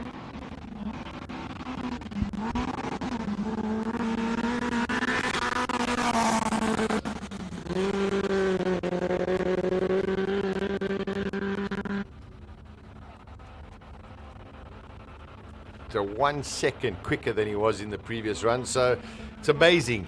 Is it one of those where you want to chase, or do you want to set the time first? Yeah, I think between with the Bezuidenhout's last run, it looked like he had something to prove in there. So they're definitely pushing each other this year. Yeah. But Scribante finding a second out on the track is incredible. Is pretty damn impressive at this when you're running the 42s. 56.4. Here comes Andre Bezuidenhout. This is a Lola with a Cosworth 2-litre engine in it. 1976 car. Oh, that's very, very tight through there. That's good.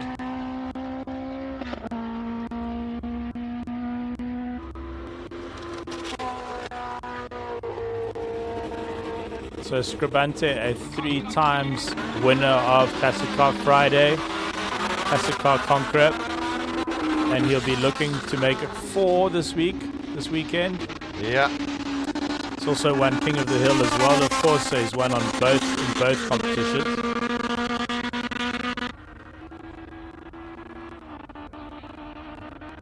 It was a really wonderful few years where Andre Bezuidenhout ran the Dallara, the F1 car. That's correct. That was great to see. It Magic. really was. Yeah, Magic. very special. Yeah, Bez, half a second, 4/10 down on Scribante. So he also picked up time as well, but the two of them really pushing each other. Speaking of F1 cars, there is the original Sassel Jordan from 1991. The Stefano Modena car is here with a Cosworth engine, not with the original Yamaha engine. And that is going to be doing a couple of runs in the hands of Robert Walk just as a demonstration during the course of the weekend. That is the end of qualifying 2 times, getting closer and closer. You want to be number 1 in the top 3 in your group in order to get into the top 24. And then, of course, we go for the final. Couple of categories, Rodrigo, that are much more competitive than others, as one would expect. Yes, and not only do we expect it, it's expectable to be those at the very top, to be the ones where everyone is pushing harder and harder. And Scribante has a title to defend, but they do not have a title to chase.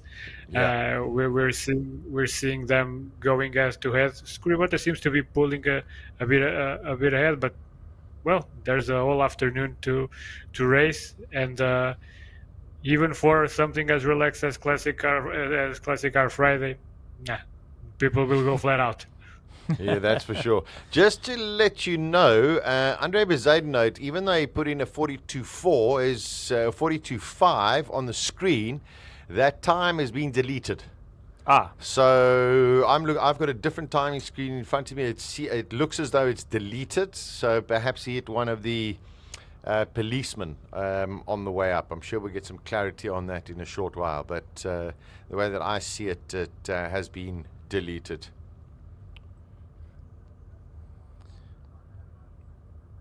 Still. So Scribante then leading the qualifying at the moment. There'll be one more qualifying session.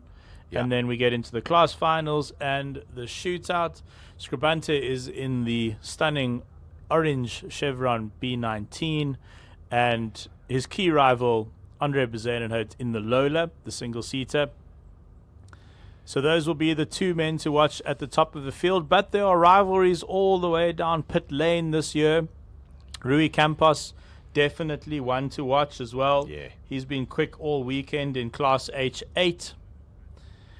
Yeah, no, 100%. And also H7, you've got the likes of Farouk Dangor. Those are guys you've got to watch out. Then we go to H6, and the Porsches up against the Fords, the BMW, Graham Nathan in there as well. H5 is very, very competitive. So as we wait for all of the cars, or some of the cars, to make their way back down the hill so we can get to qualifying 3, let's cross over to Colin. He's in the pits and he's got all the information that we've been waiting for. Cole, Listen, what's going on? You said you're frustrated. Why? Well, you know, first of all, we had a few breakdowns today, and of course the program has now been cancelled. It's like we've got, 2 instead of 3 qualies, and now we've got, which is unfortunate because it's. Graham Nathan didn't run that session. It's freezing. When you say problems with the car, what sort of problems have you been having?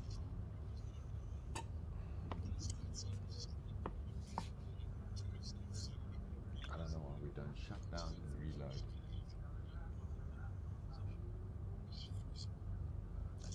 The qualifying times, we've got 2 qualies, and looks like you're top of the class so far. I am, fortunately. That must make you very happy. Yeah, super. Car all sorted. It's looking quite magnificent. The car's been lovely. It was misfiring last year, so I was very surprised to actually win my class. So this year I was hoping to get better times, but maybe the heat's got something to do with it. But I think the heat's got a lot to do with everything. So we're right up there at 54 seconds. I'll try and snip a little bit off it. Well, good luck for the class final. Thanks, man. Cheers, Colin.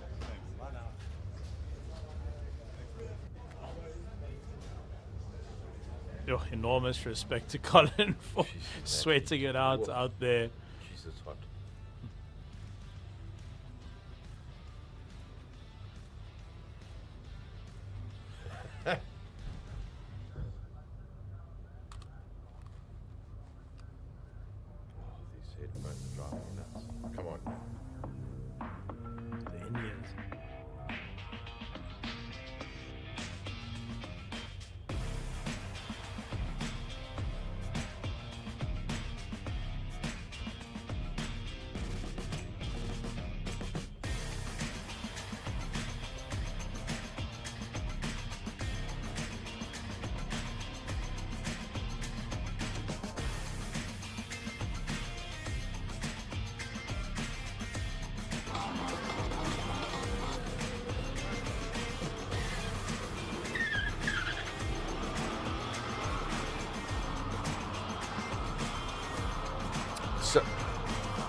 So it seems like they're taking lunch early. After the lunch, we will have the final quali, and then, of course, we will have the shootout and then find out who wins Classic Car Friday. Rodrigo, I know it's a couple of hours earlier, but you go and have some nice bacalhau and maybe some prawns and something for lunch.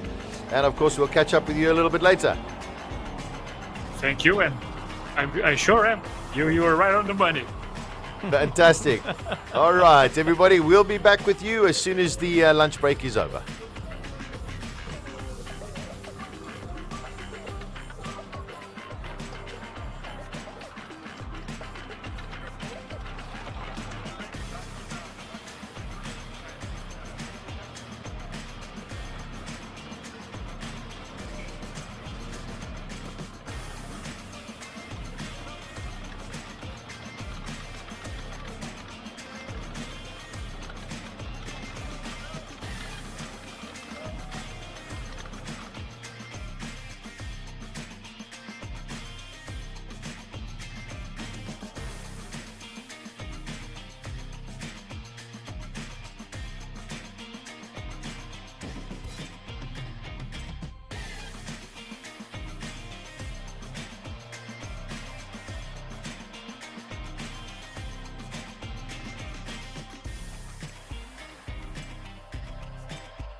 Your handbrake turn. Did he stall?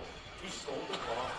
Oh no, that's not part of the show. He doesn't stick to the script. Let's get that one more time, I think. First one was good. The second one's going to be even better. And that was the drift taxi. His actual drift car is behind me. So he comes.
love the smell of petrol in the morning. 60 cars, 60 competitors. They are all going against the clock. It is day one of the Festival of Speed, the SIMOLA HillClimb, and it is Classic Car Friday. My name's Sasha Martiningo. Welcome to all of our viewers across the world. Race Day TV bringing this all to us. And we are here in the beautiful Eastern Cape town of Knysna, otherwise known as Knysna. The whole team is here, including Rodrigo de Oliveira from HillClimb Monsters. He's going to be joining us remotely on Zoom a little bit later during the whole of the weekend.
Not the car that's a problem, it's me that's a little bit slow, but it's getting quite hot now, you know, and it's going to be hot later in the day, that's for sure.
Suzuki riders here.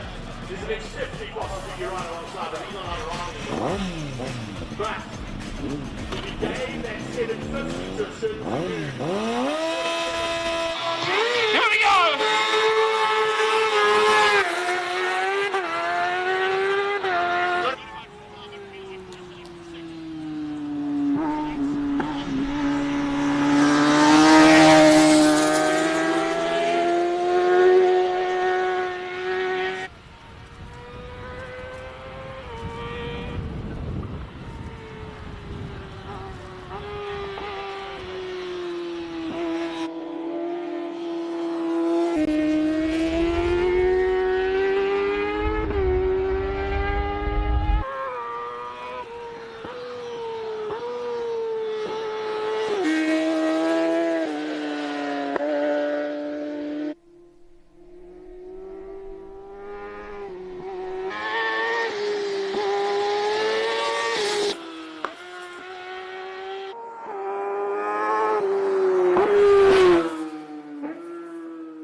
It's in our DNA to explore,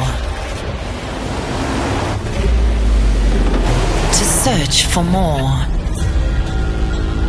We push, we seek, we forge roads where there weren't any. We search for more. Look at the stars. Find your more. We weren't born to stand still. We were born for more. More adventure, more freedom, more.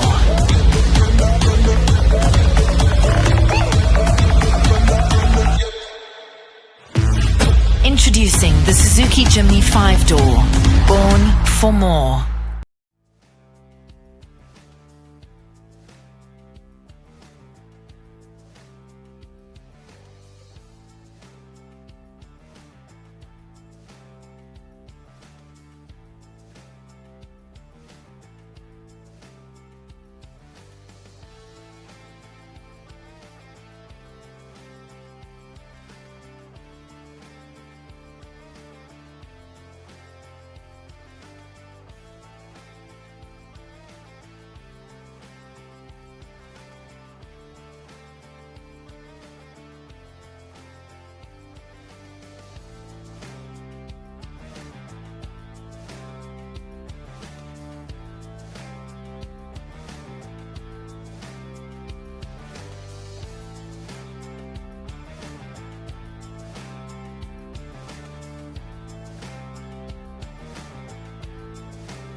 the qualifying time. So a 1:32 will be good enough, Tiro.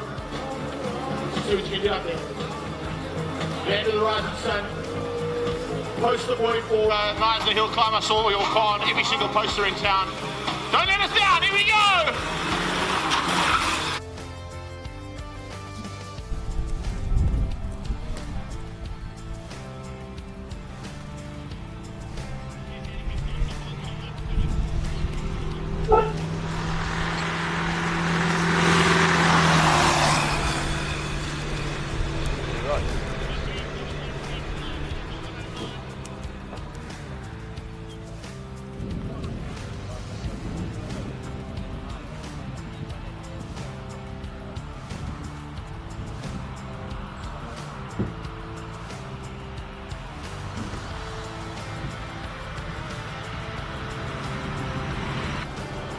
It's welcome back to the SIMOLA HillClimb. We're getting into the final stages of Classic Car Friday due to a couple of delays during the course of the day. We are now into the final shootouts. Can you believe it, Chiro? Just like that. Were we? I'm slightly confused. So am I. Don't worry. I am getting old, so it's possible. So let me explain quickly. We were meant to have 3 practice sessions, 3 qualifying rounds. Due to a couple of breakages of the cars on the track, we had 2 practice sessions. Then we were going to have 3 qualifying rounds, and then they decided, no, we're only having 2 qualifying rounds. So now we are into the class finals. Okay. There we go. Does that explain it? Yes, thank you very much. Rodrigo, are you with us? Do you understand? Okay, now I do. Thanks for the explanation. So there we go. We've got the handicap H1, which is going out at the moment. Your good friend Jero. Yes. He's up. Rodney Green and Callum Price. Those are going to be the 3 in the handicap class final for today. And then thereafterwards, we'll get into the rest. Yep. I'm a little bit confused, but it is the way it is. So 3 cars in each class. Correct. And everybody racing for class honors and to get into the shootout at the end of the day as well. Yeah, we have all of the times of all of the drivers. Some of them just missed out by milliseconds, some missed out by major seconds, but we are now looking for the class winners and then of course the top 10 shootout. Yeah. The top 10 shootout is really the most adrenaline fueled session of the day. But very much an honor to get class final as well. To win the class final, you do get a nice little trophy, which will look good back home. Without a doubt. 1 minute 13.5. Rodney Green currently topping that. Here we go.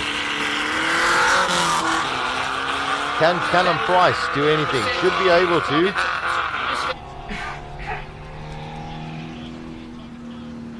Well, there's only 3 in this category.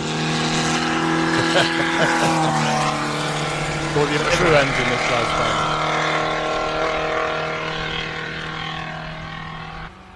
final. There we go, and also lovely sounds now. Let's have a listen to this.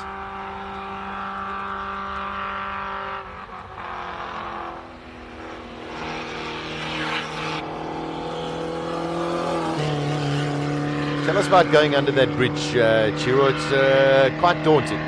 Yeah, I never got that corner right. I mean, I spent some time in the pits asking a couple of guys for advice. In the pits next to me actually was Willie Hepburn. Yeah. And went to go chat to him, and he gave me a bit of advice. I chat to the next guy, and your problem there is that it's your apex and your exits are totally unsighted. You've got the mountain on the left, and you've got some runoff on the right, which you hope you don't need to use either one of them. And it really is a particularly tricky corner, that. Wow. Okay, there we go. That is Callum Price topping the H1 final qualified results. Car number 58, the Ford GT40. Peter McPherson So this is H2. Here we go. H2. So we should have Peter McPherson, Jennifer Abbott, and Brian Bruce.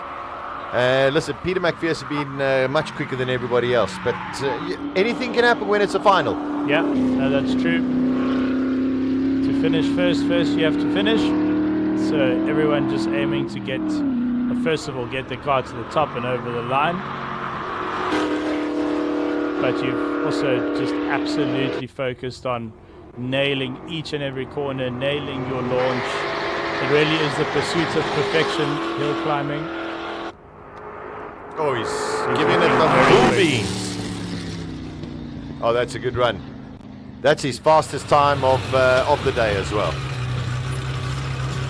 Here we go, the delightful Jennifer Abbott in the 914 Porsche.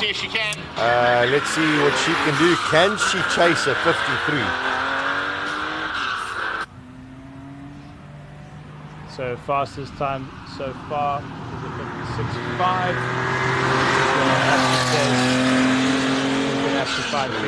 Oh yeah, that is a challenge. Rodrigo, we've spoken quite a lot about this very, I suppose, odd-looking Porsche 914. Do you see a lot of these in Europe? Not anymore. Since the values have risen up, they sort of started disappearing. But they were sort of popular. I have driven a couple some years ago. I like them a lot. Strangely, I find them quite close to a Fiat car, the X19. Interesting. Oh, that's very true. Very true. Well, which is curious, but I like them a lot. They are quite unique, not very un-Porsche. Oh man, did she cross the line? I think that's over the line. I think she did post the time. Yeah, She 57. And amazingly, earlier on, if you were listening to the broadcast, Jerry, you spoke about over the line how complicated or peculiar it actually is. Yeah, it is tricky over the line. You've got that as the finish line sort of approaches. You've got a little crest, and the car can go light as you're sort of going over that crest, and you've just got to be really careful when you come down what your steering input is, so that you don't have an oversteer moment, which is, I suspect, exactly what happened there. But you know what? 2 for 2 spins, didn't hit anything. Yeah. That's really incredible, actually. Will she make it into the top 10? I don't know if she wants to. But listen, 58.7. Her best was a 58.5 before that. So 2 slower, but pretty good. Brian Bruce in the D-type. Track seems to be cleared. I'm sure the clerk of the course will give the go-ahead. I would have. Clearly not.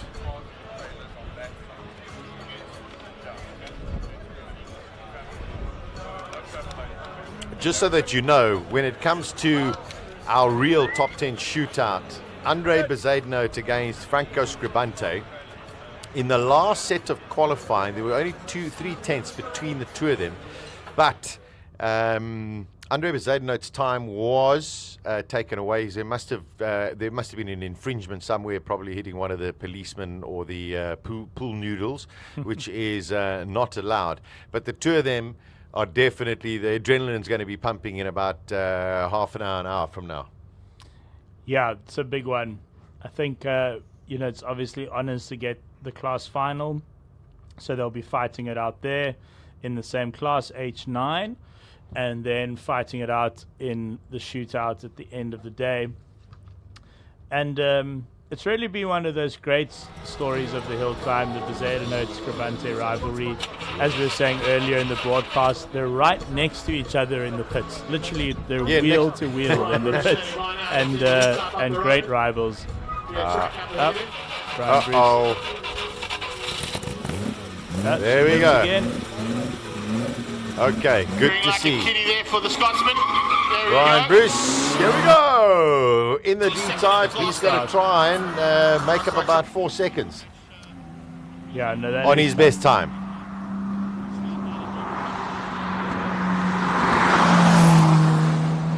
I think for Brian, as much as he is competitive, it's a really SIMOLAs are really something close to his heart. I mean, he's got, what, 5 cars out here today, Yeah, I think, magic. when Just I counted. magic.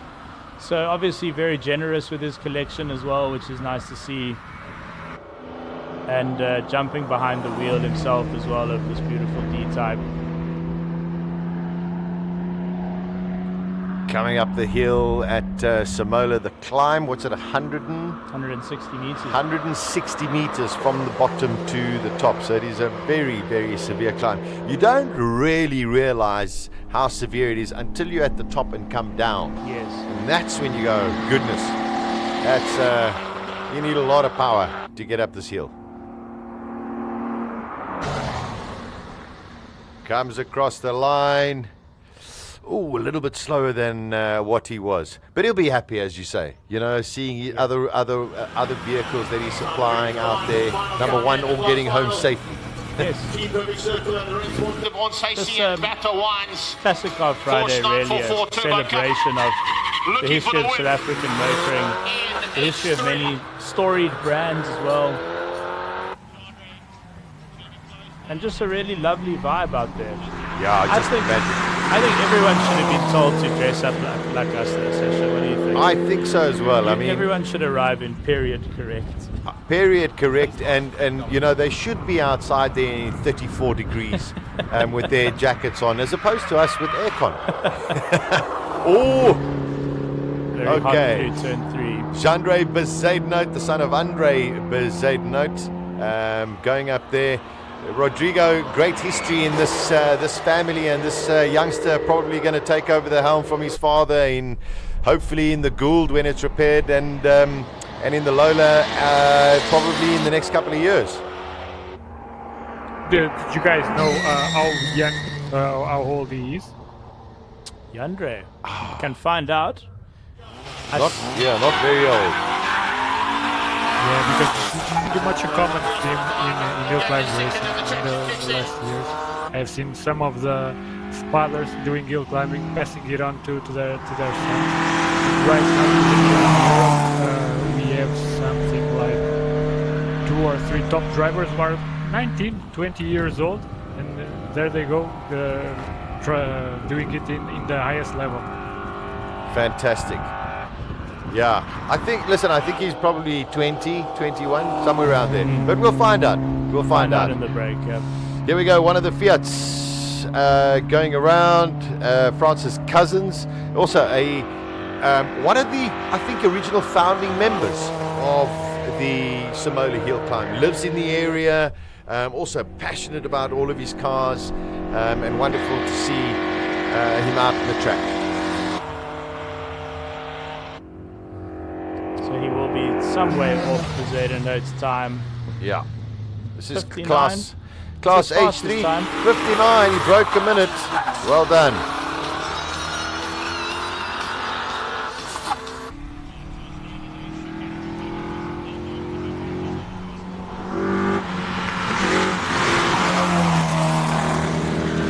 Gabriel Diedrichs now. Competitor number 3 in class H3. Yeah. Might have a chance of taking Francis Cousins for second place. Yeah, going to be pretty close. He's got to let it all hang out, that's for sure. I mean, it's your last shot. Whoa! That was... Oh, and he actually held it too long, and then he missed the gear. So I think he's struggling to get up this last part of the hill. He went round turn 3 on his door handles there.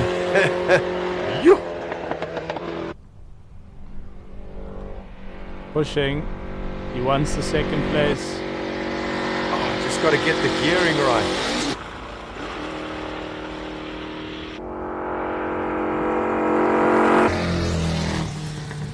No, 105. 105, yeah. I think the problem is had the wrong gear going up. Too much of a moment there in turn 3. All right, here we go.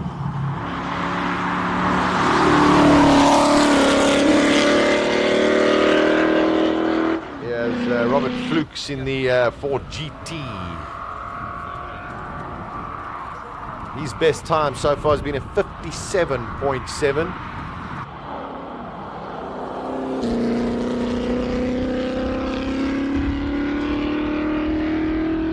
quite a number of companies in South Africa making really excellent GT40 replicas, actually. World renowned. They get shipped around the world. Sure. Yeah, it's this really? Three of them, I think, in South Africa make really good replicas. Yeah.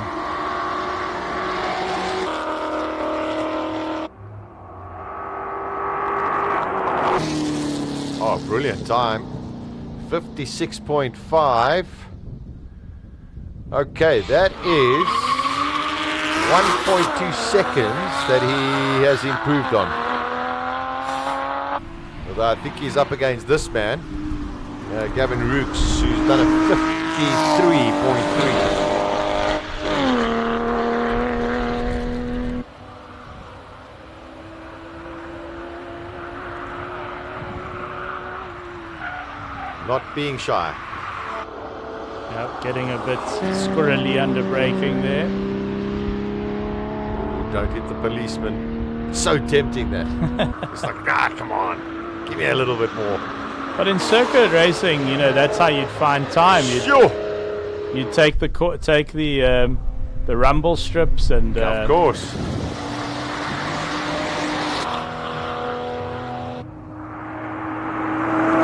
Like an unbelievable time, 52.2, half a 50, 1.1 seconds faster than he did. Oh, that was a good run. Very, very good run. Can you guys tell me how is the temperature right now? The temperature outside is probably about 30 degrees Celsius, and I don't have a meter for the track, but I would assume add on about 10, 12 degrees on top of that, Rodrigo. It's extremely hot. But is it cooling down now, or just keep it getting higher and higher? No, I think it'll start cooling down probably in the next hour only. We still peak sunshine here. Okay. Just to evaluate if they are on that nice window where grip is perfect, or if it's just starting to decline. For the final, maybe the top 10, the temperature could be a little bit lower. I think for the naturally aspirated cars, there is no cool air out there. There is an incredibly hot wind blowing, probably from the interior of the country. And it's so weird when the wind is hot like that. It's quite unsettling, actually. It's like a giant hairdryer at your back, basically.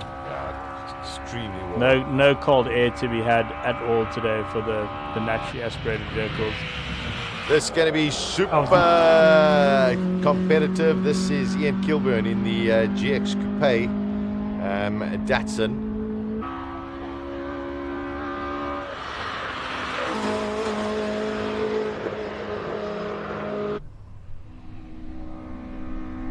Cool.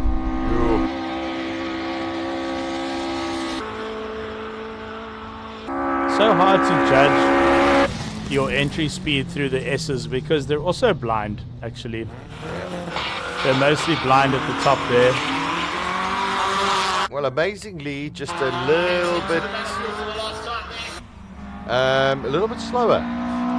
We just got confirmation. Track temperature 40.2 degrees. Okay, here's JP van der Walt. His best time has been a 55.5. Kilburn has just done a 53.8. Yeah, JP doesn't like coming second. No. He's going to give this everything.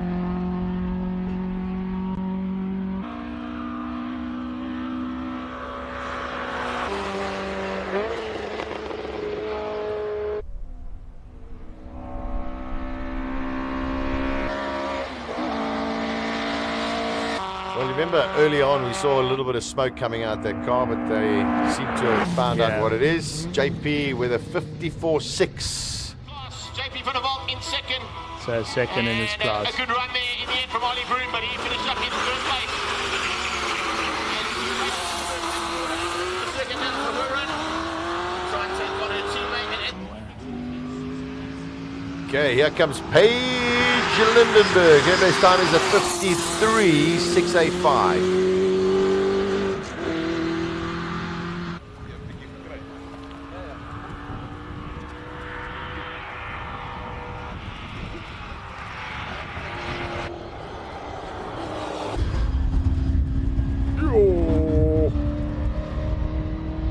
I genuinely can't believe she gets that car up in 53 seconds. It's incredible.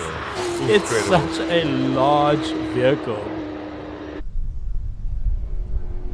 I wonder if the debris that was left on the track from the spin on that corner earlier is making people taking a different trajectory there. Because it's common now to see people just getting way outside. Are you talking about turn 3, Rodrigo? Yeah. Turn 3. Yeah, the debris from the drifters and all of that. Here comes the Lola. Yeah. Even the spin from the BMW, the E9 in the morning. The E9, yeah. Graham Nathan. I don't know if Graham Nathan went out in the last second. I don't know, yeah. And then he maybe set a better time in qualifying 1. But in the last run, he was also going slow in the later part of the run. Yeah, that's true. Yeah. He might have retired the car, I think. Maybe Colin can find out for us. So Anthony Ricks and James Temple are split by 0.02 of a second from their previous runs. So this is potentially a winning run here. That's going 49.3. Oh no, he's actually slower. Okay, here we go. It's all up to James Temple. If the track is slowing,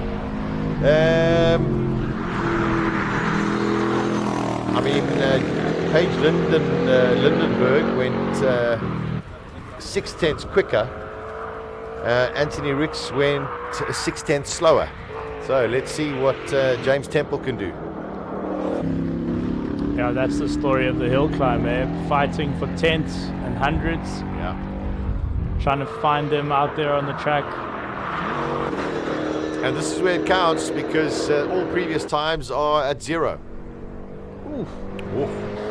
That's brave.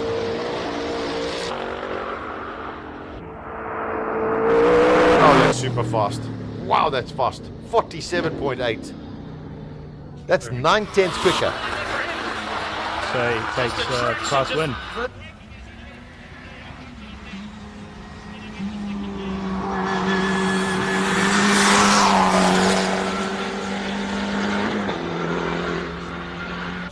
Okay, we got Rob Priest in this very souped up VW Golf. I really like the look of this Golf. Yeah. The body kit, it's exquisite.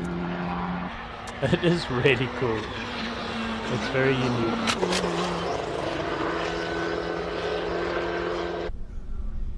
If someone told me this car raced on the West Bank series, I would believe. Does have that look about it. Mini West Bank. What a time.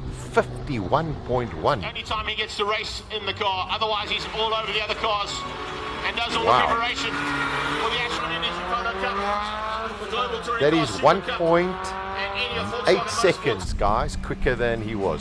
Sure.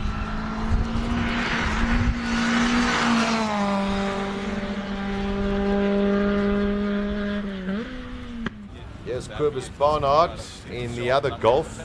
And then, 51.1 is 1.6 seconds quicker than Farouk Dango's gone. And he's top of the group so far. Whoa, that's going to be, Farouk's going to have to let it hang out. Yeah, he's definitely got a challenge on his hands now. 51.6, a good time in this class.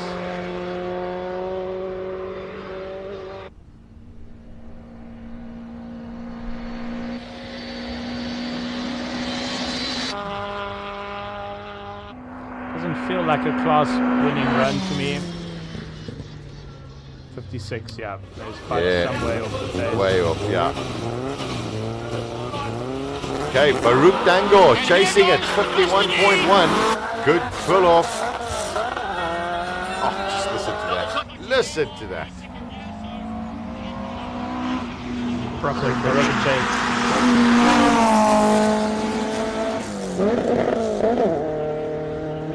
Might have missed the gear shift there. Farouk chasing a 51.1 here for the class honors in H7. Oh, he's got to get in and get on it.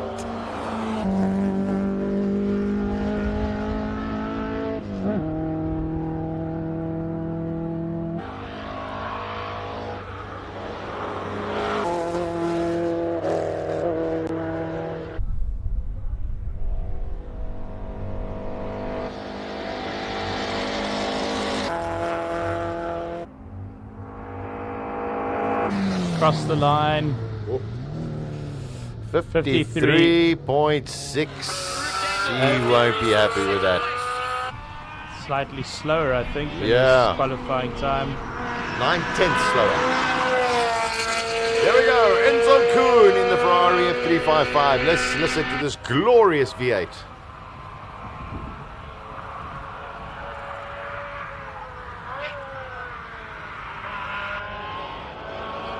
Up into class H8 now. Yes, that's about all the road you've got to use at the exit of turn 3, making use of all of it. These racing drivers, they just see racetracks like, I don't know, like the Matrix, just in some other way. Quite extraordinary. I think his best so far has been a 52. He's done a 51.4. Okay.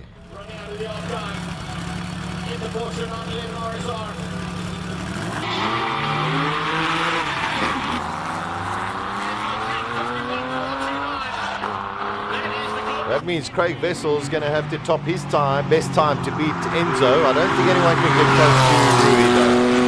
But let's see Craig Vessels. Let's see what he can do. His best has been a 51.8. Enzo's just done a 51.4. So here we go.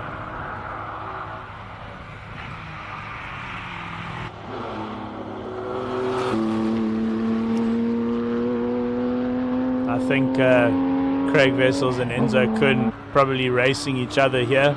Yeah. They're just a couple of seconds too far for Rui Campos in class H8. So the interesting run here between this, the 911 RSR, and the Ferrari F355 we just saw go up the hill. Oh, he did it. 51.1. Sheesh. 62 thousandths of a second. 51.118. 51.118. Wow. That's impressive driving. You know, the guys have to really push. All right, Rui Campos. You still got to do it. Even though you've been quick the whole week, the whole morning, you still got to go and do it. Finish. That car is just, it's insanely brilliant.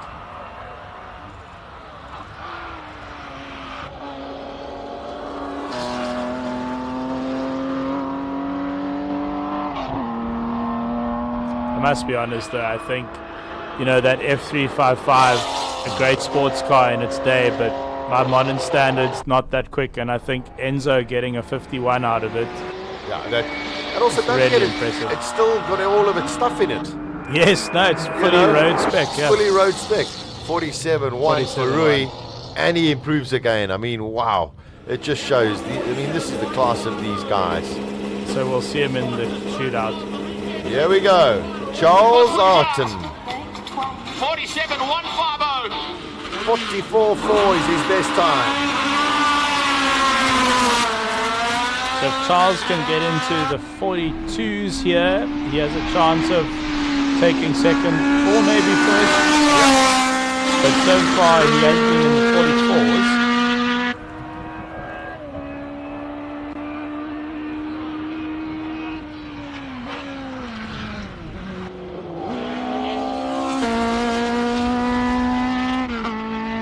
See that the March didn't want to break in a straight line there. You have to put in quite a bit of opposite steering to get it to just break into turn 3. Incredible. He's going for it. There goes a 44.5. Just about exactly what he did earlier. Yeah. All right, here it goes. Here it comes for class honors. In H9, Andre Verzadenhout. Do you want to be the chaser or the chased? Another Andre Bezuidenhout in his day job is, this highly respected advocate, and then just his hobby is racing single seat, race cars. Race cars. Wherever there's a hill, let me go. An old Formula One cars and Goulds, and what an incredible enthusiast. Magic. Oh, he's going. Is he going to put it down for Franco to try and challenge? Here we go. What is his time coming across the line? 42-1.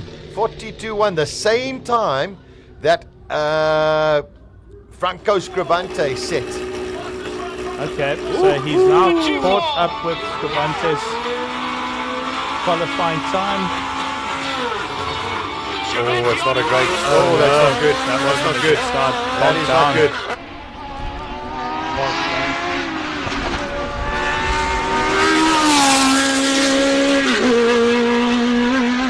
Oh, that can be 1 or 2 tenths. Yeah, that's what we were saying earlier.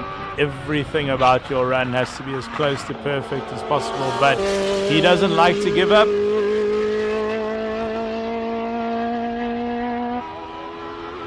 Can he make up the lost time from that start? Sure, that is super fast. Not off the brakes, nothing, no release. Oversteer through the S's. One last corner and over the line. And what has Scribante put in? Under 41.7. Bezuidenhout takes it. Unbelievable. No. Franco. Did I get it wrong? 41.7 as opposed to 42.1 with that start. Sure. Sorry.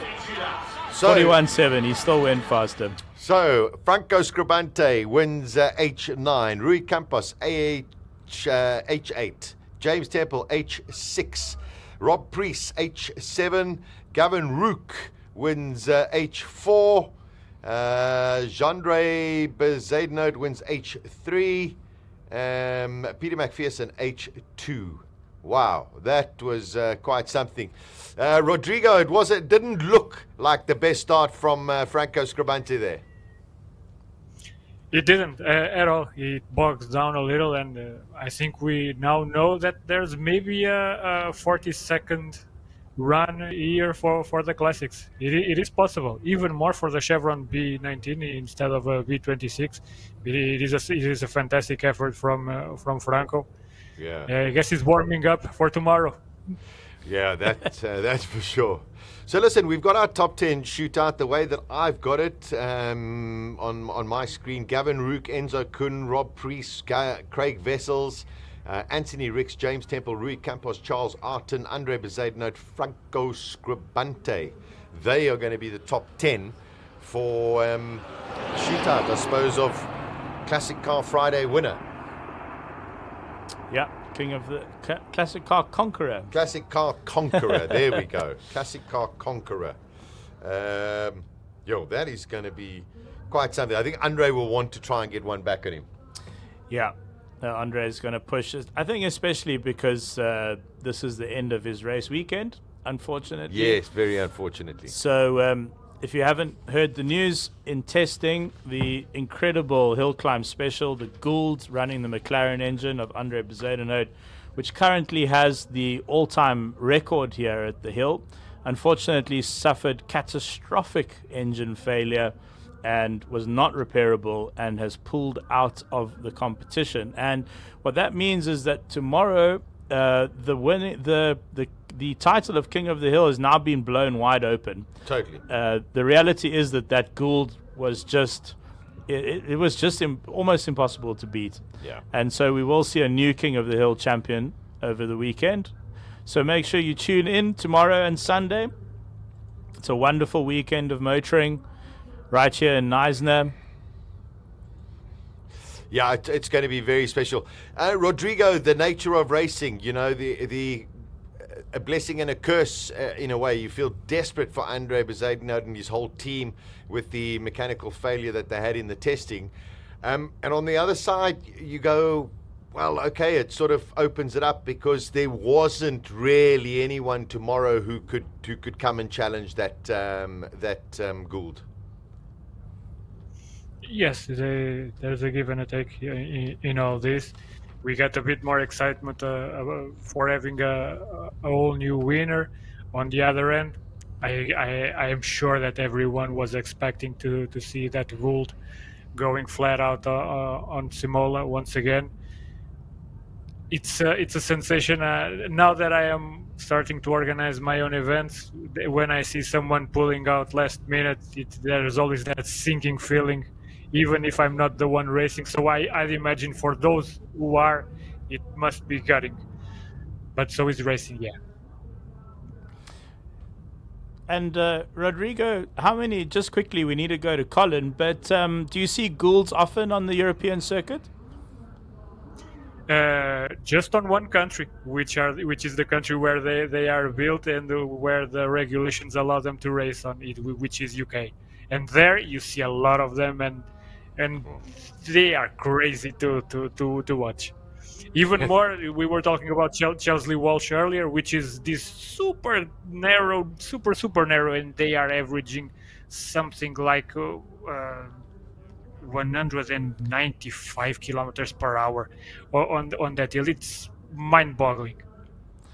No, they are extraordinarily quick hill climb cars, and those very special tires as well that they run. It is a very, very special car. All right, Rui Campos, winner of his class yet again. I don't know which number it is, maybe 3, 4, or 5. Let's find out from Colin with Rui Campos in the pits before we go for the Classic Conqueror. Rui, how many times have you won your class? Well, this is my 6th time that I've come to Simola, and I've won it all 6 times. So you don't know what second feels like? No, but I've had the second in the top 10 shootout. You know, Schofield beat me by 3 seconds. So we're in the top 10 now. Anything can happen. So you've done your class. Now everything gets set to 0 off to the top 10. Absolutely. The rest can all go home now. Well done, and we'll see you next year. Thank you very much. Oh, we'll see you after the top 10. Absolutely. Yeah. Good stuff. Interviewing me. Thanks, Rui. Cheers. I actually do. What I want to do is go down just a little bit because James Temple has just come back. Walk with us, guys. And he's also won his class, which I think is absolutely fantastic. And he'll be very, very happy. Paige Lindenberg came in 3rd. Paige, you came in 3rd. Yes. That's not bad for a ship. No, it was great. Considering the cars that in our class, I think we did really well. It's like a 2-ton car up the hill on normal tires. So yeah, it was a really great day, really impressed. Unfortunately, they took a qualifier away, so we only got one qualifier in, which is really disappointing, but so happy with the result. Awesome, well done. We're looking for James as well. James has got his kid with him. James, please come and join us, his daughter. He's on his way. James, what happiness. Yeah, awesome stuff. Run went well. Track wasn't as quick, but we just had to give it a full go, and that's what we did. So yeah, it was awesome. What's your son's name? It's Remy. Remy, do you want to race cars, Remy? Yes. I want Daddy to buy me a go-kart so I can go race cars. That's the right answer. Yes. Oh, my boy. James, congratulations. You going to the top 10 now? Yes, that's it, yeah. Got to focus, eh? Yeah, we'll see. Maybe we can get it 1 or 2 up. So yeah, let's see where we can go. Well done. Thanks. Cheers. Right, we can go if we really want to. Patrick, let's walk up here and get... Well done, Peter. Let's walk back up here because walking is what we do. There's another happy man who's also just won his class. There's so many winners around here. Farouk Dangle came and entertained us just very, very quickly. Farouk, 2nd, but the sound, the sights of your M3 touring car. Oh, I think it's just so special, really. It brought back memories of the old days when we were racing with touring cars. It was great fun. I enjoyed the day. We just didn't make it to first spot. We were all day first. But you had fun. You've got a big smile on your face. We'll see you next year. I love it. And we'll see you next year. Thanks, Farouk. We're going up here to talk to some other winners. And I suppose the big winner that we want to talk to is Franco Scribanti, who pulled in an unbelievable time. But we've got to find him first. Where's Franco? Ah, there he is. Just out the back. Come, let's go walk some more. And this will be our last one.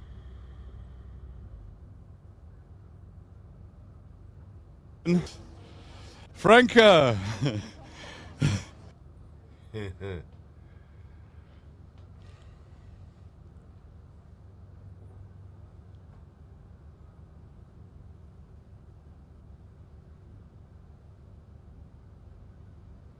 Terrible start. I thought that was it, so I had to really go 12 tenths the rest of it. We managed to, so... Now you've got to go and do it again. Let's just go get the first part right and the second part. Then it's a lot easier, you know what I mean? Otherwise you've got to do double in one part. So now it's focus. Boys are looking after the car. Yeah, so they'll take care of it. I'm just going to go quickly to the bathroom and let's see what we can do. Awesome. Thanks for talking to us. Cheers. Right, let's go and see the advocate, ask him if we can approach. He's lurking in the car. Advocate, may we approach? Jean-Ray's son has just won his class. We've got another interview with it. How cool is it that you get to support your dad? No, it's absolutely awesome. I've been doing this from the sidelines for a few years, and now we're in the pits, but he put in a hell of a last run. Now for the top 10 shootout, we hope we can squeeze out a bit more. Andre, that's a brilliant leaf blower you've got there. You've got to get some air circulating to get cool. Yeah, there's no time to disembark this horse now. It's the most comfortable place. It's the place where you can focus the most. So just sitting here relaxing and waiting for the last run. You've got a little bit of time to find. Do you think you've got it in you? I think there's time to be made up. Turn one, most certainly. I'm just about flat there, coming a little bit off.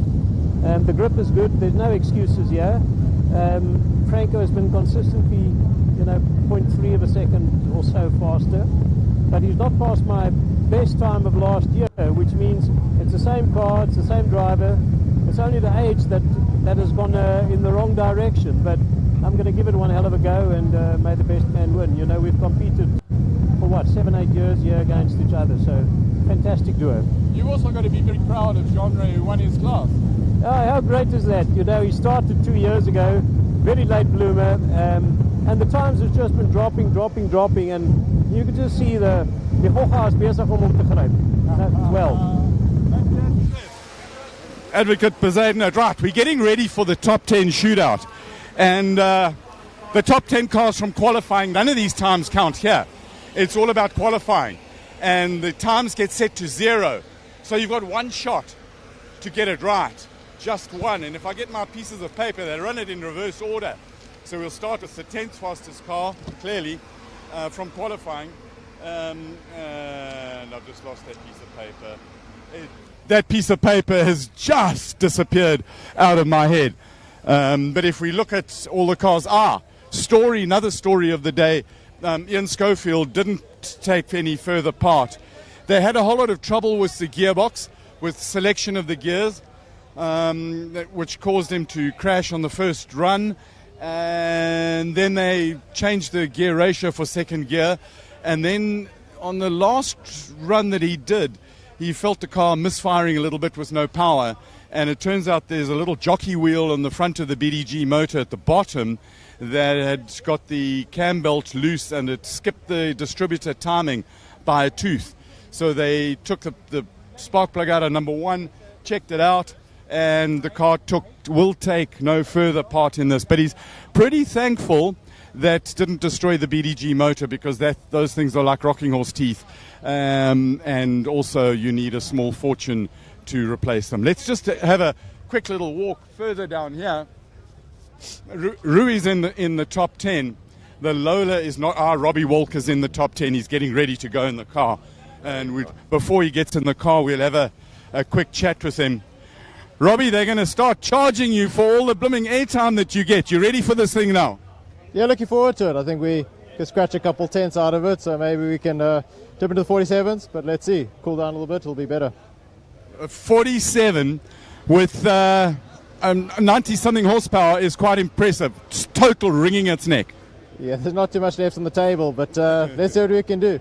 Tomorrow You drive the Jordan Formula One car up there, 192. What sort of time of day are you going to do it? It'll be midday during the lunch break. I think we'll do 2 runs to start the lunch break and to end it off. So. Oh, lovely stuff. I can't wait for that, Robbie. And good luck with this run, and then we'll start focusing about tomorrow. Yeah, thank you. Awesome. He's running the pull beam in the King of the Hill. And that pull beam, it's got an infinity motor in it, revs to stupid amount of revs, like about 15,000.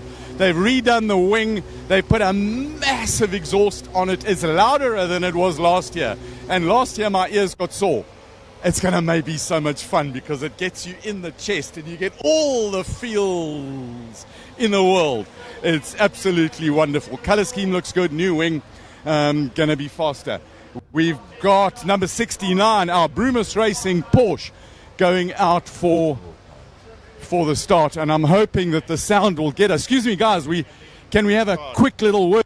Craig, you ready for this? I'm 100% ready. Let's go. And focused with Brumos, you've got to make them proud. The whole of America's watching. Well, pressure. But we'll do it. You're either giving pressure or receiving it. No, I'm definitely giving. Good man, good luck. Brumos Racing in IROC, legendary colours. And I think that this is where the first bit of undercoat colour that became so famous with racing cars started. I may be wrong, but I've never decided that I should never ever let the facts destroy a really good story. The hot story, the hot news, apart from the fact that the dust is killing my sinuses, is our golden orb that sits high in the sky. It's got as high as 34 and a bit today. It feels like 47 and a lot. There's a warm wind, but that wind has died down. And I'm hoping that the cool of the evening starts coming in so that we can reach a semblance of comfort. Mr. Starter Man, what do the youths have spent today starting people? Just say again? You've spent today starting people. Yes. What do you look for when you start and when you're ready to let them go? So there's so many things to take into consideration. It's actually difficult to explain just in a very short space. But the big thing is you got to keep in mind TV. You got to keep in mind which car is faster, which car is slower. Give them enough gap. So there's specific times when I'm told to try and speed up the process, when I must slow it down, if we're ahead of schedule, behind schedule. So there's so many things. When you got to listen when a car's pulling away. Is he pulling away cleanly? Is he pulling away and there's a little bit of a misfire? You got to slow down. You got to watch for certain points, which parts he passes before you can let the next car go. A lot of information from the guys are surrounding, so you're waiting for a lot of information all the time from them, and you got to watch them, and they got to watch you. I thought it was just standing around in the sun waving a flag. That's what most people think. Well, you better go because your first customer's arriving. Okay, thanks guys. a lot, and well done. We'll see you tomorrow. Our first, Jeff Goddard, who is the sporting director of the event. Jeffrey, we have a very, very quick word. He's not going to have a quick word, but we'll let Porsche's finest, Flat 6, do the talking as Craig Wessels takes us off to the start of the Classic Car Conqueror on Friday. Listen to the Porsche talk.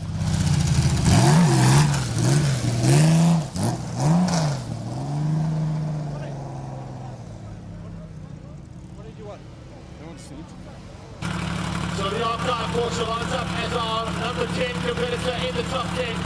Who goes slightly higher, trying to beat Josh Logan, maybe Anthony Ricks. Here we go. It is the top 10 shootout for the Classic Conqueror on Classic Car Friday. First up, car number 8.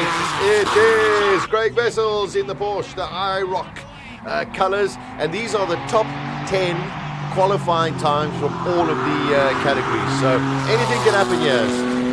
Chiro?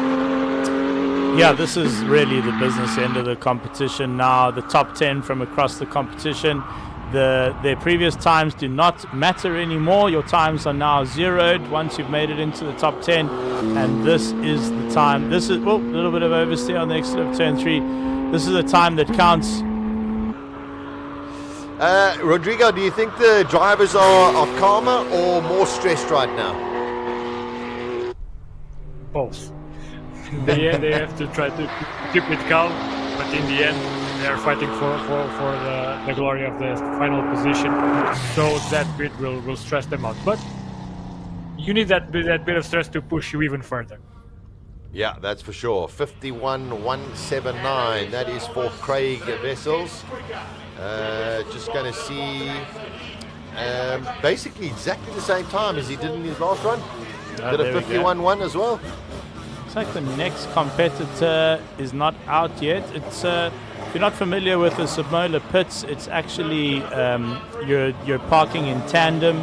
So sometimes you've got to, as you just saw there, Franco Scrivante's team getting the chevron out of the way to let the car behind through. Car number 4 of Josh Dovey. Yeah. Yeah, there are 4 cars per pit. So you've got one behind the other. Here we go. Let's see what Josh can do. His fastest time this weekend has been a 49.3.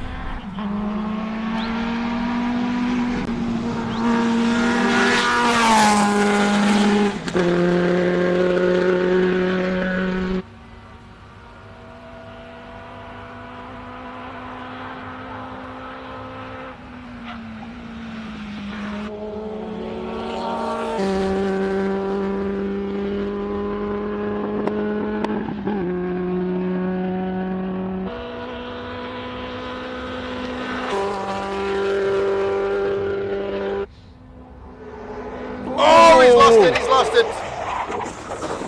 Oh, unlucky. That's the end of Josh Dovey's run. I don't think the impact was too bad, but yeah, sneaky little corner there. Yeah. Coming a little bit too hot. Get that oversteer. Pushes out the back. Hopefully he's all okay. No, I think by the time he did hit the tires, he'd scrubbed off quite a lot of speed, so it wouldn't have been a huge impact, as you say. But never nice to see a car go off. It really isn't. Difficult moment there. But he's out of the car. There we go. He's in good health. That's the most important thing. There we go. Josh Dovey. Unfortunately, no glory for him today. I'm expecting that we're going to have to get a flatbed to come and remove that car. That's exactly where Jennifer Abbott lost it as well, Yeah. coming through that S. Here's the replay. Yeah, just gets a little bit of oversteer. Maybe went in a little bit hot. Try to correct it, turning in.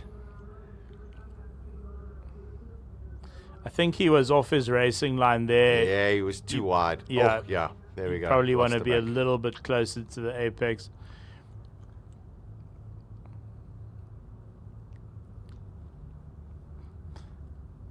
But that is motorsport. It is, at the end of the day, a You're doing very well going that way. Yeah. Very high speed, high risk activity. These things do happen, but every safety measure in place to keep the competitors safe. Yeah, Rodrigo, as Chiro said as well, I mean, never ever pleasant to see any car have some kind of an incident. Never. I was observing quite closely now the spin. Let's not call it a crash, but I was wondering if the undulation on that bit of the track helps to cause this, because he went a little wide, and then the car pretty much snaps on itself, which, given it is an old chassis of a Formula, would indicate that that rigid suspension at the back may have taken may have helped just turning the car on the wrong direction.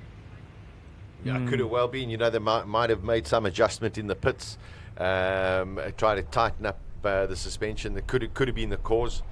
I'm sure we'll find out from him. The main thing is he's okay. So a pause in proceedings as the debris is swept off of the track, although that is the outside of that corner, so the marbles shouldn't cause any competitors too many issues. If if you're there if you're on that part of the tarmac at that point in the corner, you're probably somewhere where you shouldn't be in the first place. But the marshals will, of course, clean that up as best they can. The flatbed will tow the car. And this is when scrutineering counts. You've got to make sure your car has a tow point. So for unfortunate incidents like this, they can clear the track and we can carry on with the competition.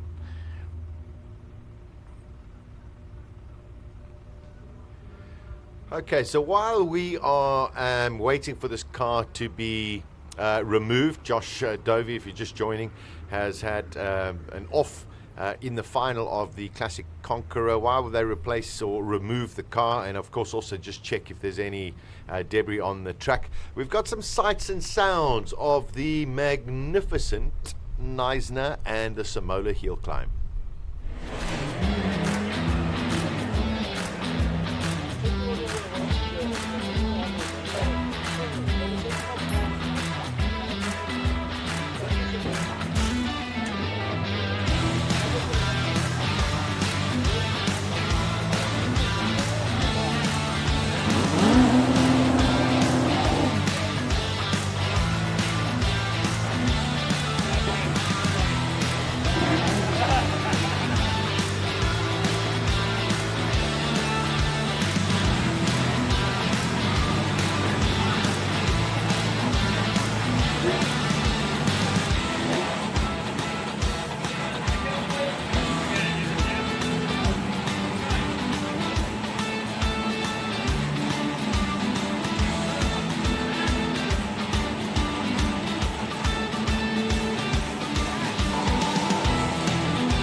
So there we go, some of the sights and sounds of SIMOLA HillClimb 2024, the 14th edition, and we're getting to, well, we are already within the ending of Classic Conqueror Friday, Classic Car Friday.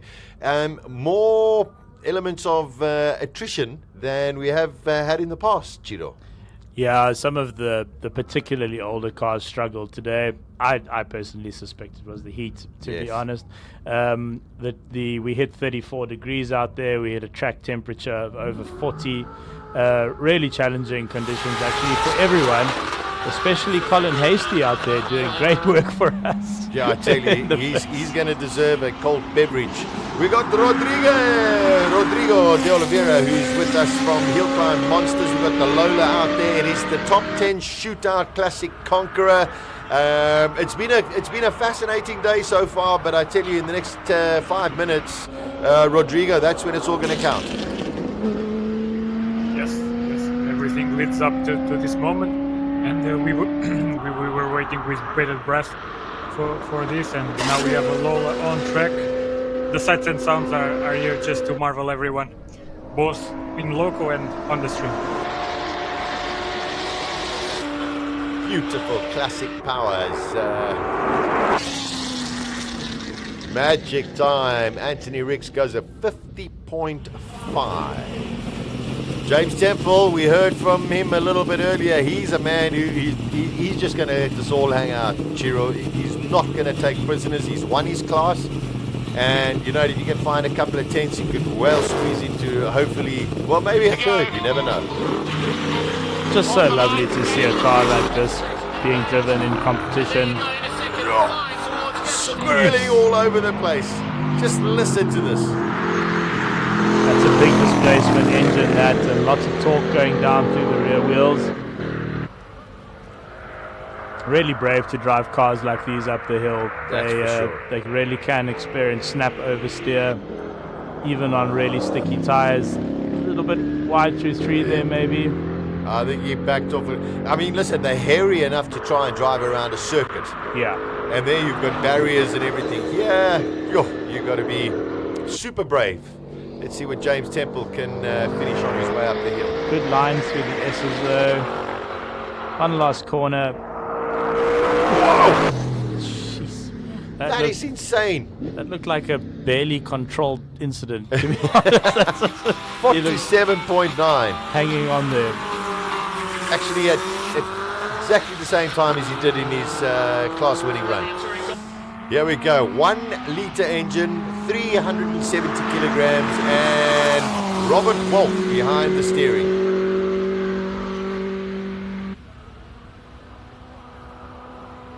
This particular part of the circuit, it's almost difficult to see on camera, but it is so steep. You climb crazy gradient there. Oh, I think he's hit a couple of policemen, unfortunately. I don't know if there's any standing at that particular point. Might get away with it. Definitely picked up some dirt though. He's really just flying. No, there's no track left there. 48.2 for Robbie Walk. We'll have to see whether or not he hit it. It's probably there's Rui. Rui Campos about to engage. Here we go. Oh, terrible start. Terrible start from Rui Campos. He's going to have to make it up. 6 out of 6 he's won his class at SIMOLA HillClimb. Oh, it wasn't his best start. No, he won't be happy with that, but just got to focus for the rest of the course now. Just shows you how cruel hill climbing can be. One mistake. Yeah, that's all it is. Yeah. Especially on a short run of 1.8 kilometers. Yeah.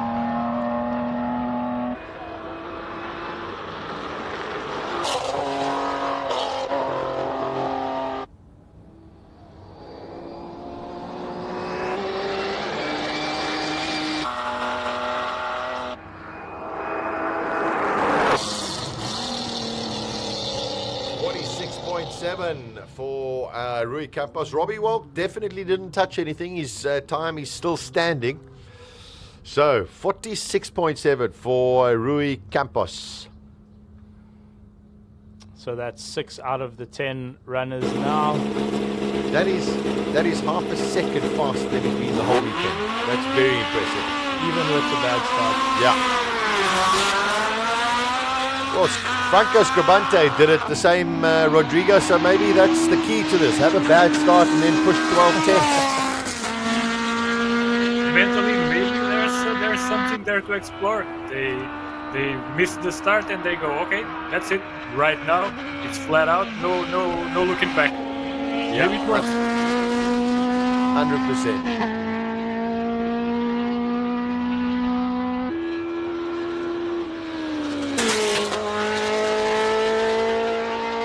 Charles Arton, his best time has been a 44.5.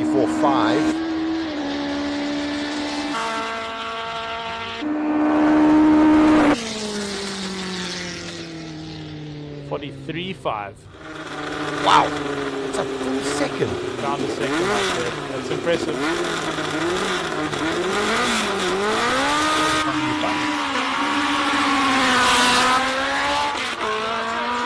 Here it comes down, our top three, Andre Bezuidenhout out on the circuit.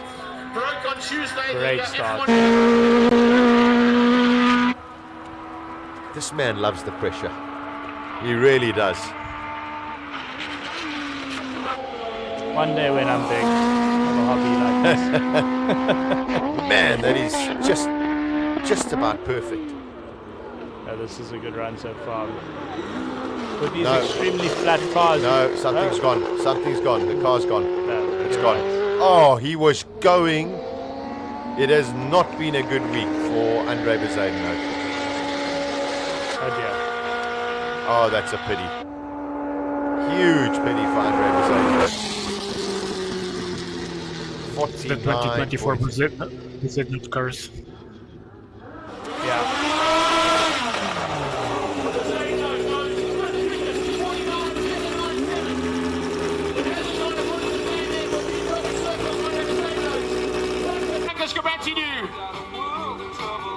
Charles Arton.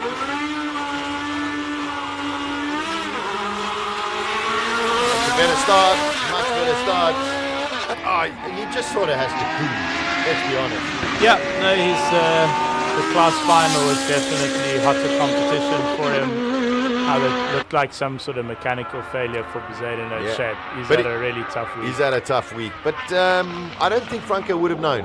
I don't think that's true. That somebody would have told him. So I think he still knows he's got to do it. That's true. Yeah. I don't think he would have known the time actually.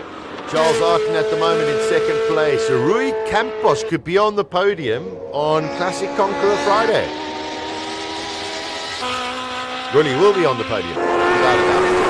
Whoa, that is insane. Yeah, whoa. 41.9. 41.9. Yeah, just 2/10 slower than he did in his class final, but that's all he had to do. Another outstanding performance from Franco Scribante in the Chevron B19.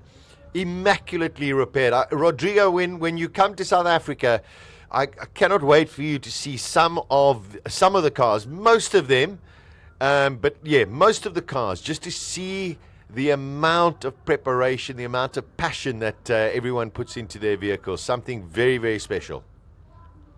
I'm way ahead of you. I already have a full list. There's something like 25 to 30 names. I'll have to visit each workshop. I'll have to talk with everyone, possibly make a feature video for a number of them. Yes. I have everything prepared. Ah, wonderful, wonderful. Yeah, I'm just seeing that that's Kobus, the chief mechanic for Franco Scribante Racing. They must be delighted. They've had some issues over the years with the Chevron, but Chiro, Franco driving well. You know, he knew what he had done wrong in the class final, and he corrected it. Strangely enough, he actually went a little bit slow, but in a way, I think he knew he didn't have to push too hard. It did look a little bit of a calmer run, his winning run, actually. Maybe slightly more under control is maybe a better way of putting it. Although she's across the line, four-wheel drifting, which is a moment in and of itself. But I mean, these guys know what they're doing. They really are the best in the country, that's for sure, if not some of the best drivers in the world. And so great to see this machinery, these drivers, the mechanics. It's a really huge effort to put on Classic Car Friday. And now they've got 2 hours to clear the pits and get the cars in for tomorrow morning. So it's a huge effort, this. I tell you, King of the Hill is going to be starting tomorrow. Wow, we have got standard production, road-going saloons and supercars. We've got modified saloon cars, single-seater sports cars and sports prototypes tomorrow. including the hydrogen-powered BMW that's going to be here on display. I don't know if it's racing or if it's just going to go up, but we've got that. We've got the Sasol Jordan Formula One car, which will be driven by Robbie Walk during the lunch break just for display purposes. The unfortunate news, if you haven't heard, is Andre Bezuidenhout's Gould McLaren will not be here tomorrow. Unfortunately, had a catastrophic cam belt failure while it was testing earlier in the week, and they have not been able to repair it. But it opens it up completely for the King of the Hill tomorrow. Everyone, of course, anticipating one of the big duels, Franco Scribante versus Richard Roots, which I think will be quite amazing. And then the Des Goodites, some of your favorites, Rodrigo, the Goodzite brothers with their crazy, and Van Zoomerens with their crazy, the Van Zoomerens with their crazy cars. Yes, and I think the fight for victory will extend from Richard and Franco. I think you'll have to throw the Joubers in the mix, maybe even Peter, but things will be quite tighter than we expect. There was a lot of preparation in the background from a number of teams. There will be some other surprises tomorrow. I have been speaking with some guys who are there shooting for me, and they have been warning me about some stuff that on the entry list we might have overlooked, but people are coming way prepared for tomorrow. That's very, very true. Yeah, Silvio Scribante debuting a new car tomorrow, an Audi RS3. It'll be unveiled for the first time here at SIMOLA. I have some mystery with that car. Well, we look forward to hearing all of your mystery tomorrow. Let's not spoil it. Just so that everybody knows, 34.1 seconds is what Andre Bezuidenhout managed to clock going up the hill in his Gould last year. I don't think we're going to see that time because the Gould is not yet. It's an average speed of 200 kilometers an hour. It's extraordinary. No, when your first data point is 0, to get to an average of 200 is something else. I think the closest anyone got to Franco last year was, to Andre last year was Franco. Yeah. I think he was 38. 37 or 38, somewhere. Yeah. But it's still 3 seconds. It's incredible. Yeah. I mean, the Gould, to Andre's credit, the Gould is a phenomenal car, and it is purpose-built for this. But, he's been so consistent. In motorsport, to be that consistent 6 years in a row, I mean, that really takes something, dedication, and, also having the right team around you, of course. Sure. But, good teams are built as well. And definitely all credit to Andre. And I'm sure after his what looked like a mechanical issue there in his Lola, this is a tough week for him. Yeah. But his son doing pretty well. Which is wonderful. Yeah, Andre? Yeah, wonderful. Cars coming down. We will have Colin giving us some feedback from all of the drivers. Rodrigo, last year we had Petter Solberg here, and he just set this place alight by setting an unbelievable time in his first qualifying. They saw the kind of preparation that was there. I think it was quite a catalyst for everyone to sit and say, no, come on, you know what, we can even go faster, we can do better.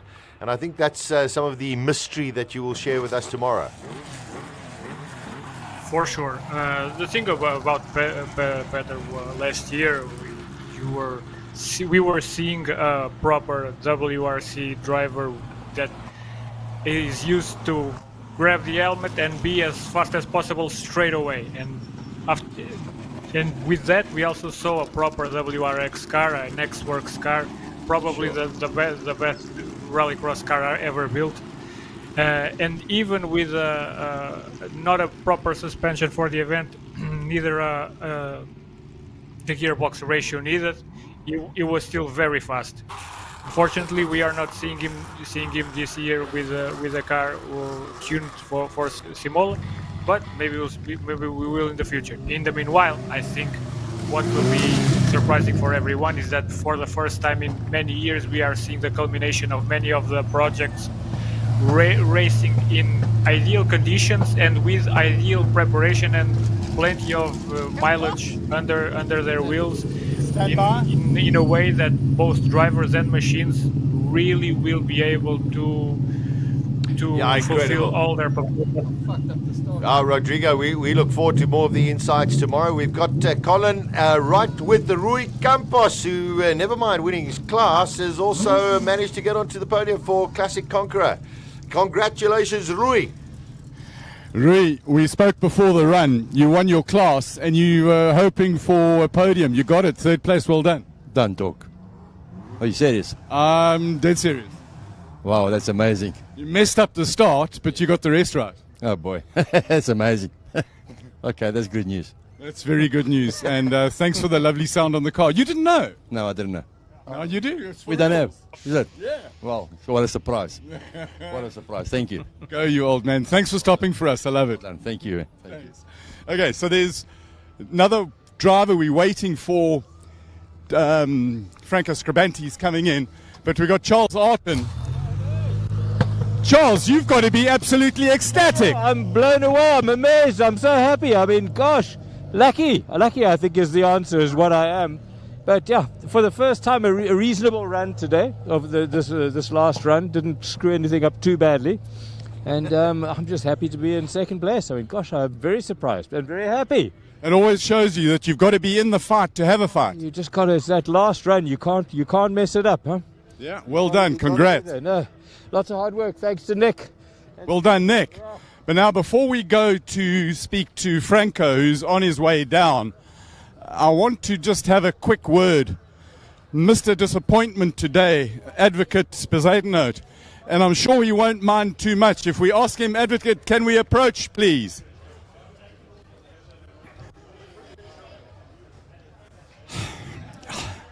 That must have been a bit of a tough run. Yeah, the car got stuck in third gear. So going from coming under the bridge, I think I was on the pace, going from third to fourth, just got stuck in third. So I tried to get it out, but it's over. Motor racing can be so cruel. Twice in one weekend. But that's reality. It's been going fantastic for me for 6 years. So celebrate with everybody that's winning. Motorsport is tough. It's fantastic to be here, and let's see. You'll be back. I'll be back next I know week. you'll be back. Thank you for always making time for us, and keep smiling. Thanks for your work. Thanks for everybody. Thank you, Andre. Cheers. Right, walk with me, because we're going to the winner of the Jody Trophy, the Classic Conqueror. He came, he saw, and he conquered. So we've got to do a brief little walk. Patrick, my cameraman, has been absolutely like an elephant today. Properly, well, no, I'm meaning strong and invincible, and he's got this rig on his back, and there are other things, but we won't go there. So let's find our champion. Our Classic Conqueror is with his team. What a beautiful Chevron B19 with Ford's finest BDG in it. Absolutely unbelievable. Franco, congratulations. Thank you, Colin. That was a good run. It was a good run. I expected a little bit better, actually, because it was such a great start. It was the greatest start of the weekend. So somewhere I lost a little bit, but it was clean. So I was quite positive that I was in with a good shout. Good to have that Classic Conqueror crown back. Absolutely, and it's gotten more competitive with these single-seaters, so it's a nice start for us. Absolutely magnificent. Now you've got to switch roles, switch mind, and go into the beast, the Sheriff. All 10,000 horsepowers of it, and four-wheel drives, and wings and arrows and stuff. Exciting. Yeah, it's scary, but it'll be a nice change. Yeah. Your team, where they over here, are absolutely ecstatic. Yeah, look, I mean, these guys are special. Yeah. Some of them are very special. They're all very special. Just, I'd like to say thank you to each one of them. They know who they are, and to the outside help that we had from Fred and Anthony Taylor as well. All came together. It's a team game. Absolutely. Congratulations, Classic Conqueror, first crown. Thank you very much, Colin. Cheers. Always nice. Andre, that was going to be the fight, always. Andre and Franco. Gracious as always in defeat. Andre comes over to congratulate him. That's all I've got from the pit lane for today. It's been an absolute blast. Thank goodness there's a little bit of sun. Here comes a replay of the winning run. Almost. The team are sitting down here. They properly emotional. Let me just talk to Eddie. Eddie, you look after this car. This is you the number one on this car. Yeah. It's an emotional time, eh? It is emotional after the rough time that we had. We're happy here we came today. Very, very happy. And it shows, all the troubles you had in the build-up to this. If you keep your head down, work hard, and do good things come. We worked nights and days, and we got it, yeah. Eddie, that's my favorite car. I do know that, Uncle Colin. Eddie, thank you for looking after it so nicely and polishing it. I don't know what you guys put on it, but it's beautiful. Well, we got a chippy now, so that there is his problem now. No more mine. Awesome, Eddie. Thank you very much. And thanks for always being so friendly and open to us. Congratulations. Marco. Hi there, Colin. Sitting quietly here alone, contemplating all the changes, the fiddling you played on the data and looking at things. How does it feel? Today was an easy day in comparison to what's coming. Yeah, this is the quiet before the storm. 100%. And we needed this win. Franco really needed this win so that he can be prepared for tomorrow psychologically. It lifts the whole team, doesn't it? No doubt. With the amount of hours and also the effort that Franco puts into the driving and his commitment, it obviously pays off at the end. Awesome. Thanks for always talking to us. Be well. Fantastic, Colin. Cheers. Cheers. Marco, engineer. So, this replay, just look, it's the bits I saw. It was absolutely inch perfect. It was absolutely beautiful. And I just got to say, Chippy, who's sitting down here, Chippy, thank you for looking after the paintwork and making my favorite looking car so lacquer. Not a problem. Cars can't only be fast, they must look good as well. Chippy looks after all the paintwork on the car. So, it's been a hot day in the sun in the pit lane on Classic Car Friday. This is my happy place, my playground. The camaraderie, the cars, the noises, the sounds, the smells. I've had a wonderful day, and thank you very much for sharing with me. And let's go back to the boys in the box for a sum up of the day. I tell you, I cannot emphasize how hot it is out there and what an outstanding and sterling job Patrick, the cameraman, and Colin have done. It is scorching out there, and we're very lucky inside here that we actually have an aircon. But as soon as we go out, Chiro, we're back in here. No, I mean, the heat hits you. When you land in Dubai, and it's just like that wall of heat hits you as you open the door. No, a huge credit to Colin and Patrick today. They really put in some tough hours out there to bring us the coverage from the pit lane. We thank you very, very much. We really do. And always great to hear from the drivers themselves, which Colin does so well. Yeah, wonderful. And tomorrow, Colin, don't worry, it's only 35. No, it drops a little bit. Drops tomorrow. Rodrigo, a fabulous day. Unfortunately, a couple of cars that let us down, so we had a shortened program. But at the end, very interesting, Franco Scribante getting one over Andre Bezuidenhout. He knows Andre Bezuidenhout's not there. However, he knows that he's got Reggie Roots, and of course he's got Robbie Walk and a whole bunch of others around there as well. Craig Zank. Ooh, it's going to be a tremendous King of the Hill fight starting tomorrow. Possibly the best one yet. I think all the ingredients are there for a tremendous weekend. We will see many of these machines that have been years on the making really, really fulfilling their potential. We will see times falling for sure. Fingers crossed the conditions will stay as good as they were today. Possibly be a bit cooler. You guys were talking about a wall of heat. Well, no, not so much is needed. But yes, I think this year it will be surprising, and it will mark another step in how South African hill climbing is recognized worldwide. Wonderful. Rodrigo, you have yourself a great evening. Going to have a couple of 1920 brandy with some, I don't know, what should they have tonight? Some more prawns, something like that. Is a Katemba a Portuguese drink? No, that's a South African drink. Is that South African? Yes, it's South Did we African invent drink. that? Yeah. Yeah, we did that, yeah. But a 1920, there we go, with a nice espresso. If you guys want a Portuguese drink equivalent, either you want ginger or you want licor beirão. Licor beirão. There we go. Okay, we will chat to you tomorrow, Rodrigo. Thank you very much for your time, your insights. Tomorrow, man, you're going to be doing a lot of talking, just by the way. Oh, yeah. Tomorrow and Sunday are my days. Yeah, that's for sure. Brilliant. Of course, and listen, go and check out HillClimb Monsters as well. Chiro, it's been a fascinating day. A couple of upsets along the way.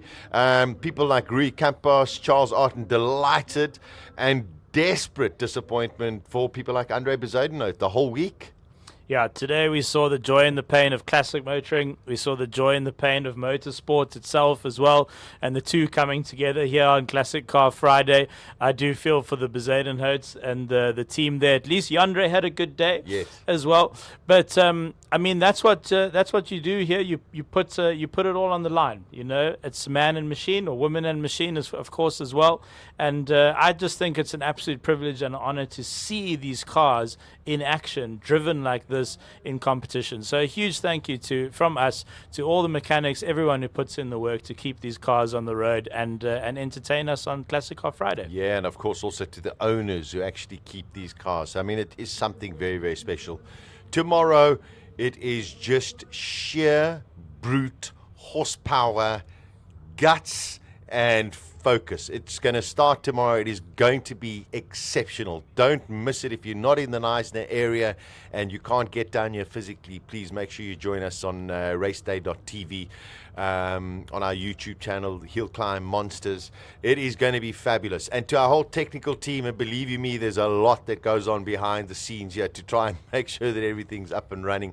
We hope you've enjoyed today. Tomorrow and Sunday are going to be off the charts. So from Chiro and myself and the whole team, thank you very much for your time. We will see you bright and early tomorrow morning, 8 o'clock. From all of us, take care. Ciao, ciao. Nice one.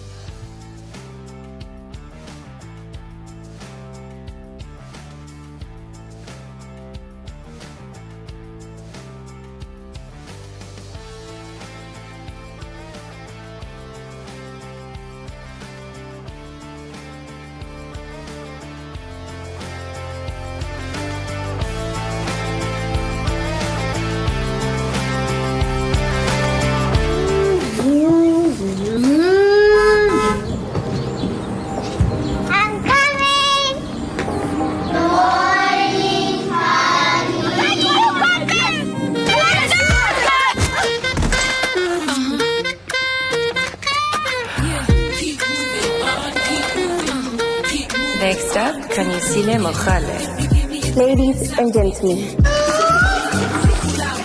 Yes! Everybody turn to page 6. Kanye, we love it. The girl ahead. Congratulations.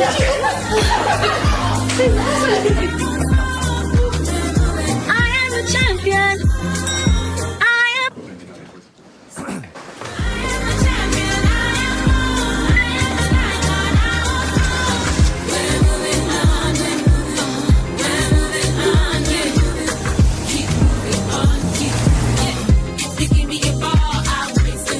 If you give me a room, I'll shake it. Keep moving on, keep moving.